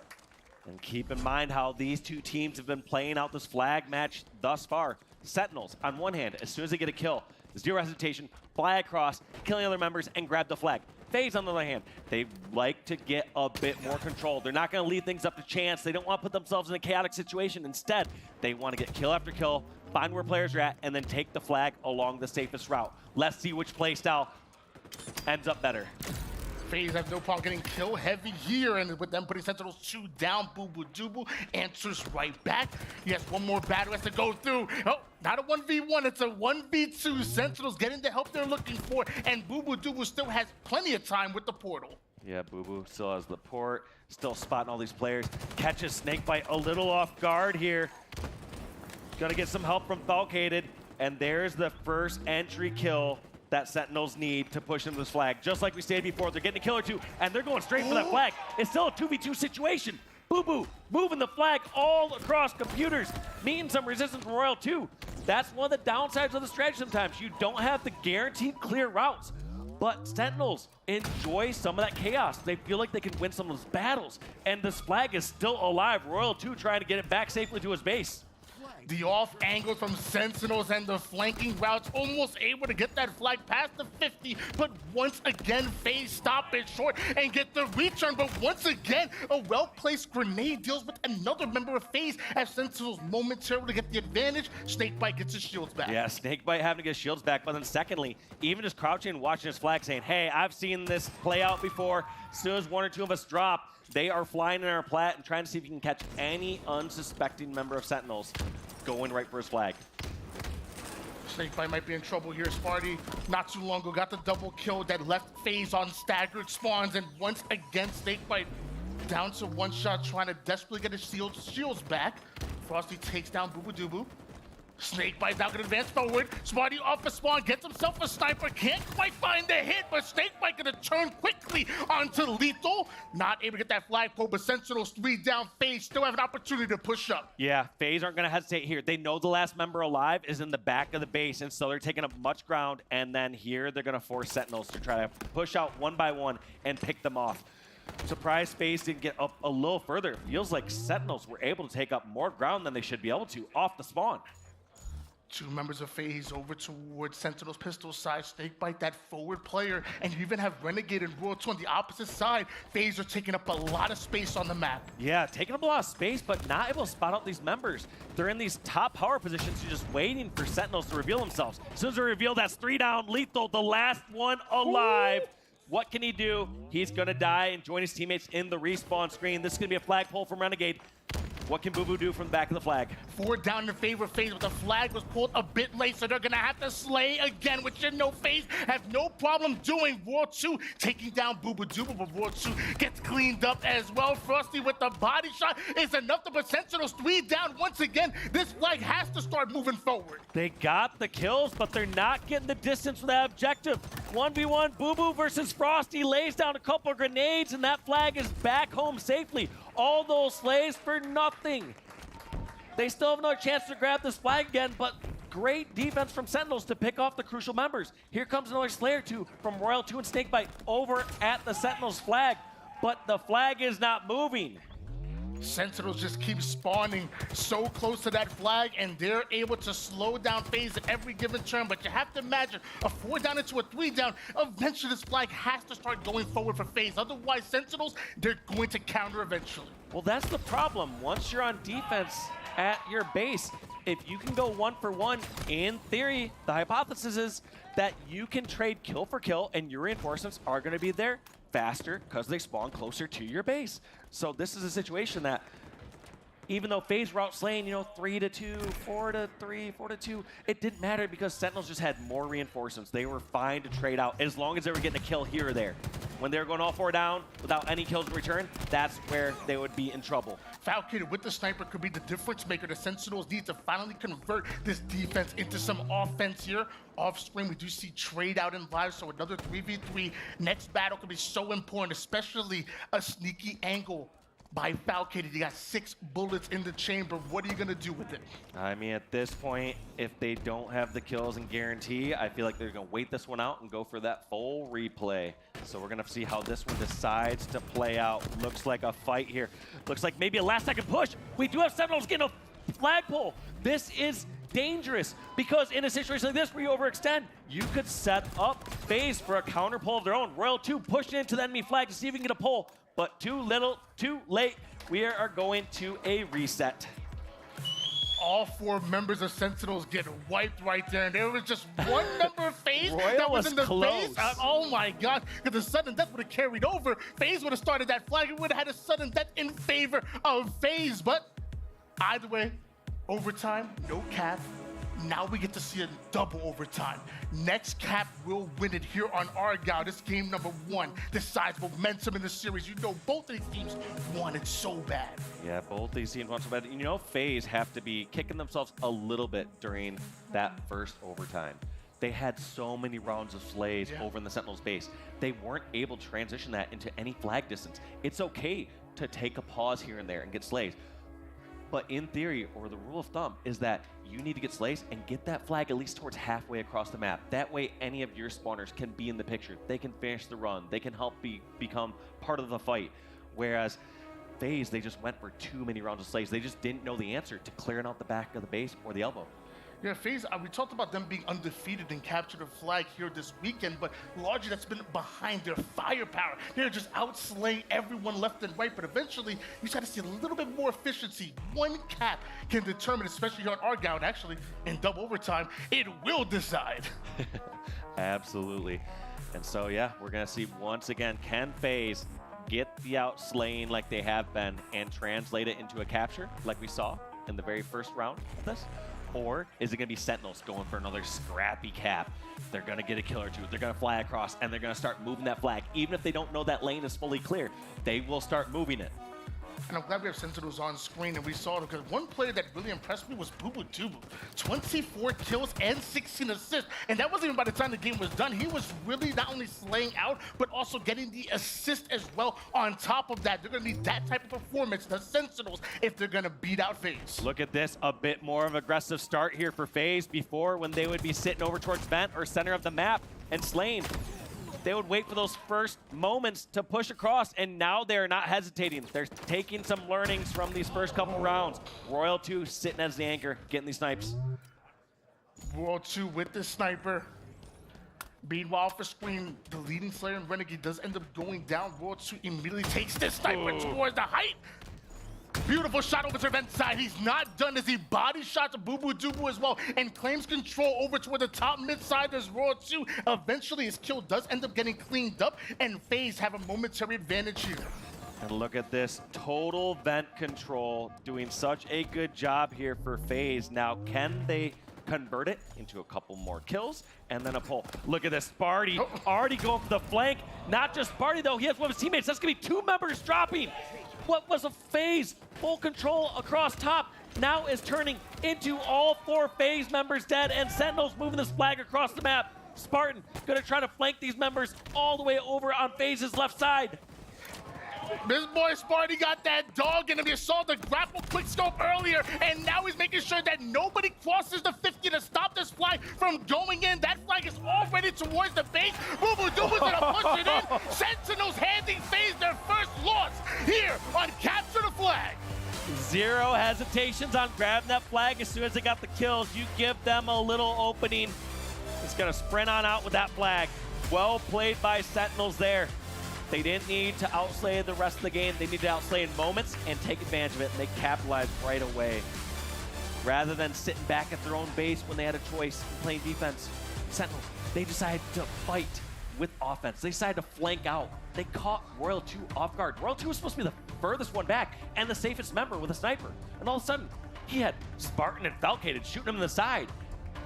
That's not supposed to happen when we have a strong setup, especially someone like FaZe, who have some of the strongest full setups in the world. And if you're on your Royal 2 side, like, how could you expect Sparty to just fly in with the grapple, get the quick scope to allow them to get those easy kills, and then continue that with the fly? Then he grapples over toward the mid-map after FaZe go forward down, so nobody can pass. Sparty definitely the playmaker in that game number 1, and man, we know Spartan, he gets loud, he gets passionate, and that momentum carries over. Game 2, FaZe, you better ice that boy. Taking a look at these top slayers from both sides, we got Frosty with a 1.41 KD and his former teammate Lethal with a 1.08 KD. But as we saw during that last game, kills, they matter in Slayer. But what matters in objective is, are you doing something with those kills? Are you taking up a better position? Are you moving that objective? And we know Sentinels are.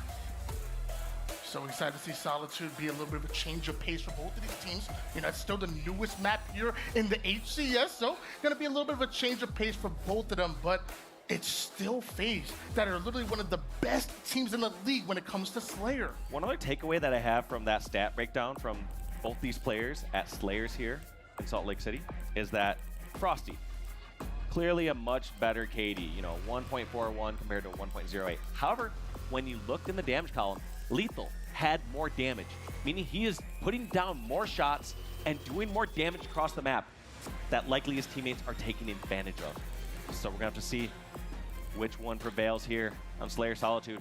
Is it gonna be cleaning up your own kills, or is it gonna be laying down shots across the map and enabling your teammates to go off? All of these players on screen have had plenty of time playing the first iteration of this map in Plaza back in Halo 5, but that quantum translocator, that is new.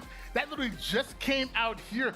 Who are you most excited to see with that QT in their hands? Who can make some of them game-changing plays? That one's tough to say. I mean, all 8 players vying for that equipment.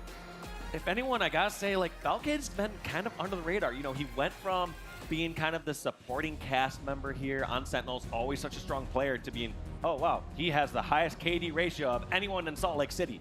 So let's put him in the spotlight for a moment. You've earned it. Let's see what Falcade can do here on Slayer Solitude, and what can he do if he grabs that equipment. Yeah, I stopped calling Falcade the most underrated player in the game, because now he's on everyone's radar. Everybody knows he's one of the best slayers here in Halo Infinite, and then you combine them with Sparty as well. Sentinels are a dangerous team. FaZe, you're on your back foot. How are you going to tie things up? Well, on their back foot, and they're going to sprint out off the start and see which positions both these teams are going to take. Quite a bit of a slower start here from Sentinels. I'm used to the squad getting ready for flanks, pushing their advantage, trying to force some action, but you see them kind of being a bit more reactionary off the start. You see Falcated not making his own play towards planters, trying to assist his teammates here in bottom, middle, and driveway. Let's see if it pays off, but that's going to be 2 kills for FaZe. Obviously, Sniper going to be the main point of contention here. Yeah, it's obvious to me that FaZe immediately prioritizing that sniper and getting over towards that nest control. You're seeing Falcon doing everything he can to try to stay alive over toward the mid side, but now his teammates are dropping left and right. And the good news, he gets to join them. Frosty also just knowing these perfect angles. You heard that nade banking right near, you saw it right near Falcated, but we had no idea where it's coming from. I almost felt like that nade was coming from Loop or something, but Frosty still having snipe. Must have been like S4 pushing over towards Truck to get that final finish onto Falcated. Now let's see who does the snipe. Woo! Picks a new angle. Oh. About to check into the hotel and decides, nah, let me go check out the snipe area again. Keep this high advantage. Really worried here about these posters and these stairs. Want to make sure they don't get any sort of angle. Frosty decides to push out. Realizing too many players are cramping his style over at snipe and wants to, instead of waiting for the action to come to him, he's going to bring the firepower to Sentinels. A killing spree to start off the game for Frosty, and the boy hasn't died one time yet, even having a sister go along with it as Frosty taking down to the low ground. It's an 11-8 lead in favor of FaZe, but you see 3 members of Sentinels breaking through the yard side. Frosty luckily gonna duck that situation. It looks like Sentinels aren't aware of it just yet, but with that kill onto Boo Boo Doo, they find out. Frosty found the action, and that action just rotated over towards the rest of his teammates. So Frosty doing a great job staying alive, but non-stop pressure from Sentinels, and also decisive decisions being made. They are just not contemplating or hesitating. They're saying, all right, we see this person over here towards driveway. Let's leave that person. Let's go towards LR and charge the rest of the FaZe members. And it was eventually FaZe that ended up going 3 down, but somehow Frosty stays alive and waits for his teammates to come off and spawn. And now that all members of FaZe are up, they start to get aggressive, but Sentinels answer right back. Finally, Frosty goes down, but still a 3-kill game in favor of the boys in red. 3-kill game, but consider also FaZe, they had that entire sniper rifle. We did not see that touch the hands of Sentinels here. Now that Sentinels have control of the snipe side of the map, what are they going to be able to do with this weapon in 15 seconds? It feels like they almost don't care. This is actually a bit surprising. I'm all for aggression from time to time, but they're leaving the snipe side of the map and just charging to try to find battles against FaZe. This is now the second time that we see Sentinels make a 3-man push over towards the flower side. Will it pay off as Snake, by looking to combat, evolve that sniper over towards Poster, but the nades are now coming right back at him. Never able to grab a hold of that sniper, but neither are Sentinels. Yeah, not able to get that weapon. Now these next slaves are going to decide who gets that sniper rifle. Boo Boo and crew trying to battle or back away Snakebite. Snakebite's going to snag that, run away through loop, and this is a sniper that almost certainly was going to go in the favor of Sentinels. However, Sentinels pushed out a little too hard. It felt like they tried to force a little too much action. Now, albeit Snakebite is not in a safe spot yet. He has to hit no scopes, and the pressure's on. Renegade, the last one alive. Spartan has the sniper. Snakebite was able to combat, evolve that sniper towards him, but once he goes down, Sparty gets a hold of it, and now you see one more member of FaZe over toward the driveway side, and now Renegade is starting to move into position. Sparty not quite aware of it just yet, but he's taking a low route, concealing his presence, and then planting one right onto the head of Frosty. What a challenge right there. Most of the times you're seeing your snipers post up way behind, making sure that you keep your safety as the most important piece, but Spartan just trying to find some fights. Tries to take out Royal 2 with the truck. Not successful. Bait and switch coming out of Snakebite, and Royal 2 just fighting for the lives against Sentinels. Royal 2 down to one shot. He's taking cover, and Snakebite, that forward player, ends up going down, and Royal 2 joins him. So now a momentary 4v2 for Sentinels as they take map control. They also take the life of Renegade. Find the spawning player in Frosty. Sentinels starting to look good as they take the lead. Yeah, taking the lead here, and I wouldn't say it's because they're sitting back with Snipe. It feels like aggression is the only page in their playbook. I don't see the other chapters in this playbook here, Tony. They just want to always force the action when they have the chance. So right here, setting up, slowing it down, setting up a trap. We're going to see how FaZe decide to react here. It's might have been a hidden chapter in the book. Finally, we see them slow the game down, and Boo holding on to that Snipe side of the map. We see two members of FaZe start to move into position, but Frosty, the first one to go down. You said it before, you give Sentinels any kind of advantage, they're going to play through it. Sparty flies in, but ends up giving up his life. Boo can't quite find the angle he's looking for. Here it is. And a slow finish there for Boo. He knows that other players are around him. Snakebite deciding to run away from the yard. Both players decide to back down. And once again, 1 kill lead here for Sentinels, but they have control of the side of the map. Quantum Translocator spawning up in 15. Also Snipe coming up soon. Still a 1 kill game, make it 2 after Sparty takes down 1. Roar 2 being left by himself over toward the blue side and not able to get away. QT coming up, Boo starting to push in. Sparty's also over toward the cafe side. Once again, Sparty goes down, but Boo still gets away with the transporter. Yep, got the Quantum Translocator. Somehow Snipe still not picked up after it's been up for 10 or 11 seconds. This is a bit surprising here from Sentinels. Obviously these top pros, they know how to time these power weapons. However, it feels like they are favoring to get aggressive, take up more ground rather than grabbing that weapon as soon as it spawns. And because of it, feels like they're being punished sometimes. I feel like Sentinels are doing the tough part, which is get control of the crucial parts of the map. And they aren't reaping all the benefits of that. They aren't just sitting and grabbing that snipe as soon as it pops. They aren't able to slow it down. You've seen that FaZe are being much more reactionary.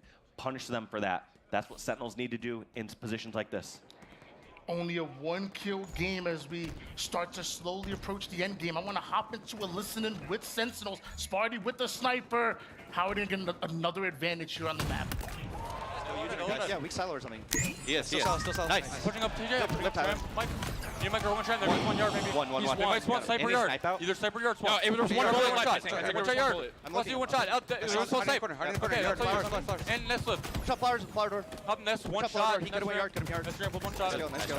Let's go benches together. I'm coming. S4 right now. S4 now. S4 and blue window cross. I'm getting shot from blue window. One tram, I can watch S4. Call this Yeah, up. one shot S4. He fell blue truck, one shot nest ramp. Can't get him, he's gonna go lift. Yeah, they're gonna watch over. Nice, that was him. Alright, I'm at lift. Yo, another guy snipe ramp. One. I'm here. Frosty. Nice. What's on the lift, Frosty? Oh yeah, I'm here. What's up, lift? What's up, lift? Still one in front. I'm hitting his front. What's up somewhere? Frosty, what's up front? Under us, yeah. Nice job. Repulse up. Alright, yo, I left tram. I'm pushing blue. Quantum 15. Yo, top yellow's on me. Oh, left side. He's one. I'm in blue. Quantum. Just perfectly coordinated there by Sentinels. They see a push coming from FaZe and they have all the answers. Getting those players trapped down low at truck, at lift, going to kill them at their own leisure. They knew that players were, at some points, anchored across the map over near window, and they just ignored those angles. One thing that Sentinels do so good during their pushes is they block off a certain angle that FaZe have and just isolate the other members and use a numbers advantage to out-BR and outshoot the players.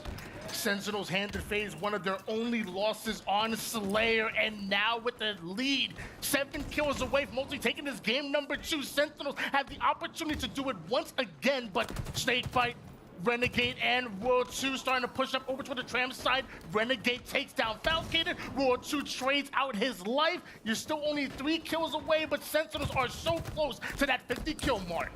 And Snakebite fighting for his life bomb center here. You know he's being called out by these Sentinels members. Boo and Sparty both living with one shot down low. And it's just a battle in the bomb center. Sentinels, pleased to trade kills here. They will happily trade kills, but this can be a nightmare scenario. New sniper popping up. And Sentinels nowhere near it. Frosty has his hands, has the game in his hands. He needs one pick to get to safety. Gets the shot onto Falcated to stay alive. 2-kill game, but pressure's still on. Somehow takes out Sparty McFly. FaZe starting to clutch up here as Sentinels go 3 down once again. Now you need to find out where they're spawning.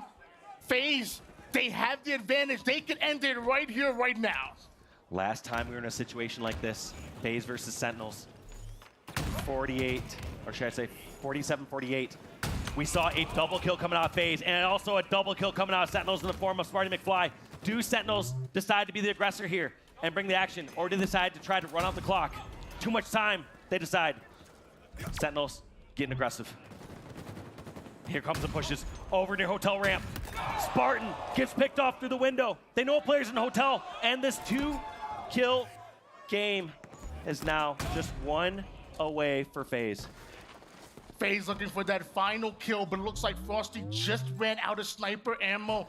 World 2 still able to take height here. FaZe have taken control of this game, and Lethal is over towards the mid side. If Frosty can spot that out, they can possibly collapse on him, but he quickly takes height. QT's up, but once you grab it, Sentinel they're gonna let the FaZe know exactly where they're at. Boo Boo Doobu is gonna be chased out of the yard, over towards Legend, over on the mid side of the map. Boo Boo Doobu finds the exit, though somehow stays alive. And Frosty out of the fight for a moment, has to rely on his teammates to be able to secure these. Looks like Sentinels charging around, trying to find any sort of angle. Spartan in the dip. Renegade gonna try to engage that. Decides not to jump out for fear of Boo Boo and support. And FaZe, they're not making any moves. They find out where some weak players are, but they're not overcommitting. They do not want to fall into a Sentinels trap. There's gonna be no sniper in effect the rest of this game. They're playing this so cautious right now where FaZe, they know they want to take advantage of a mistake from Sentinels, but they don't want to get baited out. What? And World 2's down to 1 shot, ends up going down. That's going to be courtesy of Falcated, and now Falcated with the shot, but Boo Boo Doobu goes down. You saw just a desperate quick push there from Sentinels. They didn't care about the positions. They flew out to the center of the map. They started scurrying on the bottom of the map. FaZe held strong in their power positions. Eventually had that perfect angle. You saw Renegade getting the final kill on Boo Boo over at top snipe lift. It was a 50-49 game the last time these two matched up over towards the winner's bracket, and it happens again, but this time it's FaZe that come out the winner, and now the series tied up going into a swing game 3. That one's a bit of a heartbreaker. I felt that Sentinels were mostly in control after that very initial snipe, Tony, where FaZe were up by a couple kills. You just saw Sentinels take over. They got up by 7 kills. They had positions. But let's take a quick look at the KDs before we break that down further. Sparty, 17-14 with 9 assists. Most kills, most assists. Also a lot of deaths, which is fine. You're securing the other 2. Yeah, I feel like Sparty was definitely being aggressive, but in most of those engagements, he was taking, like I said, 17-14. 6.0 KDA out of him. On the opposite side, you see Raw 2, 16-13 out of him. And then, of course, that damage, 5,000 out of Sparty. Somehow wasn't enough to get the win in that one. Yep, most damage. And then also World 2 leading his team damage with just sub 5K. So close. I mean, it doesn't get any closer than 50-49 like that. That is the second 50-49 Slayer that we've seen between these two teams this weekend. What really surprised me in that matchup, especially going down to the wire, is how cautious FaZe were. There was a couple of times we saw both Boo Boo Doobu and Sparty out of position, and we thought FaZe would have collapsed on it. So no, hold on. This could be a trap. Let's wait. Let's let the game come to us. Because the moment you try to overextend, you think you have that advantage, is the moment it ends up biting you in the butt. So that patience pays off so well for FaZe as they end that game. And take a look at some of the highlights, man. Frosty with the sniper, this is a dangerous combo. Like we said, it was a 47-48 end of this game. Almost a recreation of what we saw yesterday. FaZe, however, coming out ahead, snagging these next 2 kills, giving themselves all the room that they needed to close this one out. And look at this push. Despite not having snipers, despite not having weapons, Sentinels just wanted to charge all the way across and force the end here. And look at some of these positions. Such a crucial pick off there by Frosty to take out Spartan. Oh, there has been so much more damage there in the window. And here's this crazy, crazy ending as somehow you'll see a couple members of Sentinels flying out in the center of the map, which is kind of a crazy play. When you think the game slows down so much, you don't want to push out in a center, more exposed area. But you'll see these couple of these members jumping across top center, doing some damage here towards snipe side, eventually falling just short right here. Boo Boo and crew flying across top. No fear. And FaZe just holding their ground, consistently just holding those high up power positions. And look at this, all these members of Sentinels scurrying around, trying to find these finishes. And still, generally when you get one player, one shot in these end games, everyone's eyes are focused on there. But it seems like FaZe have kind of learned what happened in the past. If they focus on the very first threat, they're going to get flanked. They're going to get surprised by all these other members. And so FaZe, wisely, not just chasing the very first shiny object in front of them. They're not just going to chase that very first person that's weak. Look at that, 2 players flying up. Someone that Royal 2 is saying, how am I seeing 2 people flying across top center? And here's the end crucial kill. Renegade picking him off across the map, helping his teammate Frosty to avoid that 50th and final death. What wild aggression we're seeing here from Sentinels, and it's working against the best teams here in the world. Definitely, I love the fact that we saw the highlights when we saw Boo Boo Doom get chased out of the yard. He went up toward the ledge side, dropped all the way bottom mid, and was able to escape drive well. I was like, okay, well, that's the first time FaZe said, let's play a little cautious. Then you saw Lethal over toward the bottom dip side. He was in a little bit of vulnerable position. Frosty was looking right at him. I thought they were going to chase him bottom mid. Again, they said, nope, let him get away. This looks like a trap. And it wasn't until they knew they could secure those final 2 kills. That's when FaZe struck.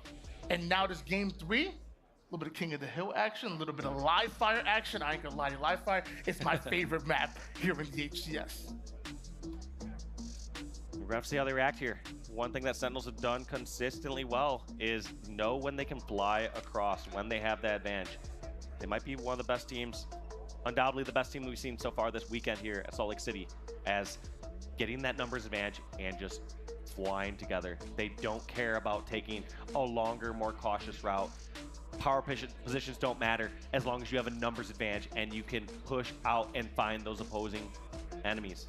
Yeah, oftentimes it doesn't like the best strategy, but I feel like what really is the best strategy is the one you're doing together. If you can stack 2 or 3 members and overwhelm the enemy team and get the advantage you're looking for, hey, that works for me. If it works for you, it works for me. Sadly, didn't end up working in that game 2 over towards the end game, but something tells me that King of the Hill live fire might be a little bit different. If Sparty gets a hold of that sniper, he's been on fire all tournament long. Yeah, he has been playing well, but like I said, I feel like they just need to connect that last little step in their plan.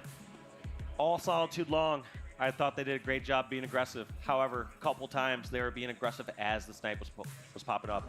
That's a time where you can force FaZe to be the aggressors, force them to make a move, possibly make a mistake. Instead, felt like Sentinels would just give up their position. They'd give up that weapon, and they would pay the price. Yeah, there's actually one engagement where we saw Sentinels give up that snipe advantage, and I thought they were going to retract back to it. Snakebite drops the plasma grenade. That combat evolves the sniper over toward the poster side. Sentinels like, wait, hold on. Where did the sniper go? Eventually, Snakebite steals it away, and I'm like, okay, well, a little crafty play. I know you like it. You've done a thing or two with plasma grenades back in your day. Don't be modest. Absolutely. So while these players are talking through some final strategies, getting prepped for this game, they know how crucial this one is. Going up 2-1 here in the Elimination Finals is a much, much better spot to be. You got some room for error. You put the pressure on the opposing team. You no longer have to be the playmakers. You can force them to make mistakes, let their nerves lead them to bad decisions. It all starts here. A lot of these times where we've been able to see FaZe get disoriented on these last couple games from the Sentinels pushes. They've been able to take longer flank routes. Not going to be quite the same here in King of the Hill live fire. You're not afforded the same sort of amount of flank routes. Everyone's going to be focused on that one objective. No longer do FaZe have to worry about playing offense towards the Sentinels flag and playing defense on their own flag. Instead, they can keep their eyes locked on one prize.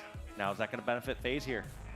Or do Sentinels have some tricks up their sleeves? Do they know how to play in the outskirts a little more? Do they know how to bait this hill more? Are they still going to be as successful and as aggressive here on live fire King of the Hill? Well, we're going to find out, Tony. In this game, I want to put some pressure on the coaches because, the sniper and over should have a giant timer on their heads, and that's going to draw a lot of attention. The hill obviously going to draw a lot of attention, but I think one weapon that maybe goes a bit under the radar is that heat wave. If you don't have that overshield, it can shut it down. If that sniper wants to play a long range, you get close range with the heat wave, and that's where the coach is going to be tested to make sure they're always keeping track of it on the map. Well, here we go, Salt Lake City kicking it off here with Frosty here on a crucial game number 3. FaZe and Sentinels both fighting for their chance to take down SSG in the grand finals, and what a bloodbath we have here over towards the plat. Frosty taking out his old teammate Lethal. Has Sniper in hand and pressure already going towards this hill. Frosty with that off the rack turns into a quick 3 down for Sentinels, but it looks like Sentinels end up getting favorable spawns right next to the overshield, and Lethal might have been able to get away with that. Keep in mind, these two teams battled it out on this game mode. Last time, going in favor of Sentinels 4-2, despite Sentinels being outslaved. But is history changing here, Tony? They also played Slayer on Solitude in their last series as well, where Sentinels were able to eke out that last kill. Actually, no, they played Recharge last time. I had the wrong stats there. I think I just saw Lethal get double stuck with that overshield. My gosh! And Frosty is still connecting with the sniper left and right. Sentinels fighting right back for the green side, but a killing spree out of Frosty clears out the green side of the map here, and FaZe once again take control. Look at this, Frosty just keeping this power position, forcing Boo Boo to jump off the map or jump into a BR burst. You can choose your own adventure here when you're going against FaZe. Falcated, stick in here inside the B hill. Remember how last time he went against FaZe, he clutched it up with a triple kill, closing out the 4th and final hill here against FaZe. And now kicking off right off the bat here with the first one. Trying to stay alive. Look at how difficult of a kill it is to take down Falcated. Just juking left and right against Renegade. They're both hesitant to step a toe out of this hill, but they both know where each other's at. They know the location. And look at this, just coexisting peacefully inside the same hill. We don't have to fight. We can just stay inside and let our teammates fight. We can be buddies. Gotta love that. Had a little bit of a peace treaty right there, then eventually one step out of that hill for FaZe that eventually leads to a 1 cap advantage for Sentinels, but Lethal over to the tower side by himself. FaZe, if they can get aggressive, they can clear him out and maybe get first progression onto the second hill. Yeah, a rare symbiotic relationship we just witnessed there inside the Halo live fire universe. And Lethal just still looking around for where these players are at, just knowing Royal 2 was right above him, gets the kill, now decides to grab the time. FaZe, nowhere in position to stop this. Frosty has snipe, but he has to go an obscure angle to make this effective, and it's a do or die moment here. Frosty takes the pot shot, decides to back down, does not want to give this weapon on over towards Sentinels. And he's at kind of a crossroads here. Does he go back? Does he get a high ground to push across with a snipe? Does he join his teammates and push right up? And the fight's brought right to him. He's getting some damage, but they can't really translate into the kills they need. And all of a sudden, over 50% of the hill in favor of Sentinels. Sniper, relatively ineffective despite getting damage, despite getting kills. Hill and objective going in the favor of Sentinels. At one point, Frosty had the sniper for so long this series, I'm questioning whether he spawns with it at this point. But finally, Falcated able to strip it out of his hands, and the BR connects onto Renegade to clear him out. A 2-0 start for Sentinels. And Falcated is moving in position with the sniper, and we see another overshield find the hands of Sen. Yeah, you look at the kill category, fairly close. Only a 2 kill difference separating these two teams. But you look at the objective category, and it is nowhere near close. 2-0 in favor of Sentinels. Just completely outmaneuvering in these objective games. Lucky for Sentinels and Sentinels fans, there are 3 objective games total in the series. If Sentinels can close out this one, they got another objective to back it right up. We see FaZe with the lead over towards this hill here, but they're still down by 2 caps. Spartan, he wants to find an angle along with Falcated. They're stacking numbers, but thought it was a 2v1. Eventually turns to a 2v2. Sparty goes down. Boo Boo Doo falls as well. But somehow, all 4 members of FaZe end up getting wiped. Here comes Lethal. Lethal, the last one to join the fight. Last one to join the party in the hill. Able to get that crucial flank on Snakebite, whether that was a respawn and join the fight immediately, or whether just knowing that he had to lurk on the outskirts of the fight. Look at this, not just sitting inside the hill and scrapping up time, realizing that the kills are the most important once you're going for this garage setup. so wisely decides to back out of the hill and charge in together with his teammates in the tunnel. 2-0 lead for Sentinels as they back up and try to finish out this hill. You just need one more round of slays, but you gotta take it one step at a time. Boo Boo Doo Boo taking down Renegade, but Lethal falls. Time is so close. Boo Boo's gonna try to stick this. It's too close. It looks like no one from FaZe can get their foot in there. That's gonna be 3 hills going in favor of Sentinels. Now they decide to go for the dagger and get that 4th mile hill, or are they gonna go on a slaying spree? Still so much time on the clock though, Tony. It's hard to say, can they slay for 3 minutes against FaZe? I mean, they're gonna slays right now. Now the decision is, do they step inside the hill? I feel like this hill is one that you can't just bait over and over again, so I would expect them to grab this OS and just try to close out this game and start the clock a little earlier here for FaZe. Even if they wanted to bait out this hill, I mean, to try to bait it out for 2 minutes and 30 seconds seems unrealistic. So Boo Boo Doo Boo gets up close and personal, clears out that hill quickly. Now Sparty started to move in position with the sniper, but 2 of his teammates go down, so he tries to fall back. That's a full squad wipe in favor of FaZe. Yeah, Sparty on the outskirts trying to help his teammates, realizing just a little too many numbers there. And here's the last one alive, tried to run on home, unsuccessful. But Boo Boo able to clean up that kill damage that Spartan laid down. There's a lot of faith in a team knowing that you don't have to just go for some random stick, some random ninja play in order to get a kill. If you lay down damage, knowing your teammates will take advantage of it, you will consistently do that and set your teammates up for success. That's what Sparty did with that no scope, getting some damage down, and Boo Boo off his spawn, getting the clear. It's the fundamentals for Sentinel that's been giving them this dynamic lead, and now he's got to close things out. Wow. He's not able to take down both players out of that hill, and it looks like Sentinel's gonna sweep that game. King of the Hill belongs to Sentinels, and now you're 1 game away from going to the grand final. Just looking so strong. I kept saying there I was uncertain if Sentinels were going to be able to disorient FaZe as much as they had on other objective games. And I don't know if I'd call it disorientation. I just felt like they held down the hill areas better. Even when Frosty had sniper and the hill was over at A-plat, did not matter. They stepped in the hill when they needed to, forced Frosty to get into a close by angle, backed him down, and scrapped up hill time. When they were over towards Garage, one thing that was most impressive is most teams, they would commit to just sitting inside the hill until they're attacked or damaged. Instead, we saw a hill member in the form of Lethal charge all the way through the rat tunnel to help his teammates, sacrificing 5 seconds of time for that control and that setup to close out the rest of the hill.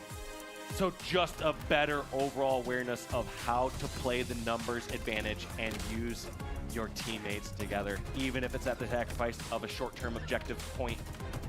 It comes out in the long run. Well played here by Sentinels. Sending a statement here, 4-0. Wasn't close. Slays at some points were close, but that game was not close whatsoever. Sentinels just dominating game number 3 on King of the Hill Live Fire. They're in a great spot, but they still got to close out. We saw they weren't able to close out on Slayer Solitude, losing 50-49. Lethal is a god. Halo 5 on MCC, people are requesting. Got some strong statements out there, but next up, game number 4 is going to be Oddball on Recharge. Can Sentinels continue to work their objective magic, or are FaZe going to step it up? Are they going to get a little bit of reset, come into this game number 4 and go to another game 5 where they're just known as such a clutch roster? This could be the final time we see FaZe here in Salt Lake City. Sentinels just 1 game away from making it into the grand finals phase. Their hopes are going for the 3-peat, might just end here. 2 apiece, but that's going to be Camo going over to Sparty. Let's see how he decides to play this one out. Is he going for the slays, or is he going to try to get that objective? Decides to opt for the slays. Gets the back smack on Royal 2. Saw a grenade over from C. Calling out to his teammates and just letting these players fall into the trap. Backs up Valkated for a short bit. Clears off Snakebite at the stacks. Meanwhile, all the way across the map, his teammates rotating the ball, but wasn't able to get anywhere. And what a sneaky try to jump over to batteries, knew that there was some angle over from the Mangler pit, and rather than dancing back and forth in Needler, decides to take a little jump, go over towards that R1 battery. Unsuccessful, but great attempt.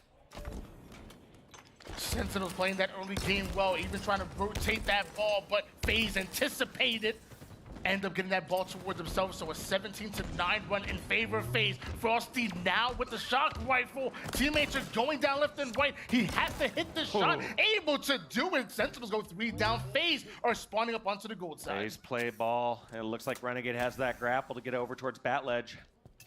But all these members of FaZe are spread out across the map.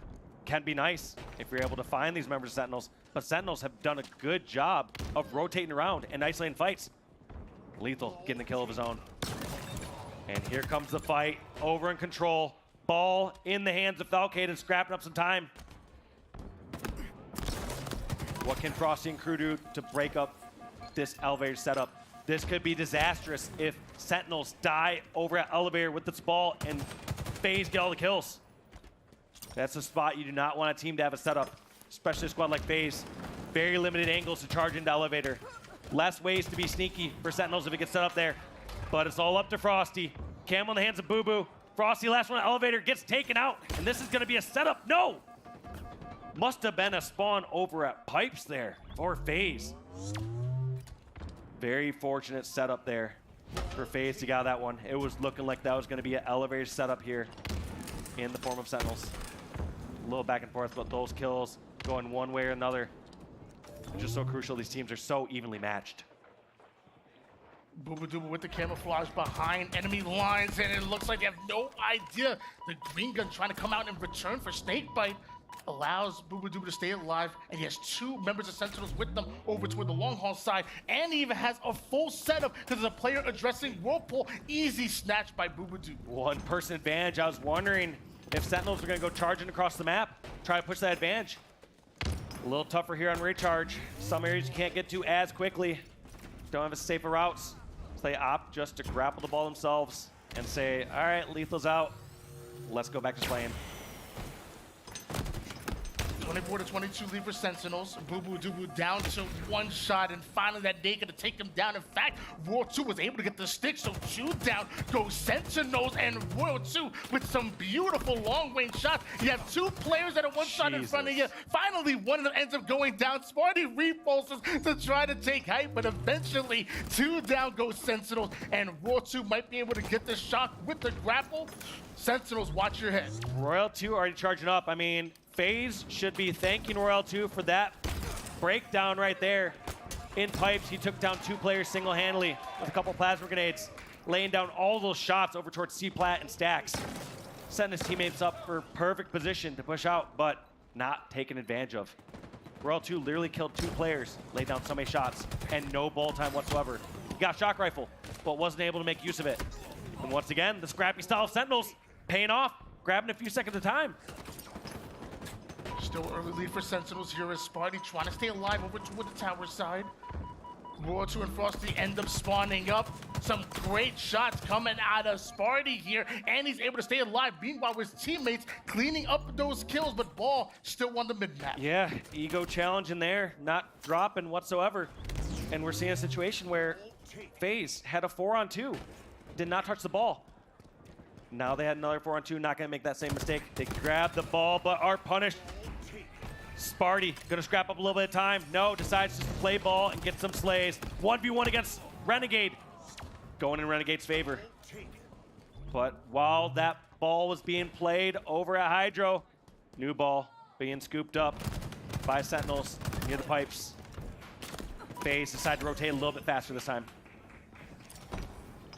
Renegade ends up going down, but Sparty picks up a double kill. And is that 4 down for FaZe? Sentinels now have a big advantage here, and all of this time going down. You only have 55 seconds on the clock, and Sentinels are starting to grow their lead. Yeah, so much back and forth lane.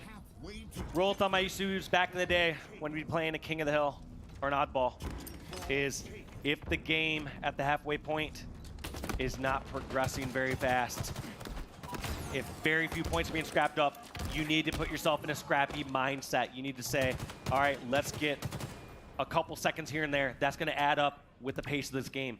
However, when there's lots of points being put up on the board, you don't go for those scrappy setups. You go for larger chunks of time. Let's see how it plays out here in these final moments, though. FaZe need to hold this for 20 seconds just to tie. The pressure's already being pushed from Glass. That's 2 down. Renegade with the ball.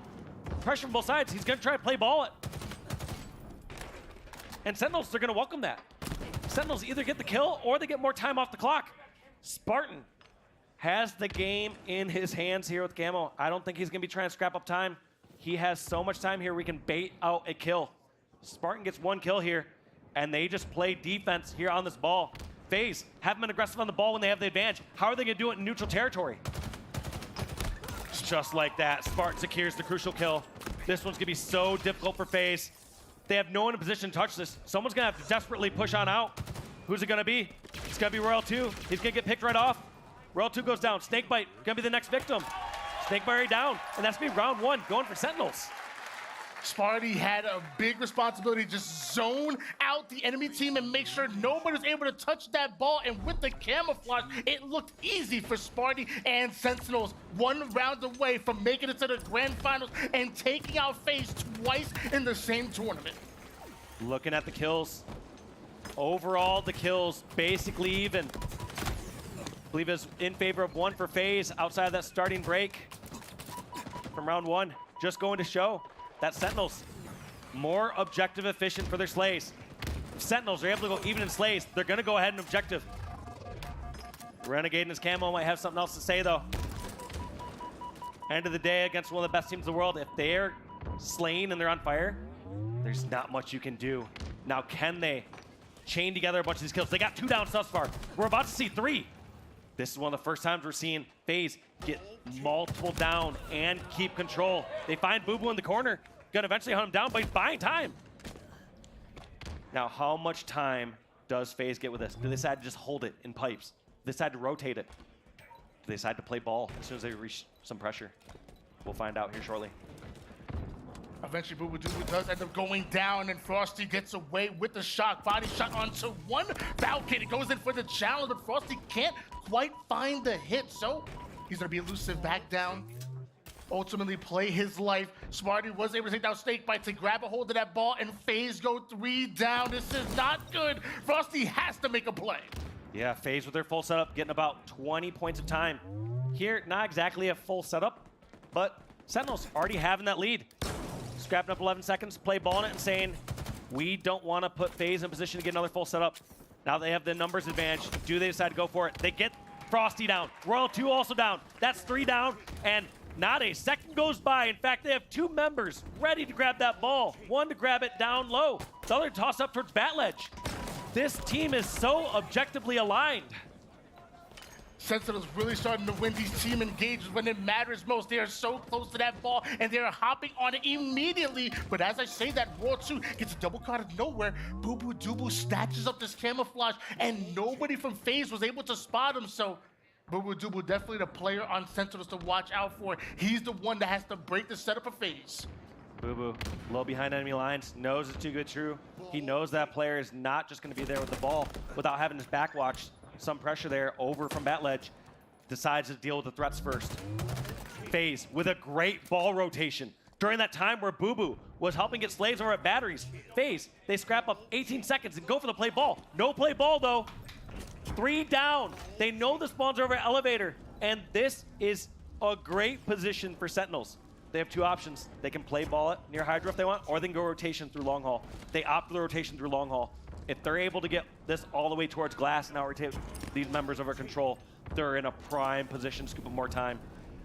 Hasn't been spotted out though, and the push gets spotted late here from Boo Boo and Sentinels. They didn't realize there's that many players over in control. Now he has to play ball and turn and fight he does. So many shots there in Snakebite, a crucial one-on-one. FaZe's lead was in danger, but it looks like they stopped Sentinel's reign of terror right as they were about to take it. Roll 2 over towards the mid-map, keeping Lethal out. You know, I think now is a perfect time to hop on board with the FaZe. Listen, and they're trying to hold on to that lead. Last two blue. One more blue PJ after that. There's 20 glasses. And glass coming.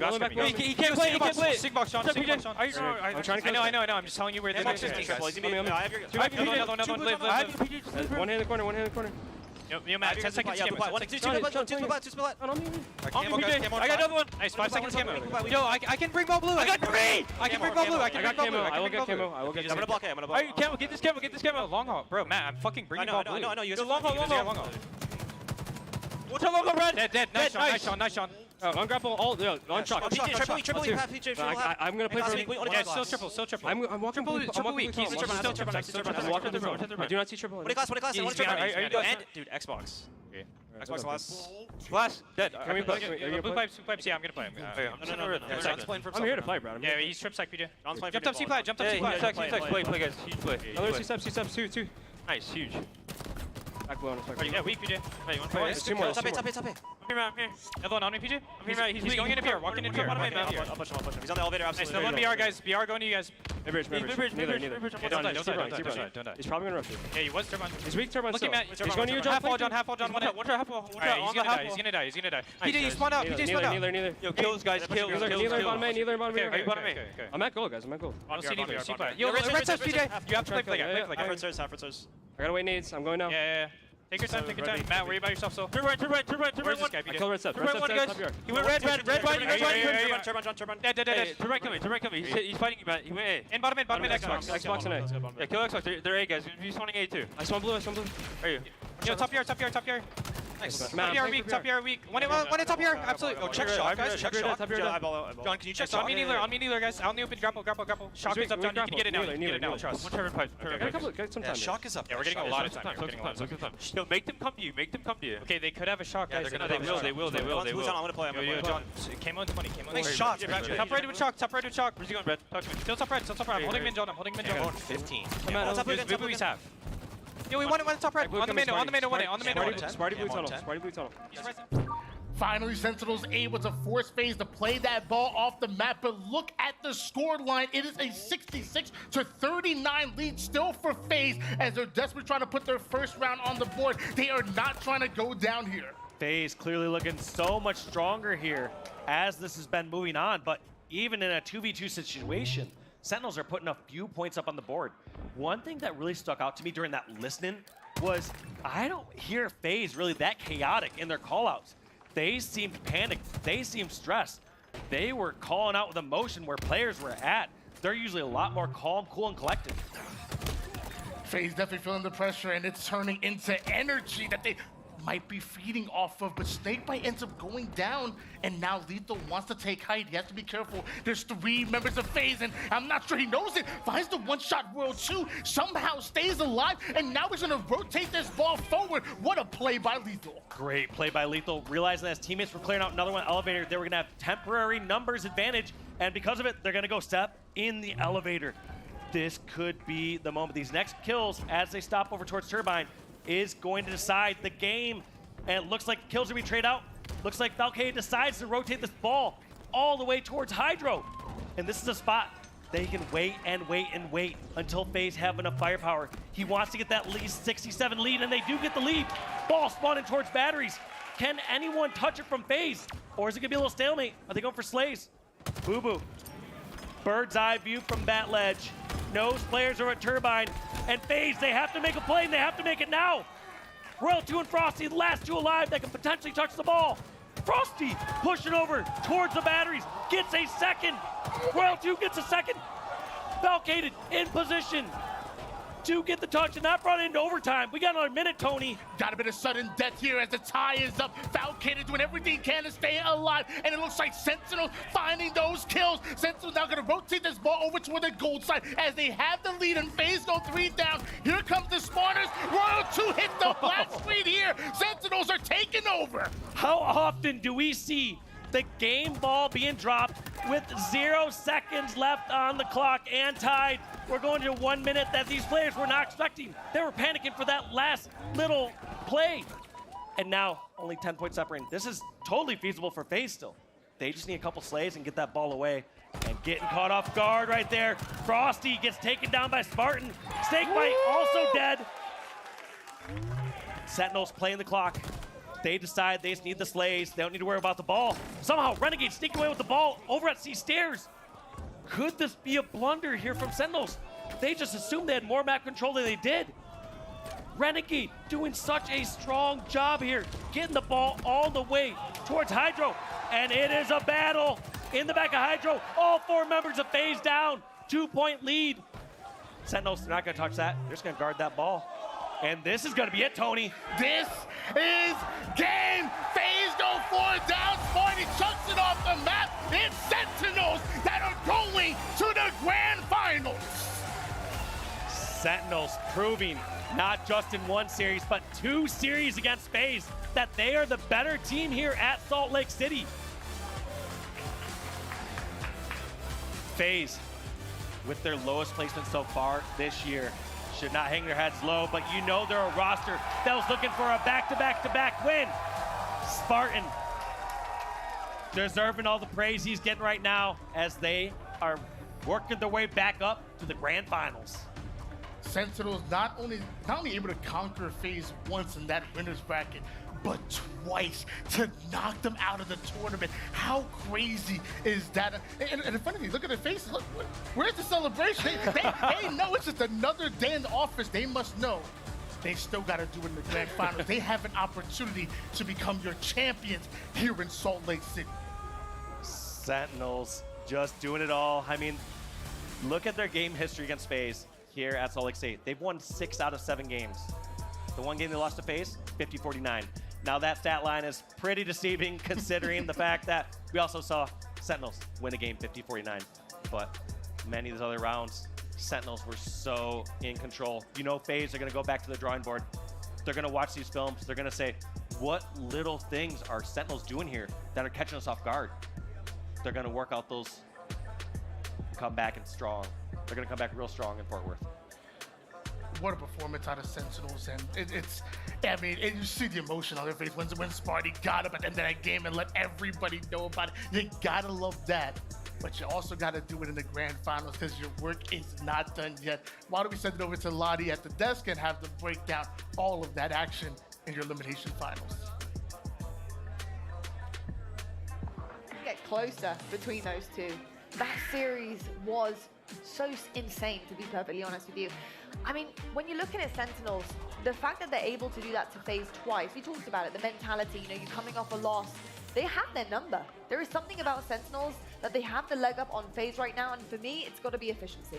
Yeah, I think efficiency is the name of the game, and I mean, you can look at every single one of those map modes, but the Argyle CTF one where it felt like FaZe was continuously getting slays but couldn't get a flagpole, the difference with Sentinels is they get a flagpole with just 2 down, and then they find a way to keep it moving. They find a way to get those last 2 kills. In the Oddball, they were scrappy. They kept getting the opportunity to play the ball, to deny some time, but I mean, their rotations were perfect. Their control with the power-ups a lot of the time gave them some leeway there, and I think Sentinels show you that they are the real deal, that yesterday, this weekend has not been a fluke. They get it done twice, and that is the most impressive thing we've seen from them yet.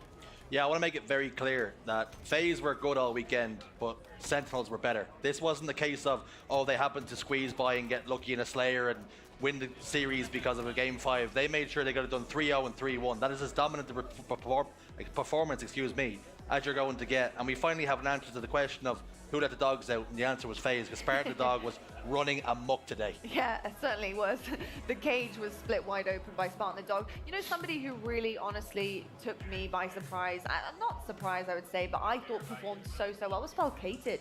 I think Falcated had some huge moments in the games where it swung in the favor of Sentinels, and for me, there were moments in that Oddball I felt like Falcated won it for them. Yeah, for me it was Boo-Boo-Doo-Boo. Okay. I think he was like his KD ratio all weekend long, especially in that winners bracket finals, is 0.54.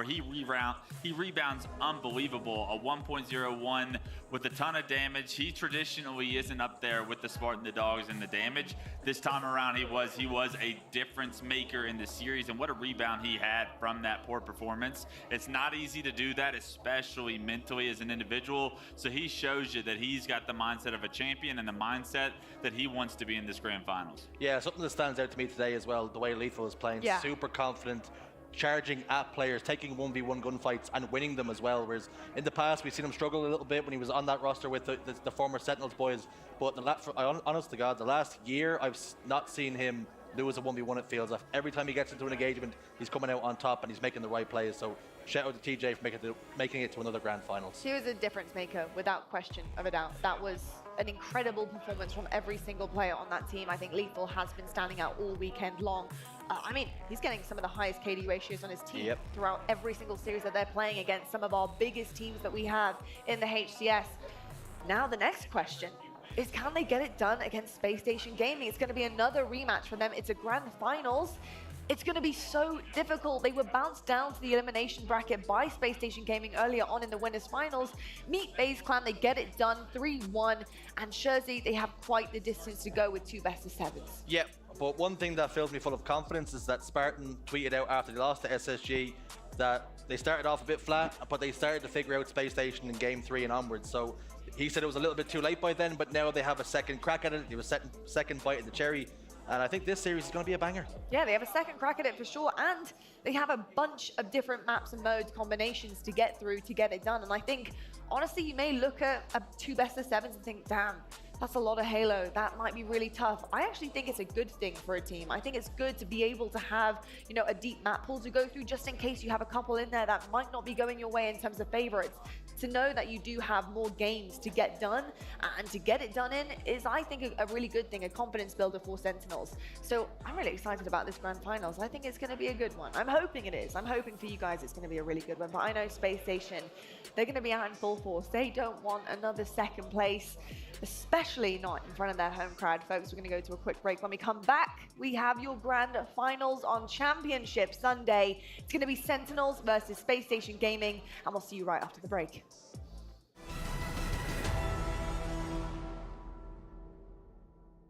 The HCS Spacestation Global Invitational is presented by AMD, the Marines, Zowie, Zydax, and by Blue Beetle. Only in theaters on August 18th. I've got you under my skin.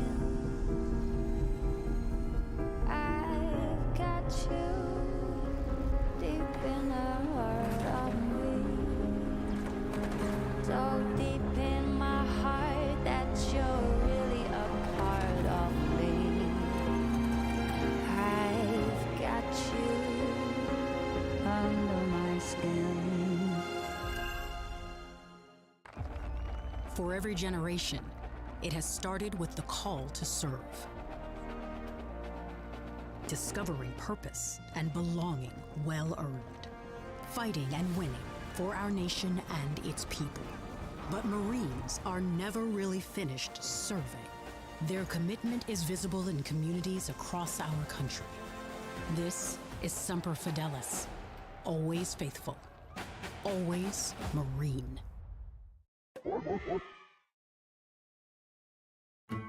Question number 2. What is the ghost? Okay. Ghost? No. What is the GOAT weapon missing from Infinite?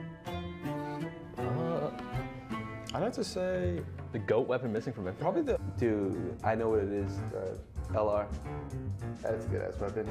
Dude, I love the LR, dude. But it's like the Stalker is like the new LR, even though it's like. Nah, it but the thing is, like, I'm saying beam rifle, bro. Beam rifle from H3. Having the same answer as us, Sam, I would say probably a Rogan. Oh, that's actually a good answer. I forgot. I had to explain to him what the beam rifle was when I said it. Just saying. Dude, I forgot about it. My bad. No, I would say probably like the Halo 1 pistol. Halo 1 pistol's insane. The Covenant Carbine is missing from Halo Infinite. I don't understand it. I feel like it's intentional at this point. The only thing I liked doing with that gun was reload cancel. And then the cartridges like stacking. That was like the best that's thing. a funny glitch for sure. Yeah. You can't play. Superman can play. I think I cut a bus in half. The Scarab is trying to become one with you. Oh, I forgot how bad it looks. I've seen worse. I didn't ask for any of this. They'll kill us all to get it back. We can do this together. Hey, Nowhere from my sister. Beetle. Rated PG-13. Only in theaters August 18th.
Bounce in the game, and Bounce pick it up and overkill! What a way to come out of that, listen here. Even trippy right now. They call form on the human UAV, but right now he's filling those boots. Look at this. Oh, they have no idea he's there. They have no idea he's there. He gets two! He gets three! Prioritized everything. He's gonna get them all! It's an overkill for Royal 2. This one is looking really good for Native White as they are slaying non-stop. Bigwin with the triple kill. Making a triple as he gets a snipe on Sav. Cap coming in, and it's an overkill.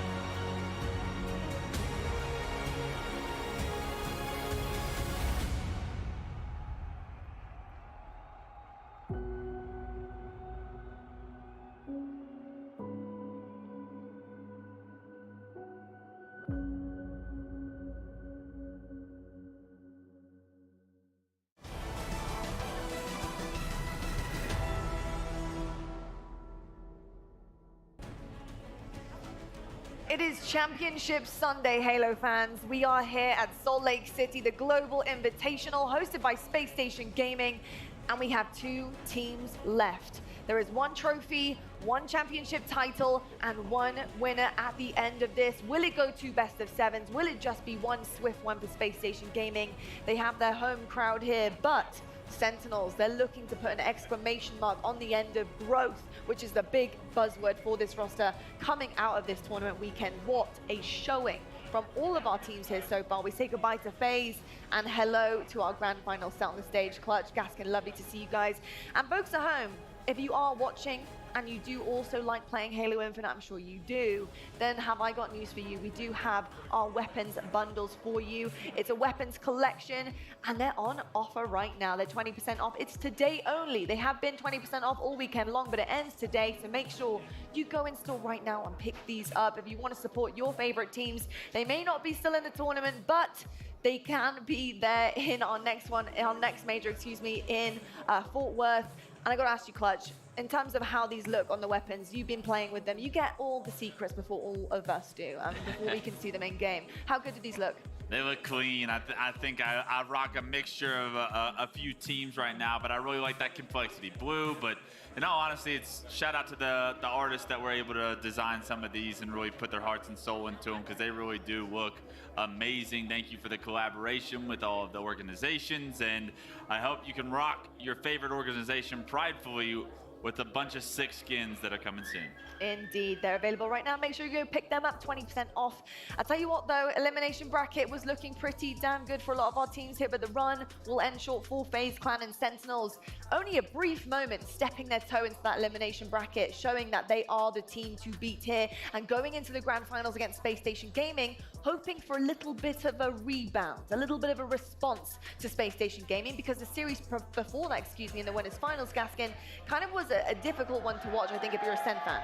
Yeah, I think except that Strongholds game where we saw Sentinels really come to life, which makes me think that, you know, the series layout is, as always, going to be very important, but Now with the fact it could be 14 games that we have to see Sentinels play through, you're going to see most of maps and modes played, right? So you're not going to be able to use series layout as an excuse if you're even able to get that far.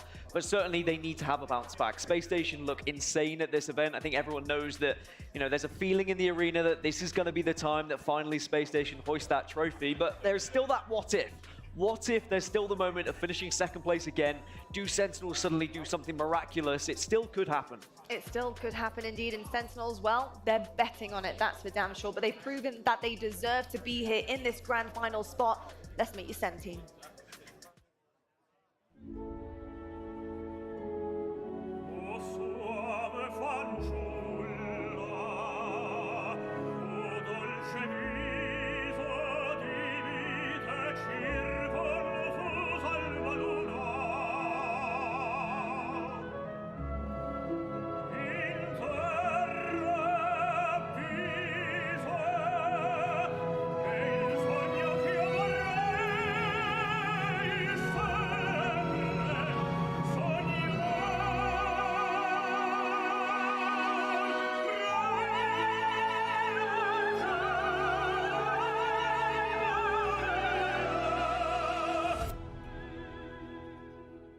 Clutch, when you're looking across the Sentinels roster here and how they have performed so far this tournament, who are you looking at in particular to have a massive series here against Spacestation? I think it's got to be Boo Boo Doo Boo once again. I know I said it in the last time we had an opportunity on the mics, but Boo Boo Doo Boo in winners finals, a 0.54, and the series was close to going to a game 5.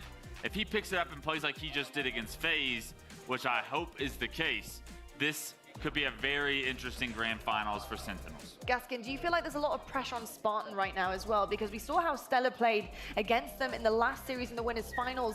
If Spartan can't produce the same type of energy that Stella can, or even just shut him down, it could be a similar storyline. I think someone from Sentinels needs to match that kind of slaying power we saw from Stella, whether it's Falcated, whether it's Spartan. I don't care who it is, as long as someone can do it, and you know they're capable of it. And that's what's exciting about this series. That's what's exciting about this Sentinels roster, is they have the perfect blend of teammates. Now, Boo Boo Doo Boo, I know there's been some questions around his stats. Forget them. He's been doing the objective work. He's been doing the stuff, the dirty work that everyone needs on their team. And I do think that all 4 of these players know how to win a game of Halo.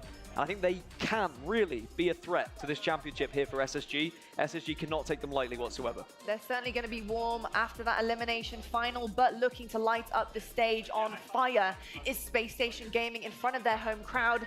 Let's meet this SSG team.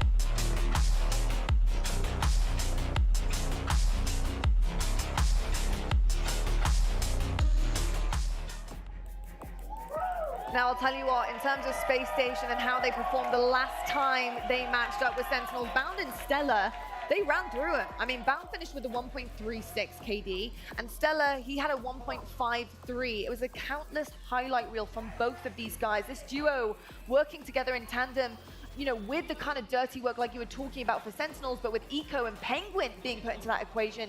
Clutch, this is going to be a very, very hard team to slow down. Yeah, one of the things that really stuck out to me in that first series, that winners finals, the amount of snipers that we were able to see Stellar obtain, right?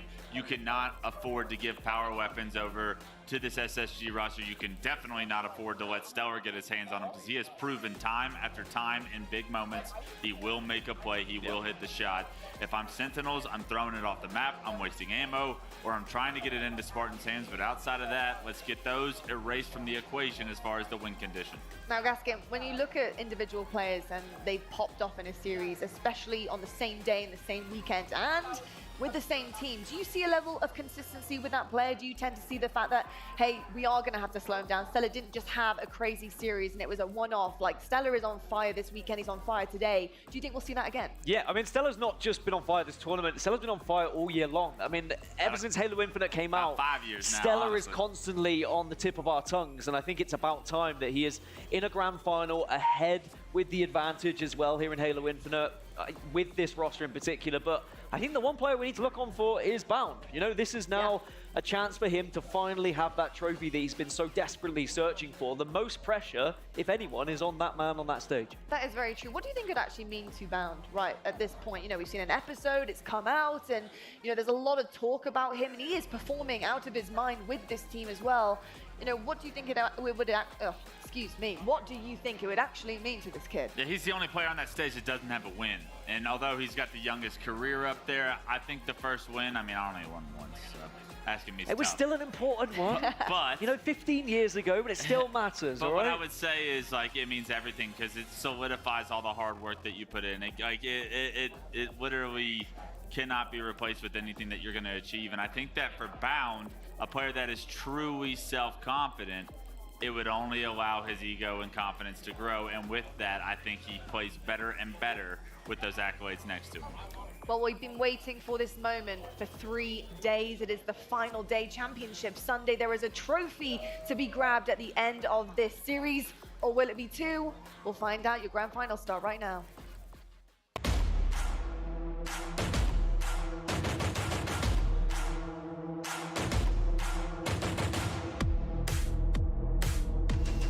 Out on top, 3 dead for Sentinels. Spartan with a double. Beware of the dog because he's vicious right now. He can step in. No! Oh no! Oh no! Killing frenzy. He wants it. Killing frenzy for Eco. And SSG with the comebackable comeback.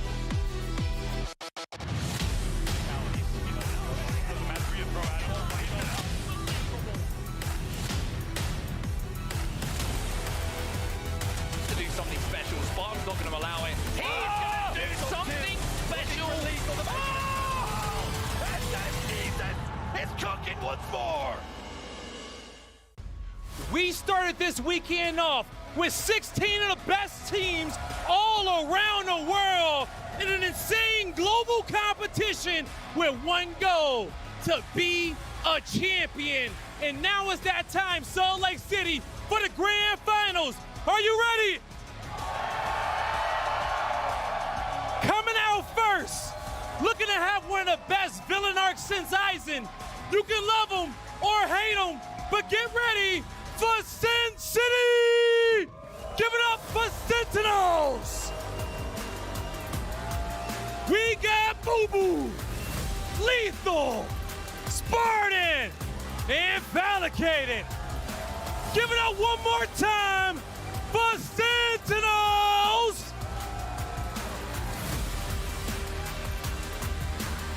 All right. Now, this next squad that is about to come out is so passionate, so powerful, looking to take this city to new heights. It's the hometown heroes. Give it up for Spacestation Gaming! We got Penguin, Bound, Stellar, and Eco. The hometown heroes, Salt Lake City, make some noise for Spacestation Gaming!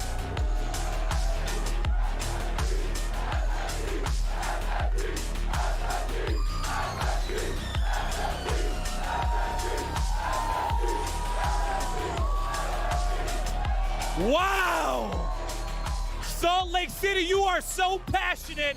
And for the first time ever, we're gonna make history and crown a champion in your city. Are you all ready to get this started? That says it all, folks. It's time to get your grand finals started now.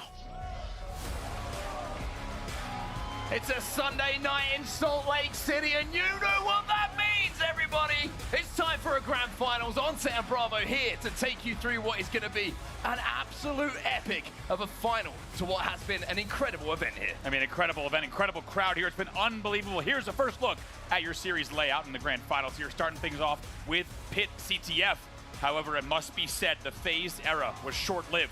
They will not repeat, and instead it will now be Space Station or Sentinels to reclaim the throne. And it will be a first org win for SSG as well, if they can pull this off in front of a hometown crowd. It will be a first for Bound as a player, and a second for Sentinels, the Sentinels organization, if they can get it done here as well. That's right, and of course, as you heard on the desk, Space Station Gaming coming from the winner's bracket. This has been their story all season long. You could say even longer than this season. If they could just get through an upper bracket final unscathed, to have that series advantage going into the grand finals, everyone has been thinking this will be their time. Well, now they have done it. The winner's bracket final is out of the way. Home turf advantage and a series advantage as well. And for Sentinels, looking stronger than ever. This is not a fluke run. This is a Cinderella run. This is a magnificent run coming in from Sentinels, proving that whoever you put in their way, they are going to push to the limits. Going up against FaZe and only dropping one map across 2 series, not many people can say that that is the case. But now they have to not only deal with Space Station, but with this hometown crowd as well.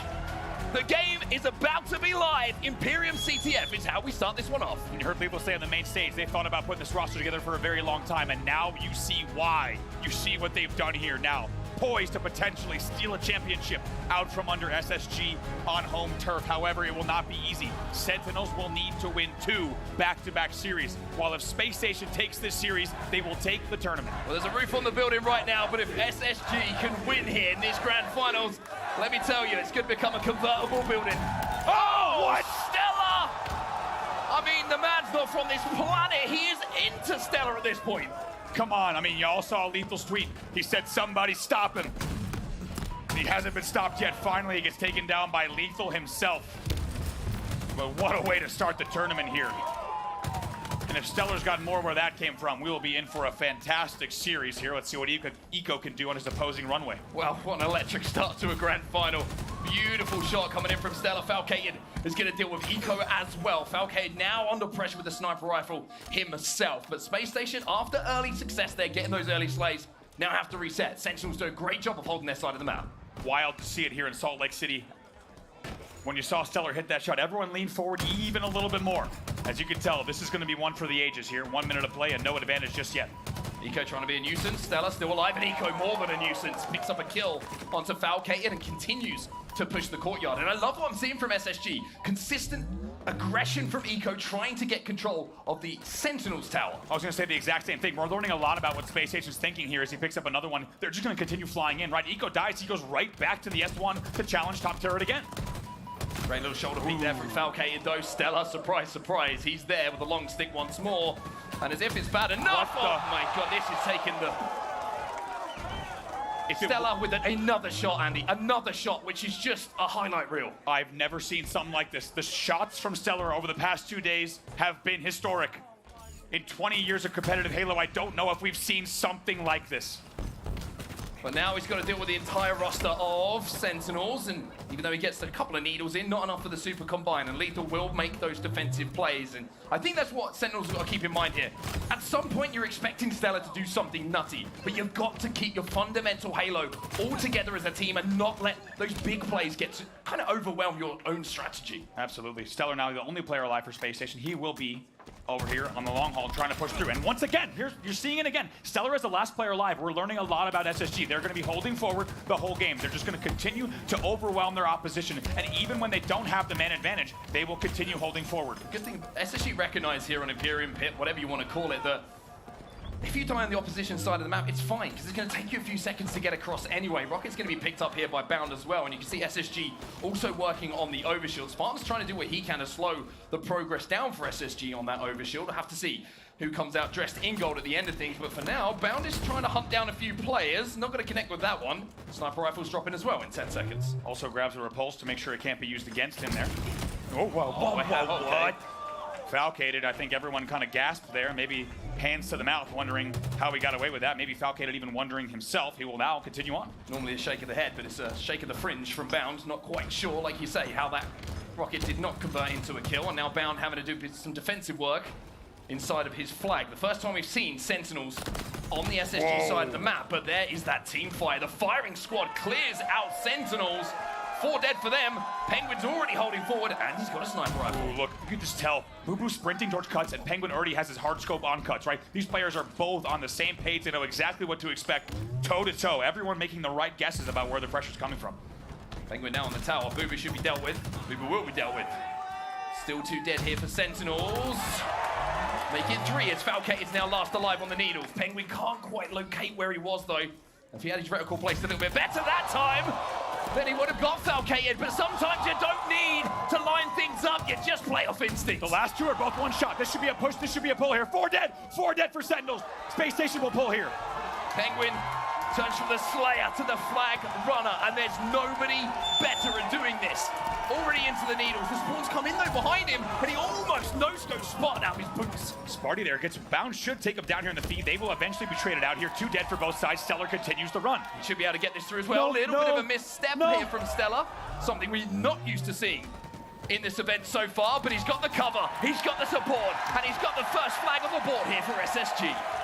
Big cap there, not easy to do, and you see how long they've worked for it. 4.5 minutes of slaying, and as we said, as the SSG chant erupts in the room, they will continue applying the pressure. It took 4.5 minutes, however, they're able to make the play. Look at this placement of the drop wall from Stellar as well. Oh, he is playing some goddamn good Halo right now. 3 dead for Sentinels once again. Bound the last alive and stuck on his tower. It's going to be the overshield coming up. Next point of call for both teams. 10 seconds. Spartan's trying to keep an eye on it. Was a 1v1 there momentarily from Bound and Spartan. They both know it. They both want to play around this overshield. Spartan, he's got the heat wave. That's going to make that fight a little bit easier for him to win. Now he's going to pop that OV as well. No one else from SSG in the vicinity to put him under pressure. 4 dead here for Space Station. Spartan with the overshield alongside Boo-Boo. A little bit of support from a teammate. They have a huge opportunity here to run this flag. Flies in right away, checks every flag corner, starts the run. Let's see what these Needles do from Penguin. They melt the whole overshield.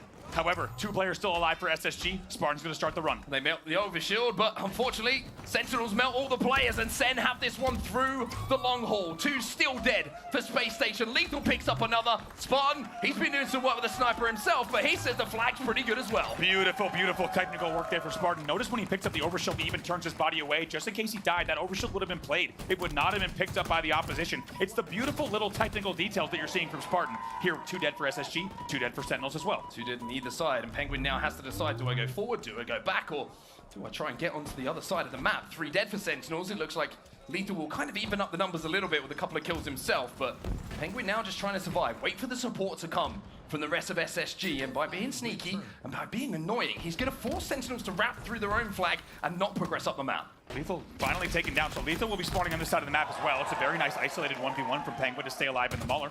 We'll see if he can do so now. Man advantage as well. Lethal with some great shots. Penguin exchanges them almost even better. He's crazy. To back down Lethal. Sentinels all spawning over on the courtyard at the moment, so if the kills do go in the favor of SSG, they will have an opportunity maybe to run it through that courtyard themselves, but Penguin, you can see, he's just not in a position at the moment with the kills that are being traded out between him and his teammates to really think about running that flag. It's more about being a nuisance and waiting for an opportunity to present itself. Ooh, and look at this, Spartan knows it. And so does Penguin. He drops down. The melee doesn't connect, but the second one does. Cheeky little mind games here. They knew that Penguin was alive the whole time. And guess what? Not only is this strategy working out so well, maybe a second one, but now also with the 1 flag advantage, he can start the run. Eventually, he's taken down. But look how much time they've taken off the clock. There are less than 5 minutes left in the game. 4 dead. 4 dead. Lethal just come off respawn as well. Eco's got no shield, but he could not care less. He flies in, does more damage. Lethal should be taken down here, but has Bound lost the timing on this flag run? It looks like the call has come from Space Station to slay once more. Look how long Lethal stayed alive. Unbelievable to stay alive as the last player on the cuts. My God, look at the shots from Bound as well. Finally, he's taken down. Finally, it's 3 dead for SSG. Eco's your last player alive, but with the rockets, who goes for a little bit of splash damage around it. Oh, and he still wins it against the drop shield.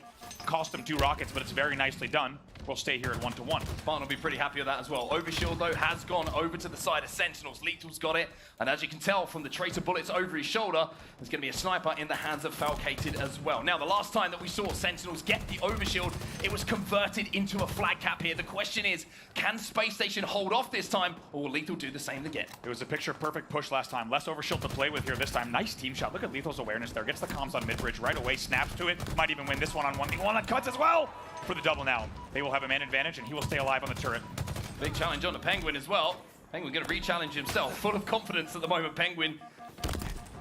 As Lethal just trying to survive, trying to buy time. He's being ticked by those frag grenades, but not enough to take him down for now. But the time has been bought and the attention taken from mid-map towards the courtyard for Space Station, meaning the rest of Sentinels can push up, but Stella's going to sniff you out. He knows you're there, Falcated. He's going to double nade it now, and Falcated. Another one for Stella. Falcated's got some extra armor in the green. Somehow he stays alive through those two as well. Double kill here for Stellar on screen. Lethal was the last player alive for Sentinels. He'll drop. Spartan's going to be there alongside him as well. Another flank coming in the courtyard. This time it's Bound who's making the play, and he might be able to time the new sniper rifle that's coming up. Falcated's such an important kill to deal with Bound, because now that he's alive and now that sniper rifle's coming up, he might be able to get it and just hold down that tower. But Stella knows this as well. Look how aggressive he's being. Took a little bit of extra, but he gets the kill as well. Gonna play the sniper, presumably. Gets it off the map.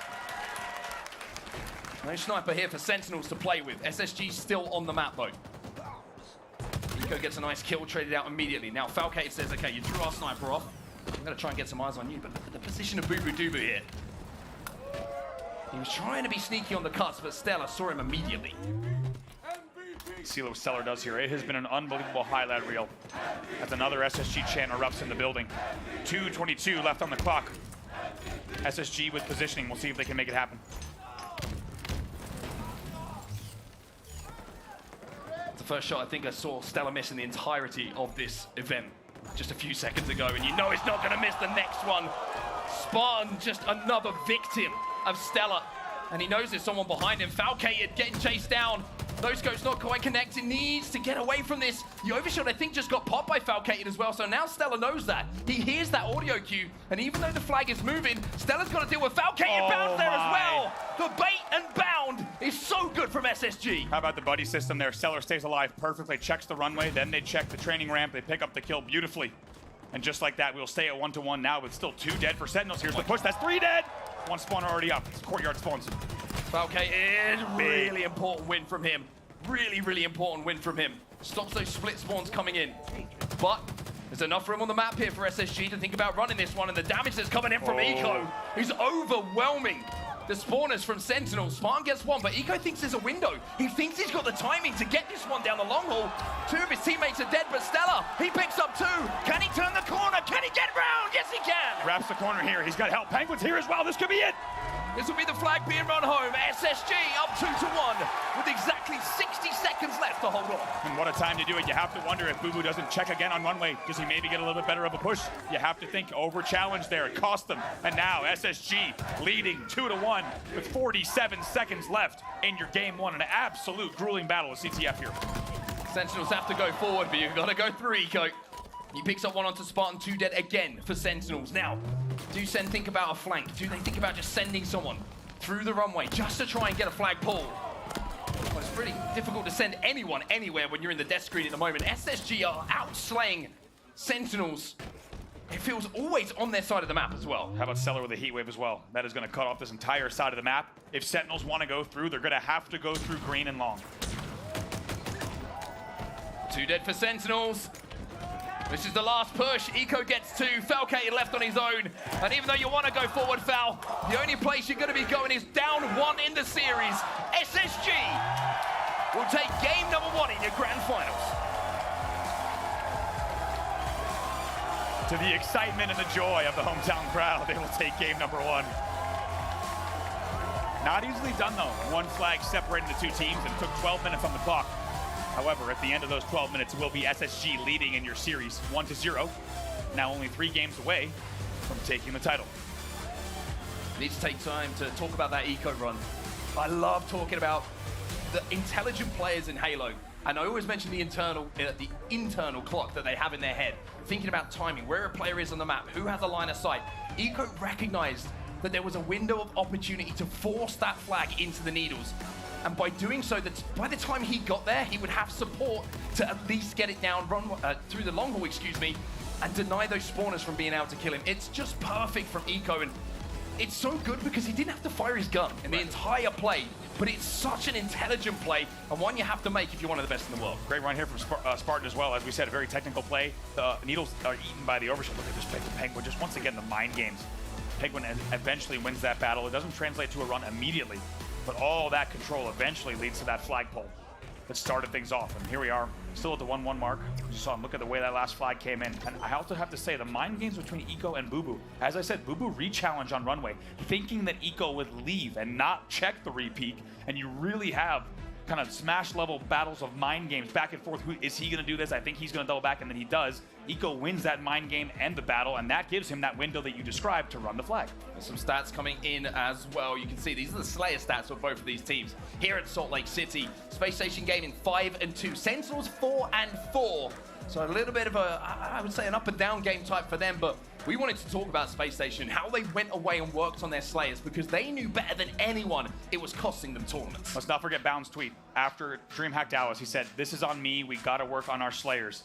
And my God, have they ever done it. It has shown in the bracket, it has shown in the results, and the card that you just saw on screen. To be 5-2 in Slayers in a game type that many would often call a toss-up, a 50-50 game type, to be 5-2, that is a statement, and they're gonna look to repeat here on your Game 2 Solitude Slayer.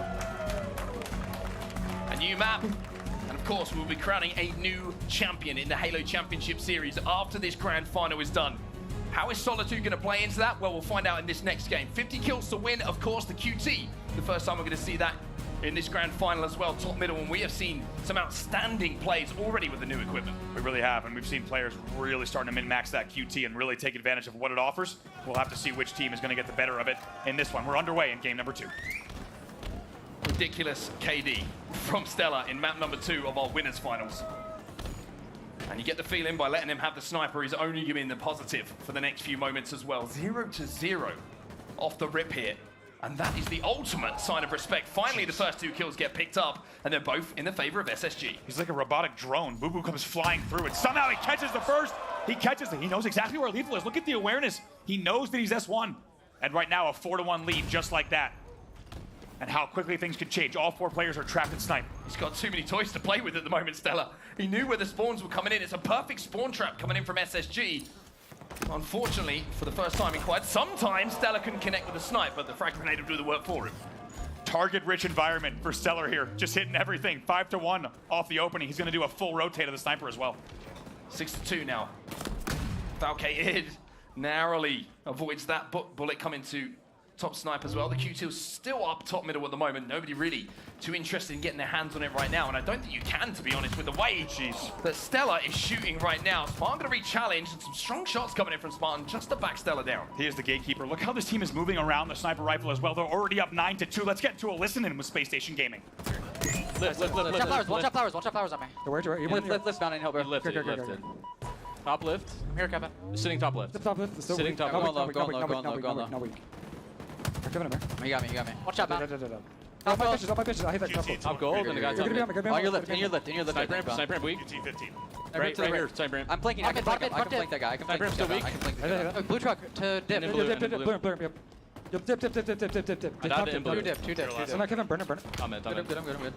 Top mid, look top mid. Spawn, go upstairs. We're green soda. I'm chilling. I'm watching you, Kevin. I'm watching. Could be in your yard. I'm watching you, Kevin. I'm watching top mid. I'm looking yard. I think above you, Kevin. Above you. Top gold, free kill. He's in the corner. Flounder. We on sniper ramp. 2 of them there. Falcon is like 2 shot. Got flowers. 2 sniper ramp, guys. You turn in blue truck. Yeah, bottom mid. Pierce. See it then. You turn a guy blue truck. Bottom mid, watch out bottom mid. One shot soda. One shot silo. Or one. Alright, keep looking. One shot top nose. Flowers maybe? Get stickies if they're up. Get stickies. Get the rest and get the time on I'm getting the snipe. No posters. I'm jumping up. Posters weak. One shot LR. Dip. Flowers weak. Flowers is 2 shot. 2 there, both weak. Falcon is there. Falcon is to the right. LR. They're gonna be yard. Go B. Block blue. They might push out B. Watch the flowers. Just make sure they don't spawn snipe. Spawn snipe. Yeah, we're good. Snipe to 10. Brayden, watch your cross. Watch your bottom mid. Could be U-turn. Your drive right. Wait with us. Let me know if you need help. Both B, man. Both B. Yeah, top goal, top goal. Side stairs. There's an egg site. There's an egg site back. Top goal. Well, as we jump back into the game and out of the comms, Bound's going to pick up one, trade it out immediately, but the comeback has come through by Sentinels at the moment, and it's the structure and the discipline they're playing with that's been impressive. Really impressive. It was 11-3 or so when we started that listening, and you saw the complete control from SSG, but that has been shut down as Sentinels holds on with battles like this from Spartan to stay alive. Incredible. Keeps the game within 2. Sniper down bottom middle as well, and you know both teams will have their eyes on that one. That's how you open the map up. He's going to be challenging on the driveway, and my goodness, those shots were pretty crispy. Stella trades it out for just a moment, but the pace of this game is relentless. Spartan has that snipe, hits the body, but Penguin there to keep Eco alive. Great teamwork again from SSG. My goodness, how much this game has changed. As we said, SSG previously tripling the score of their opponents, but now still within 3 here, right at the midway mark. 2 kills now, the difference between the two teams. Falcated, by the way, 10-4 at the start of this game. Penguin, he gets to play with a sniper rifle, but only for a few seconds as Falcated does manage to get the power weapon into the hands of Sentinels. Now, what can he do? That's the question. Stellar challenges. I couldn't quite connect with that shot. 3 kills still the difference between the two teams. So much H5 pro experience on the stage here. What on the angle there? Somehow catches him in the neck. Picks up another kill, 26-24 now. Spartan picks up 2 as well, and Eco momentarily might be on his own. Penguin, he gets taken down as well. And now you're seeing it become a 1-kill game as Falcated gets a killing spree to tie it up for just a second.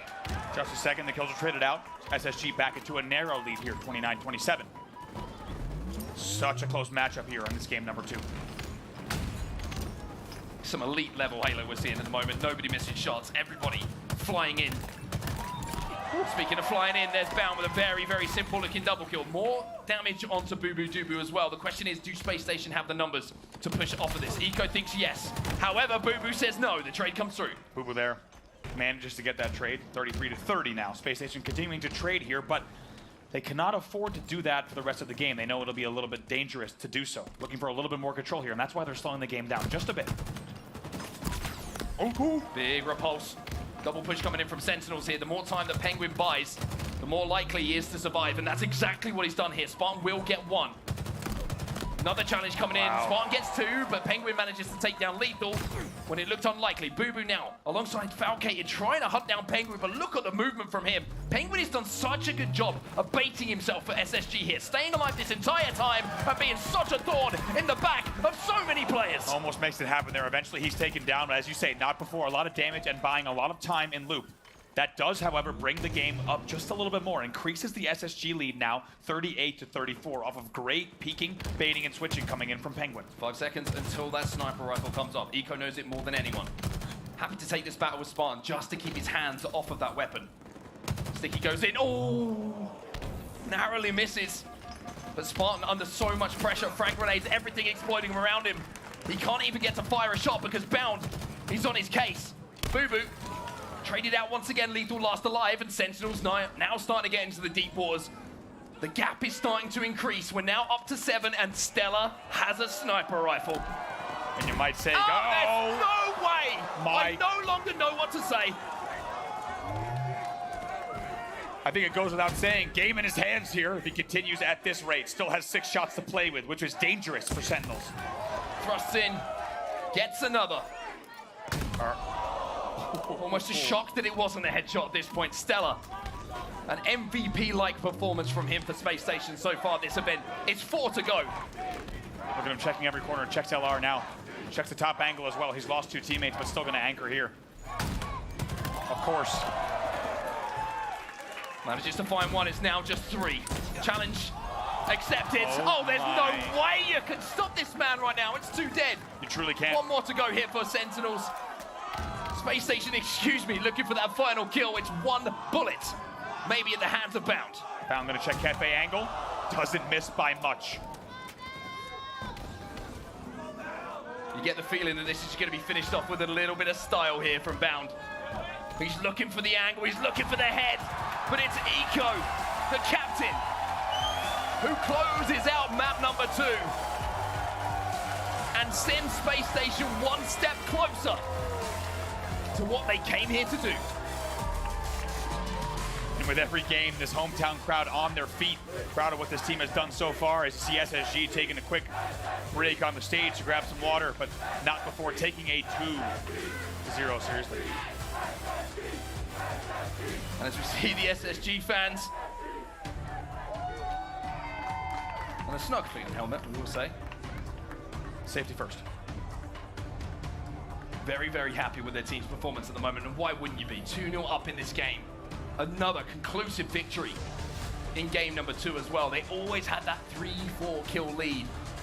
And then just towards the end of that game, I'm going to give a shout out to Penguin as well. The way he was playing his life, maneuvering around the map, denying lines of sight, was allowing so much more to happen for his team. Him staying alive not only keeps the death, but allows the rest of SSG to capitalize on his damage. That's where that gap got a little bit bigger towards that late game. Really did there. Also bounced 17 and 10 in that game. Unbelievable numbers, the entire SSG side. I mean, also credit to SSG for opening the game 11-3. The game comes tied again at the 30 mark. It's not easy to always grab kind of your composure and make sure that you're able to get back in the game when you forfeit something like an 8-kill lead. However, SSG, they stay focused in the late game, and they show up in a big way. They certainly do. Now, the reason this is so difficult at the moment for Sentinels is because, not just because you know how good SSG are playing, it's the level at which they're playing makes you know that you have to hit every single bullet, right? It adds almost extra pressure onto your individual battles, and when you've got a sniper rifle as well, you almost feel like you have no choice but to hit headshots with what we're seeing Stella do, what we're seeing Bound do in this game.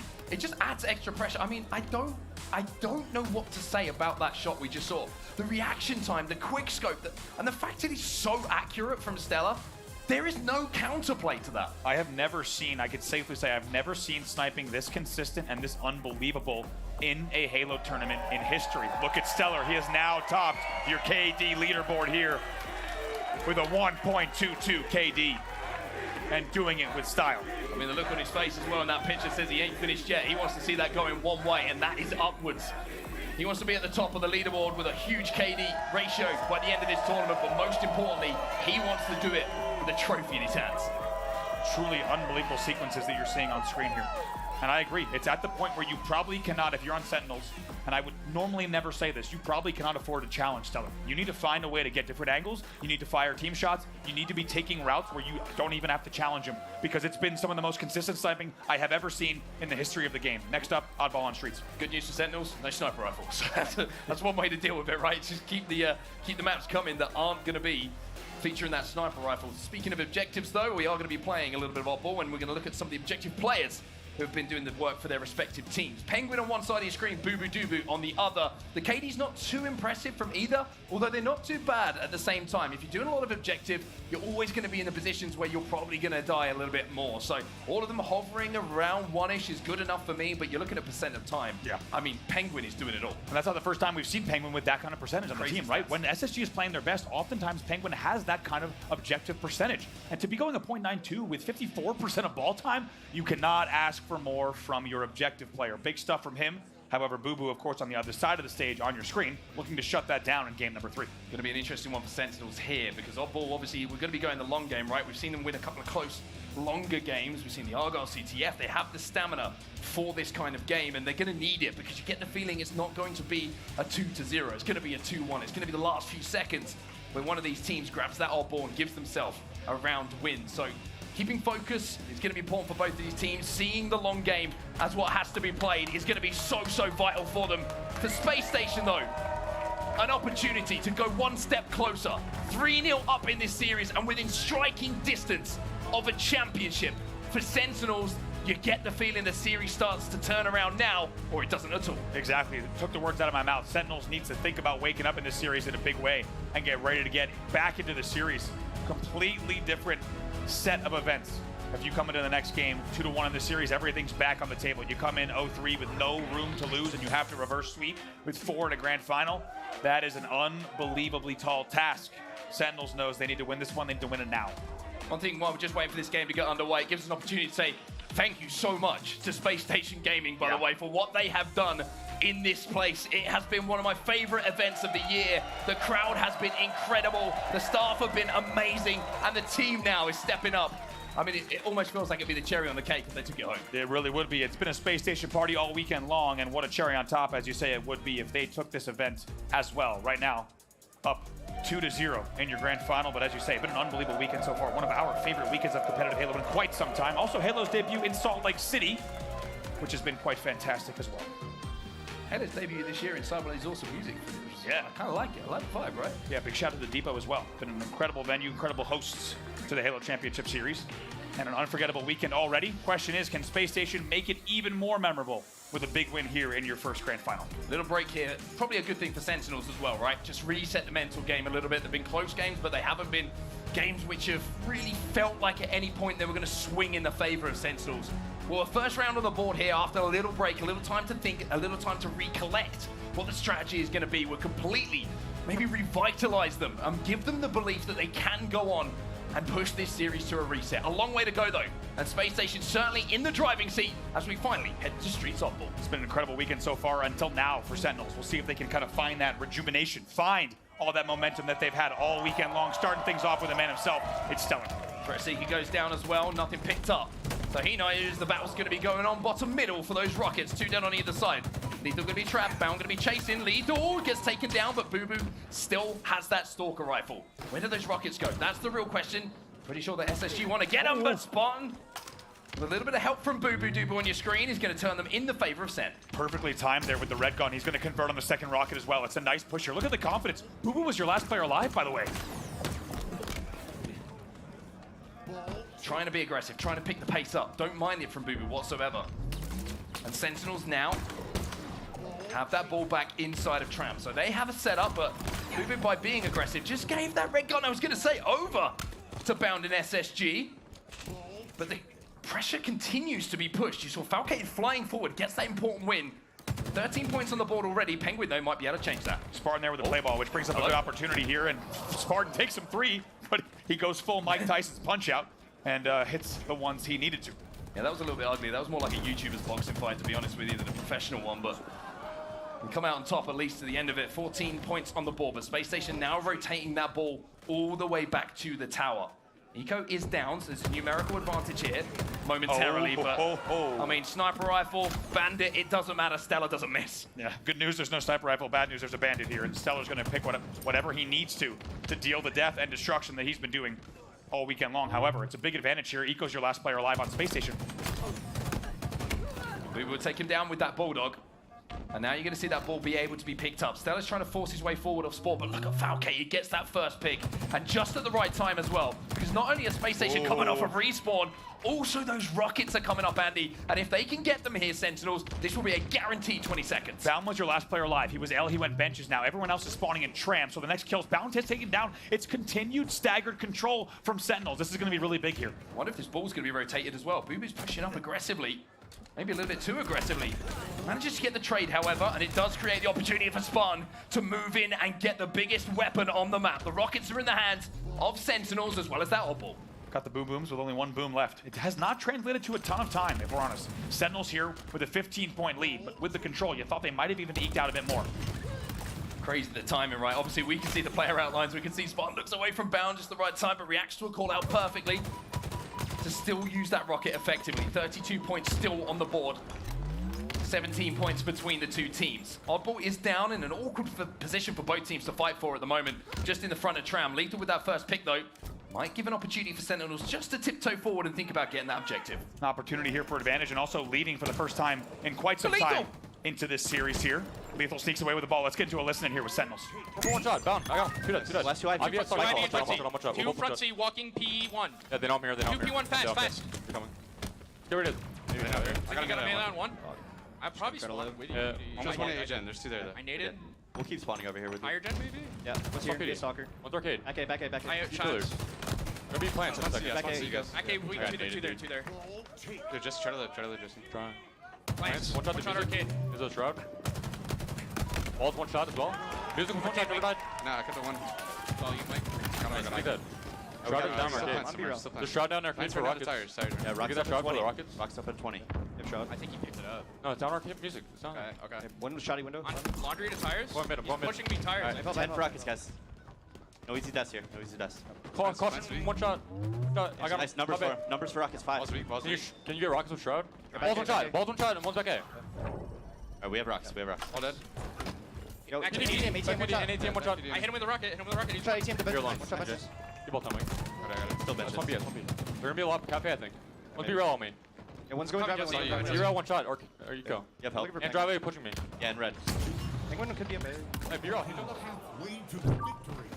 Well, it's SSG who momentarily managed to come back in this round and get themselves into a lead, but this response from Sentinels has been pretty strong as well. Really, really strong there. Sentinels somehow holds on, and it looked like it was going to be a big set of control coming in for SSG, but Sentinels maintains to just get a narrow lead. They lead here 57-41. Here's the ball rotate as well. Look at the threat sensor. The threat sensor gives the information, and that's why you're seeing this quick rotate come in now from Sentinels. They see where the push is coming in, and that's the first time we've really been able to break down a strong use of that new equipment. Really impressed with the communication as well. You'll notice several times during that listening, there was only one player alive for Sen, and they just focused on what that player needed to do. Did they need to stay alive in PD? Did they need to do damage music, pick up the shroud? They perfectly time it, and even though they had back-to-back only one player alive, they get the shroud, they shroud the rockets, it leads to points on the board. Now just about 20 points between the two.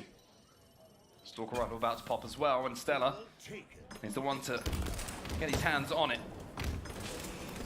Nades raining in, big damage being done by those grenades, but nobody in position to force this Oddball out of the hands of Mr. Objective himself, Penguin. Now the push comes in from Sentinels. Spartan giving the wiggles, but Stella still not missing. He picks up that kill, so vital to do so. It's a 1v1, Eco versus Falcated. Look at the confidence there from Stellar to isolate that battle and know that his teammates will be coming into Tram as well. The 1v1 continues, of course, now. Teammates, however, have spawned as Falcated checks his corners. Eco's trying to run that ball away, but Lethal cuts him down on the pass. Really important to do that for Sentinels. Otherwise, there might have been an opportunity to rotate that Oddball back towards spawners.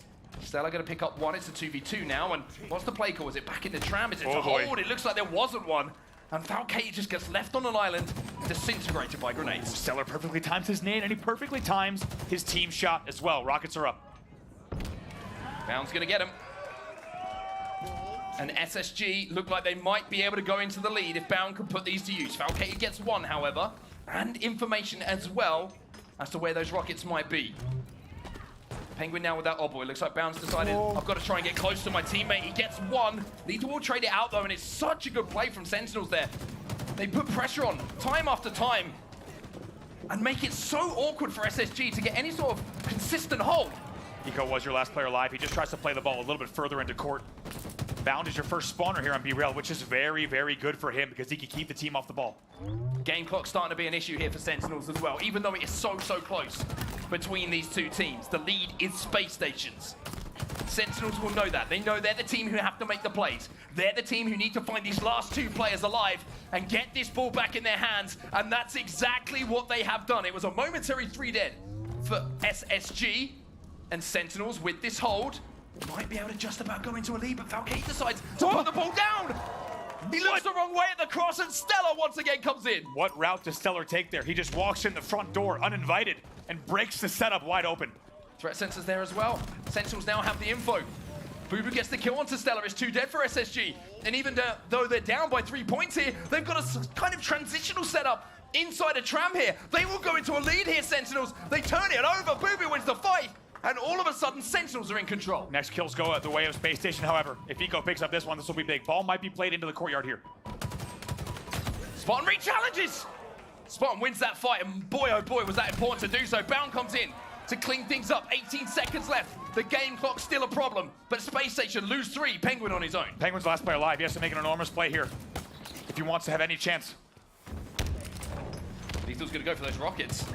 Lethal's going to make a play. He runs past the Oddball. He'll grab the rockets, and now we can win this. Stella, you're dealt with. TJ showing why he's a world champion. He gets 3. And it will be Sentinels who silence the crowd for just a few moments. Total chaos, total carnage there of the Tram at the end of the game, but my goodness, the Sentinels manage it perfectly in the end. They manage each kill, each death, making sure to maintain control of Tram. Also, how about Spartan? He plays the ball off of Balk and then wins the 1v1 after playing the ball. It's absolutely huge. And when narrow games like this, that will be what decides the round. Oh, baby, Bound looking for the triple kill, but Falcated, some nice wiggles himself. 2 rockets, 1 kill. As the power weapon not as effective as it could have been in that situation, but at least the one was picked up. But look how back and forth this is, Andy. It's just kill after kill, trade after trade. No one can get map control until SSG finally seem to get a semblance of it and get that ball back towards Tram. You have to wonder, what does Sentinels do here with the momentum from that round? Not only was it a round win, but really convincing there in the late stages. Are they able to ride that here into another round win, keep this series going the distance, or will we see SSG bounce back in a big way? Lots to play for here, 18 points on the board. Good start here from SSG. Ooh, Bound just lost in the source for a second there, but managed to relocate. Lethal there to help with that damage that was done. Stella now with the Bulldog. He can only get one. Boo Boo now alongside Falcade. Falcade should be able to get some time here as the double does come in. Penguin still pushing though. Still keeping the pressure onto Foul. Foul, he's going to be weaker. The perfect shots from Penguin are enough to keep Space Station entering inside a trap. Very nicely done here from Penguin. As we said, he was the last player alive. Needs to win that one. Pressure coming in from back tramp from Spartan. Penguin doing it all at the moment. The crowd's starting to get a little bit louder here. They can feel this control, and they can see Penguin doing what he's doing in the moment. Ooh. Finally, Falcade gets both. Stopped, but Falcade, like you say, gets both in that situation and comes away with the Oddball for Sentinels. Silence is not only the SSG chant, but also the SSG hold. Falcade, your last player alive with a perfect back tram nade to get a double kill. Absolutely spoils the party. Falcade at the moment saying, whatever Penguin can do, I can do just as well. Spartan now gets away. Falcade just killing everything, including his teammates at the moment, or trying his best to. Just a love tap. But the rockets are going to be vital. Sentinels now with a hold, and one more rocket to play with means they should be able to get time here. Spartan, man on a mission. Look at the way he's moving and flying around the map. Eventually he gets caught in a 1v2 over at tires, however, not before a lot of damage is done. Continuing to score here, a tramp. Once again, SSG trying to force their way forward, and Penguin again picks up that early kill to give them a path towards Tramp. Okay, it does have that red gun, which, as we know, does so much damage so quickly. But the Oddball being thrown in right now because Sentinels are trying to escape, and they're not getting far because Boo Boo is now left as last alive. Attempted play ball and caught it right off the alley-oop. They bring it right back into the tram. They say, no, thank you. We will be continuing to score here. They cross the 40-point mark. 40 points now on the board. And look at this damage coming in from Eco. He is being obnoxious on these pink stairs. Nobody can push without being damaged. 51 points, halfway to tying this game up and taking this round away. Eco just dodging these nades here on the ATMs, waiting for the push to come in. It's a good melee. He gets on lethal. 2v2 on the map. Bounds your last player alive on the push. Bound last player alive. Is he going to try and capitalize on the damage, or is he going to try and wait? Probably should have waited, to be honest with you, but Spartan was on that flank, and Bound only knows how to go forward. It's what he does best. It's what makes him the player that he is. 2v2 right now, but you can see the Rockets is kind of the point that everyone is focusing on right now. Eco just checking his back, making sure no one's behind him. Here's a slide below him. It's a big backback here. Also challenging Boo Boo on B stairs. Backs down Smiley though, doesn't over-challenge, stays alive because he knows those rockets are priority number one. Just spots out a couple of players as well. He's going to get that shroud down. The question is anyone going to meet him? The answer is yes, but the beat down with the rockets is just as good. Spends both of them as well to make sure the Sentinels cannot make use. I like that play, especially with a 66-37 lead. Shroud it, grab both rockets, get the one kill. With the second one, play it safe. Get the second kill as well. However, as a result, we do see more points on the board coming in for Sentinels, now down by less than 20. Lethal with a beautiful flank here, should be able to clean up. Penguin does so, however, he's going to have a 1v1 with Eco. He's going to have to try and win. Eco backs up. Lethal sees more help coming, so plays his life. But look at the score, Andy. 66 points. As Bound takes down Lethal. And it's only going one way here. SSG, control of the tower, control of the Oddball, and control of the map as well. They've responded in a huge way here, about to cross the 80-point mark. The next kill might decide it. Falcade trying to stay alive, he does so. Penguin gets that kill you were talking about. And all of a sudden, with just 20 points needed to tie this game up, SSG look like they're getting back into this one. I like this route from Eco. If you go tires, you get caught on the wraparound. Instead, he goes PD, lets his shields recharge, and now he can re-challenge here at caution. Time still being racked up. It's now or never, Sentinels. You got to get a kill. You've got to go forward. Falcade will do that. But 95 points might be enough at this point. Stella, no shields. Can he get his hands on that Oddball? There's still 3 alive. He's trying to win it right now. Look at the cover fire from Penguin. He keeps him alive. He grabs the Oddball. Penguin again. Magnificent objective play. And what a response from SSG and the SSG fans in the building. They love it. Let's be honest, the whole building is SSG fans. They all love it. We're tied up in rounds here. If SSG takes this round, they will take the game and go up 3-0. However, Sentinels can make it a very, very different story if they take the round, win the game, and make it 2-1 in the series. Val gets one with the Rockets. Eco gets one with the Rockets as well. He said that looked like a pretty good idea. I'm going to have a go myself. 3 dead off the rip. Might be 4 here. Boo Boo trying to dance around the pillar, but Eco's going to send him to sleep. Eco now aware that there might be pressure coming in from the B-Rails. Instead, just going to hold front base. I love this. Nade's still coming in. Eventually, he might get caught out by that pre-nade. Unfortunate for him. And now Spartan with the red gun. Here comes the push onto B-Rails. Oh my Penguin. There's one. Oh, there's no way! What? Penguin's playing a little game of catch. And Sentinel's more than happy to oblige. What a way to watch that, too. That's like watching clips, moments from disaster. Bound picks up another one. Penguin with just 2 perfect sticks on B-Rail. Unbelievable. And as a result, 29-0 here in favor of SSG in your round 3. Stalker's still here as well in the hands of Spacestation Gaming. Stella gets that first kill once more. Penguin, even though he's down, and we're back on the map before, Lethal will rejoin. Another kill here for Bound. He's starting to rack him up a little bit here.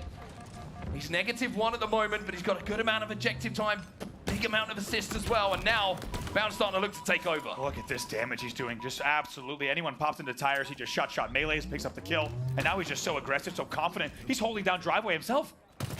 I like this discipline, though, I'm seeing from Bound. Bound of 6 months ago may have pushed up to arcade there, might have got aggressive, but now he sees the moment to do so.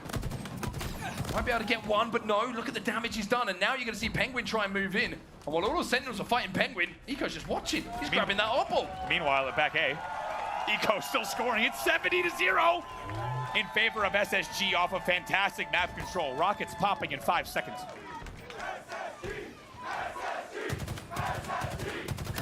The SSG crowd like what they're seeing, and why wouldn't you? Another set of rockets, another kill for Bound, make it 2, it's 4 dead for Sentinels. All of them watching from the death screen as Eco strides forward with the Oddball in his hands. It's 85 points and rising. Make it 90, SSG are getting closer. Look at this, 2 dead already. This is it, this is it, this is gonna be the game.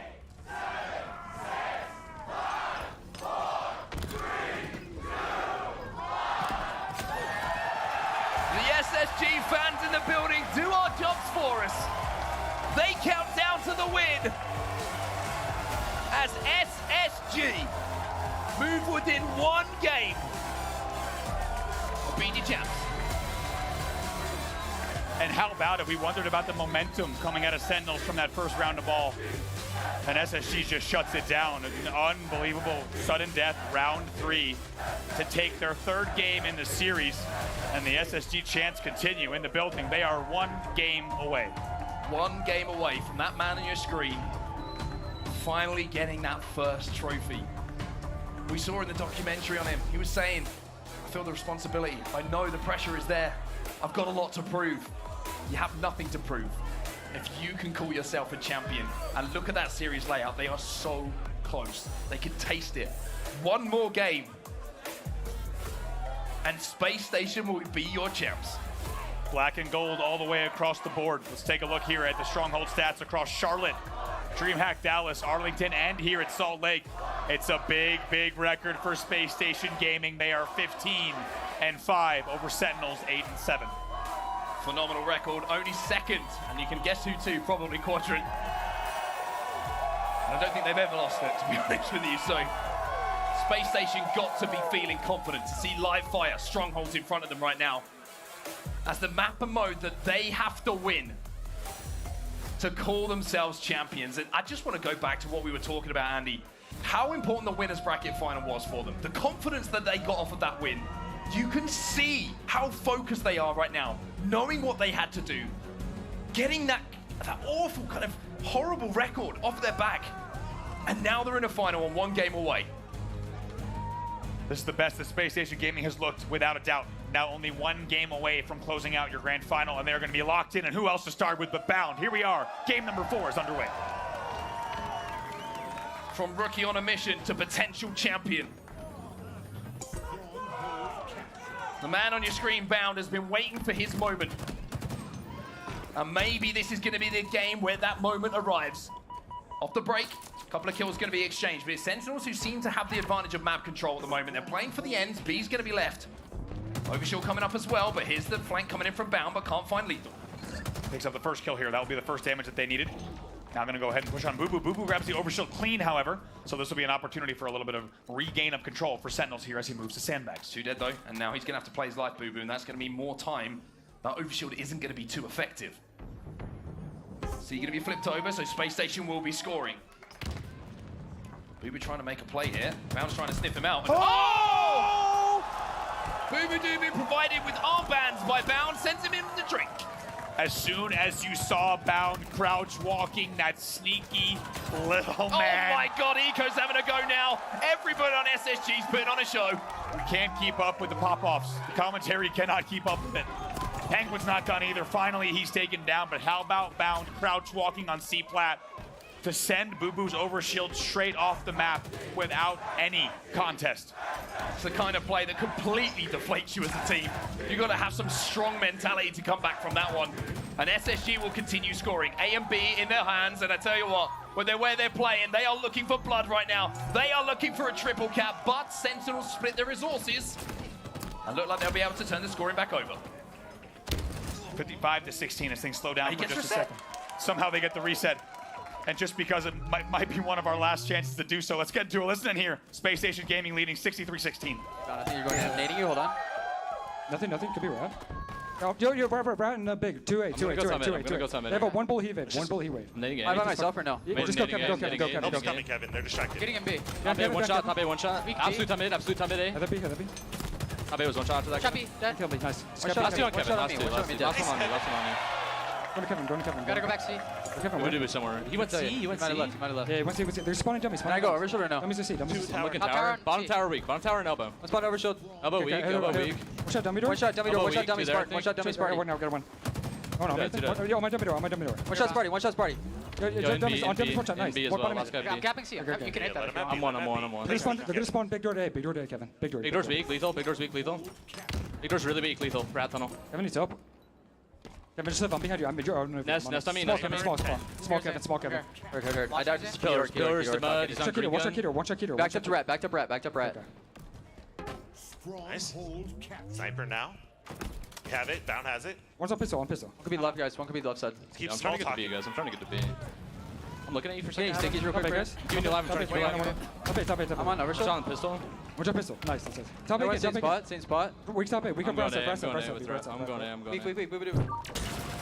Stellar on the flank as we jump back into the game, and no surprise, a killing spree for him once more. Sentinels did make a little bit of a run there, but that was short-lived. As you can see, Stellar is now turning his attention towards B.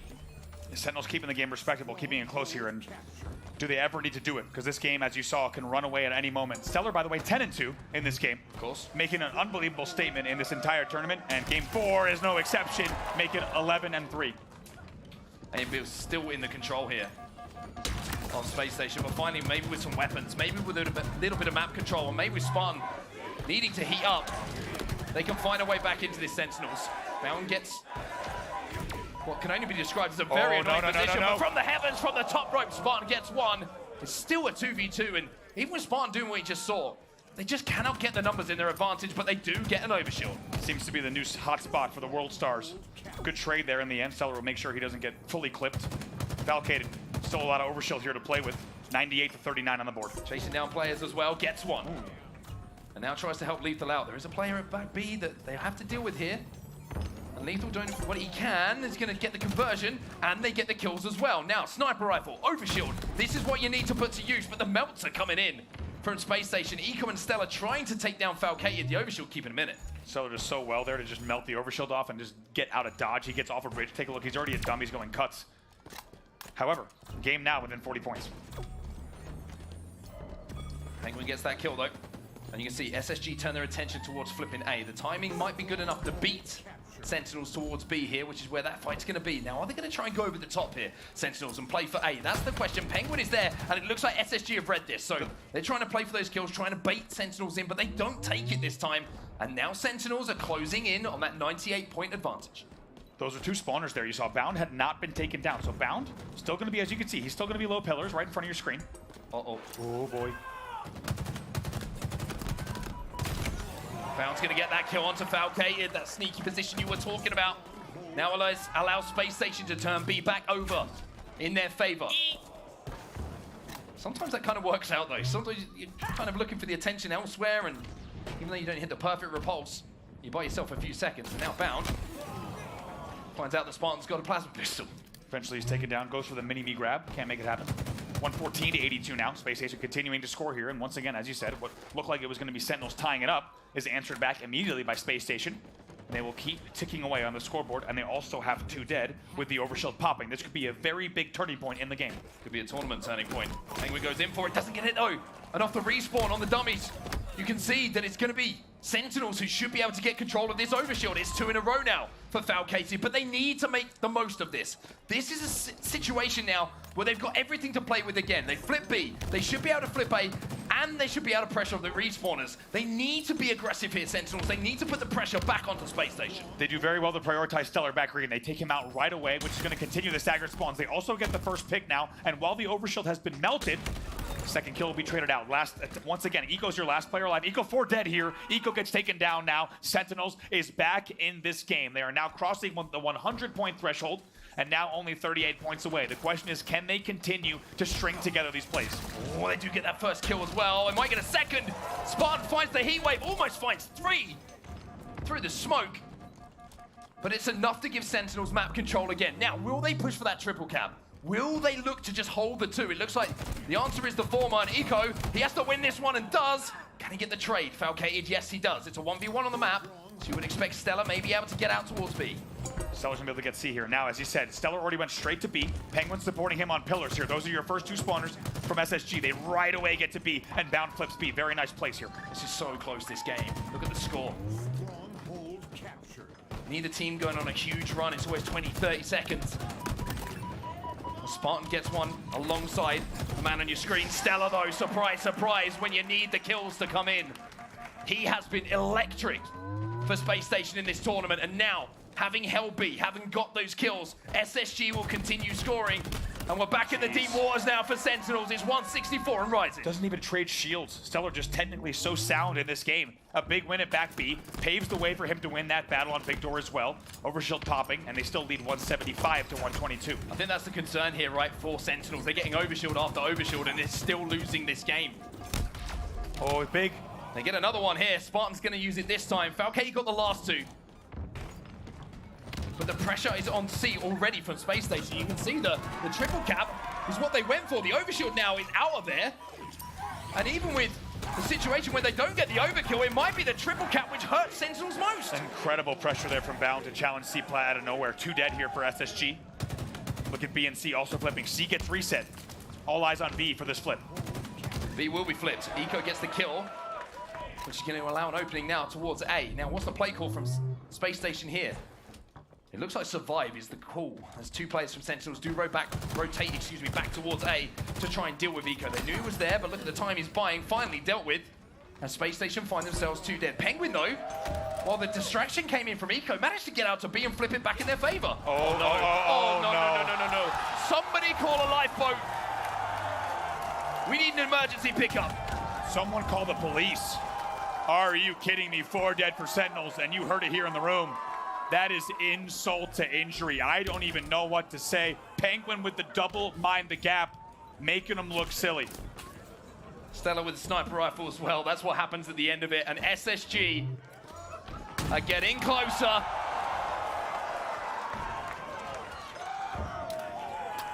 Stellar just sprinkling a little bit more sugar on what has been an incredible performance with yet another sniper rifle headshot. I think the SSG chant says it all. 10 points to go as they look to close out the game and the tournament. Spartan flies in. Spartan has to win this fight. The trades come in though. And SSG, they know how close they are, but Sentinels will not die yet. They jump into B, they get the conversion, they will be scoring, but boy, do they not have any mistakes left. Stellar almost gets the overshield. He gets absolutely domed in the back of the head by Boo Boo. Overshield still in play. 3 dead. Overshield goes over to Sentinels as well. And I tell you what, they're about to triple cap on Space Station just when you thought This game might be over. This final might be over. SSG have something to say about it. Lethal has to play this so careful. There's zero room for error. Yes, they have the trip cap, but their opponents have 244 on the board. 3 dead. They got him in the blender. Penguin now gives away his position. He's trying to cap A. The rest of the respawns are going to be coming in as well. It's a squad spawn. Damage already being done here. Falcated gets one. Eco's still stuck on the back pillar. Stella trying to flank as well. Bound gets one as well, and SSG might have just slowed down the kills, but can they get towards the stronghold? Boo Boo last alive. Stella pushing forward. They're all going in on B. Oh boy, and now with the drop down at B, he should be able to get away. He waits and rotates. Patience in these situations is what makes champions. B is Space Stations. Spartan flies in. Spartan eliminated. But it's 248. That's not 250. That ain't gonna win you the game. Contest! 1v1 here at B. Lethal's still inside. Lethal gets the kill. Lethal gets the flip as well, and Bound now. He finds one. Lethal is dealt with. It's 3 dead for Sentinels, and surely this has to be the moment where finally SSG take to the stars. In front of a home crowd. In the city that belongs to SSG. Your champions of Salt Lake City at Space Station Gaming. Unbelievable scenes, and look at Bound across the stage. From Rookie of the Year to a land win here. In Season 2 of Halo Infinite, he'll be the first across the stage, and maybe the happiest one on it. A rookie on a mission. Well, mission complete for Bound. A first title, a first championship. Give it up for SSG.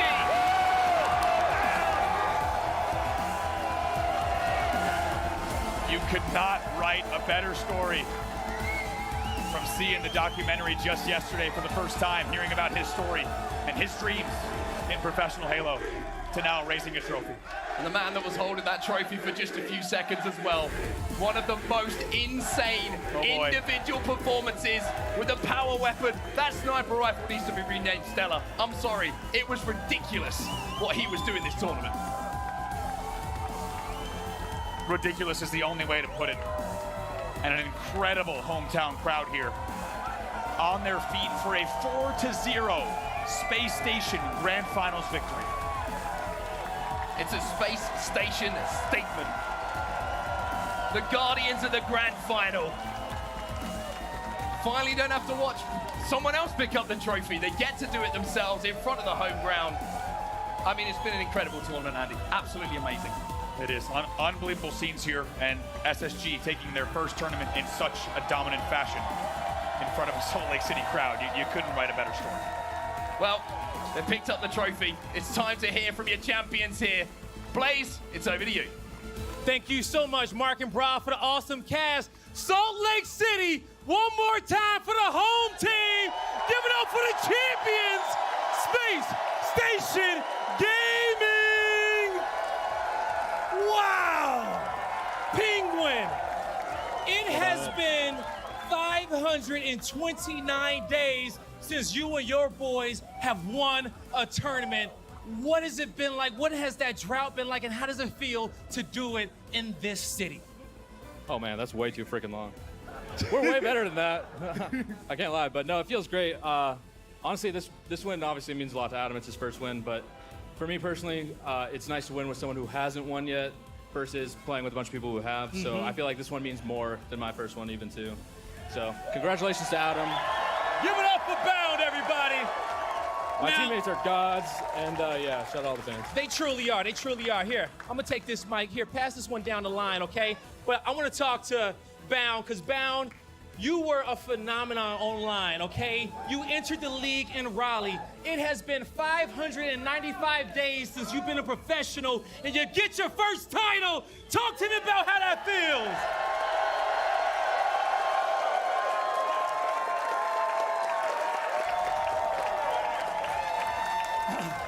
I mean, it's cliche to say it, but I don't even know how to feel right now. I mean, it's just like, this is real. Like, holy shit, these are real people. This isn't, You know? this isn't a dream. Like, it's, wow, it feels insane. It is, and we got a chance to, watch the documentary, and you were saying how you came out of school and you said, you know what, I want to be a professional gamer. I want to give it everything in which I got, and to do it in this fashion, to do it on this stage with this team in this city, I know it feels amazing. And man, anyone out here, if you guys want to be a professional, this is how you do it, okay? Use him as an example to be a champion. What you want to talk to me about this team and what they mean to you?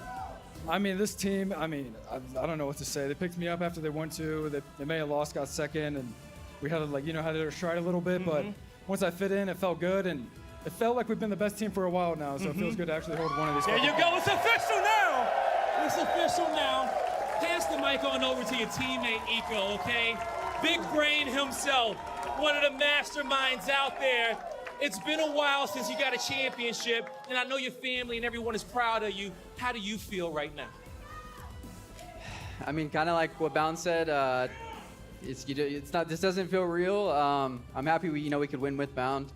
I could cry right now, honestly. I mean, the crowd was amazing. We felt the energy, like, it's kind of OP, not gonna lie. Hey, it is. You guys are OP. Yeah, Give it up for yourself, Salt Lake City, one more time.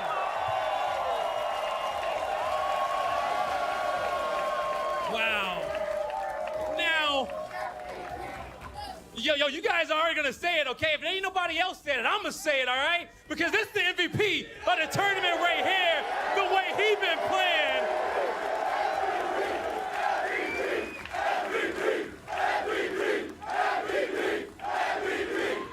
Now, Stellar, you are a man of few words, but I know this means a lot to you. Talk to your fans and tell us all how you're feeling right now after accomplishing your goal yet again.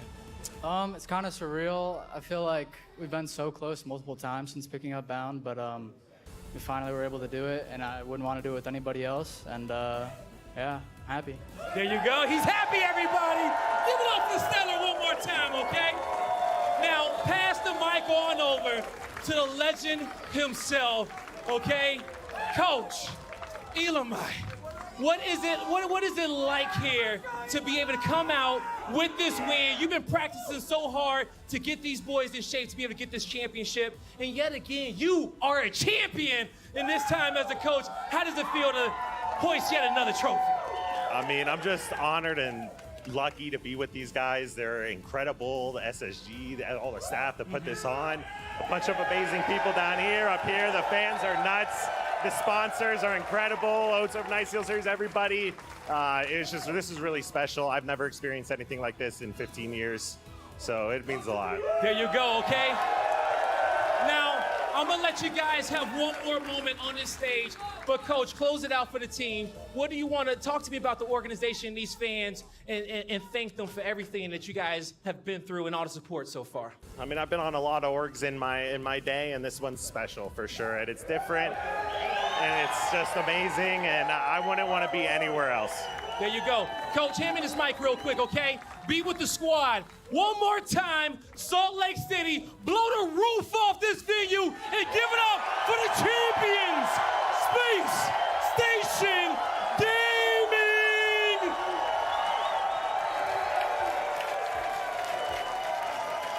No more second places.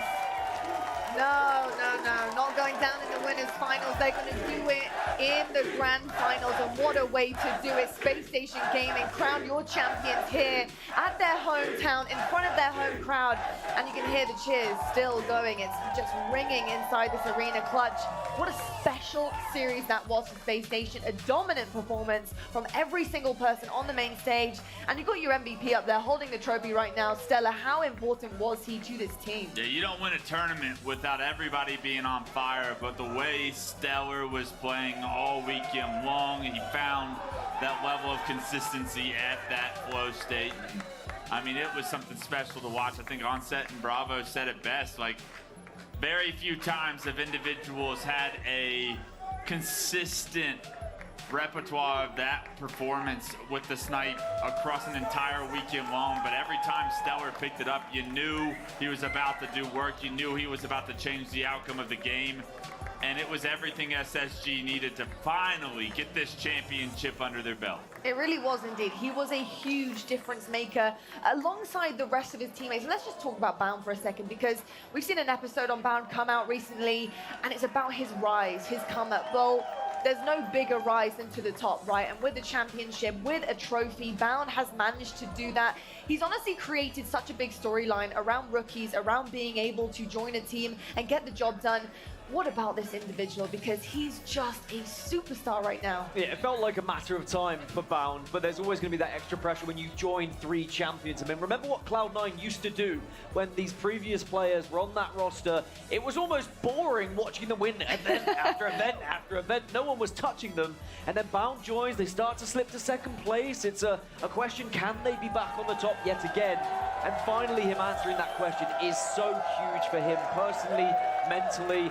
And I think it's just about time that we see this team lifting a trophy, because they've been agonizingly close. And you heard it from their interviews, how much this one means to them. I love how much belief Bound has in his team. You know, he mentioned on the stage in the interview that they've been, you know, in their minds, the best team for a long time, just haven't been able to get it done. That belief, that confidence is so important, I think, also for a rookie, because you kind of look at a rookie coming in, like you said, with the experience on this roster, maybe being a little bit nervous. Can he fit in? Is he going to be able to kind of do the damage and make the impact that they wanted when they picked him up? To have the confidence and belief like that in a rookie, you can't buy that. No, you can, and I think that that's the one thing that we've always been able to say about Bound is he will never lack confidence in himself and in this team. He knew that he was going to be the right piece, and it was just a matter of time. I think we all did. And congratulations to the kid. He finally got his trophy, finally got his first win. And I think this is the first of many to come, in my opinion, for Bound. I don't know how much SSG dominate the rest of this year, but as long as he continues to play Halo, he will continue to be a threat to every championship that he plays under. I think it's an important time for them to do it. In front of a home crowd is always going to be massive, and you get that extra bit of pop-off, that extra good feeling. But also before we get into a major and just one tournament prior to then the Halo World Championships, to find your form at this time I think is perfect. So I think that Spacestation will be delighted to finally get that win. It means if they're in a grand final again in Fort Worth, there's not going to be that extra pressure, that nerves of what if, can we do it? They know they can do it, and they've got the job done. They certainly do indeed. Let's just talk about the stats here from that grand finals. It was a clean sweep, 4-0. Although I do feel like Sentinels had a serious amount of fight in this series, it wasn't easy for Spacestation Gaming. With the result coming across the board, it doesn't really reflect on what happened. Talk to me about the story for Sentinels in this series. What was going wrong? What did you like here, Clutch? Anything to pick apart for the next major? Yeah, 4-0 looks ugly on paper, but these games were actually pretty close, and Sentinels were just inches away every time.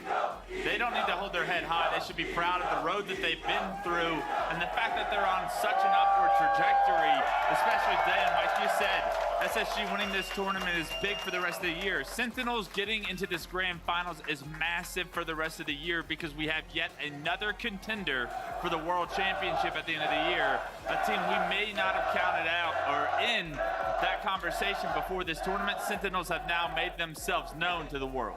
And you can see right now with the winners bracket up here, the journey was clean for Spacestation Gaming, something that they haven't been used to for such a long time. And really, Dan, the discussion is that it's honestly that winners finals, it had led to their demise often.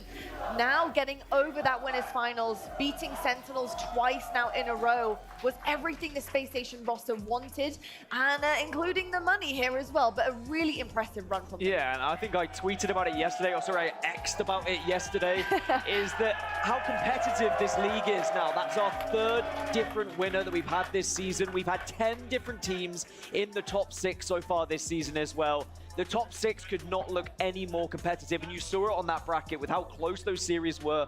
3-2s, 3-1s. It wasn't just 3-0 slappings all the way to the winner finals like we've seen at previous events.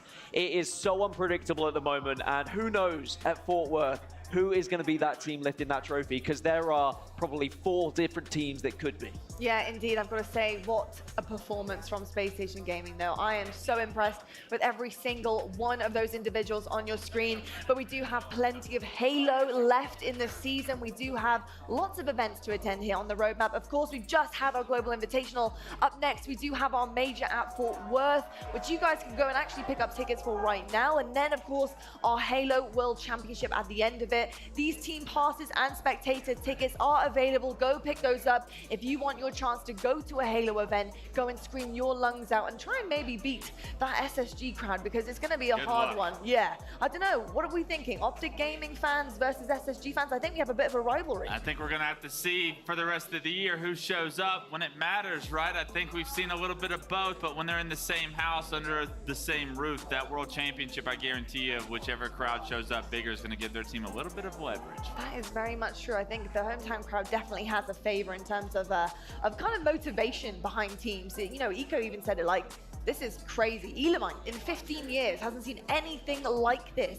Gaskin, if you had people cheering your name, do you think you could go and World Star on there? Yeah, absolutely. It's OP. You heard what Eco said. It just gives you that extra buff. Although, saying that, at the Optic Major, we didn't see Optic win that one. So maybe SSG have a one over them in terms of crowd sustainability and making sure that you can just push through and help the boys through. But, you know, crowds aside, I think Spacestation have shown that they have to be a team to be considered as world champions now that they've finally been able to lift that trophy, and I can't wait to see how things develop in the next couple of events. Me too. Well, you can see the fans are trickling out, and it's time for us to also do the same. What an amazing 3 days it really has been. The Global Invitational, it's been a highlight reel from start to finish. We've seen lights out gameplay from pool play all the way to Championship Sunday. And today we crowned a different champion. Not only did they stop the run of second place finishes, they won in front of their home crowd at their own event. GG Spacestation Gaming. It was a movie. And thank you so much for everyone tuning in all weekend long. And whether you have a team pass, screaming in the crowd, or watching from home, we can't wait to see you at the Fort Worth Major. Good night, Halo fans.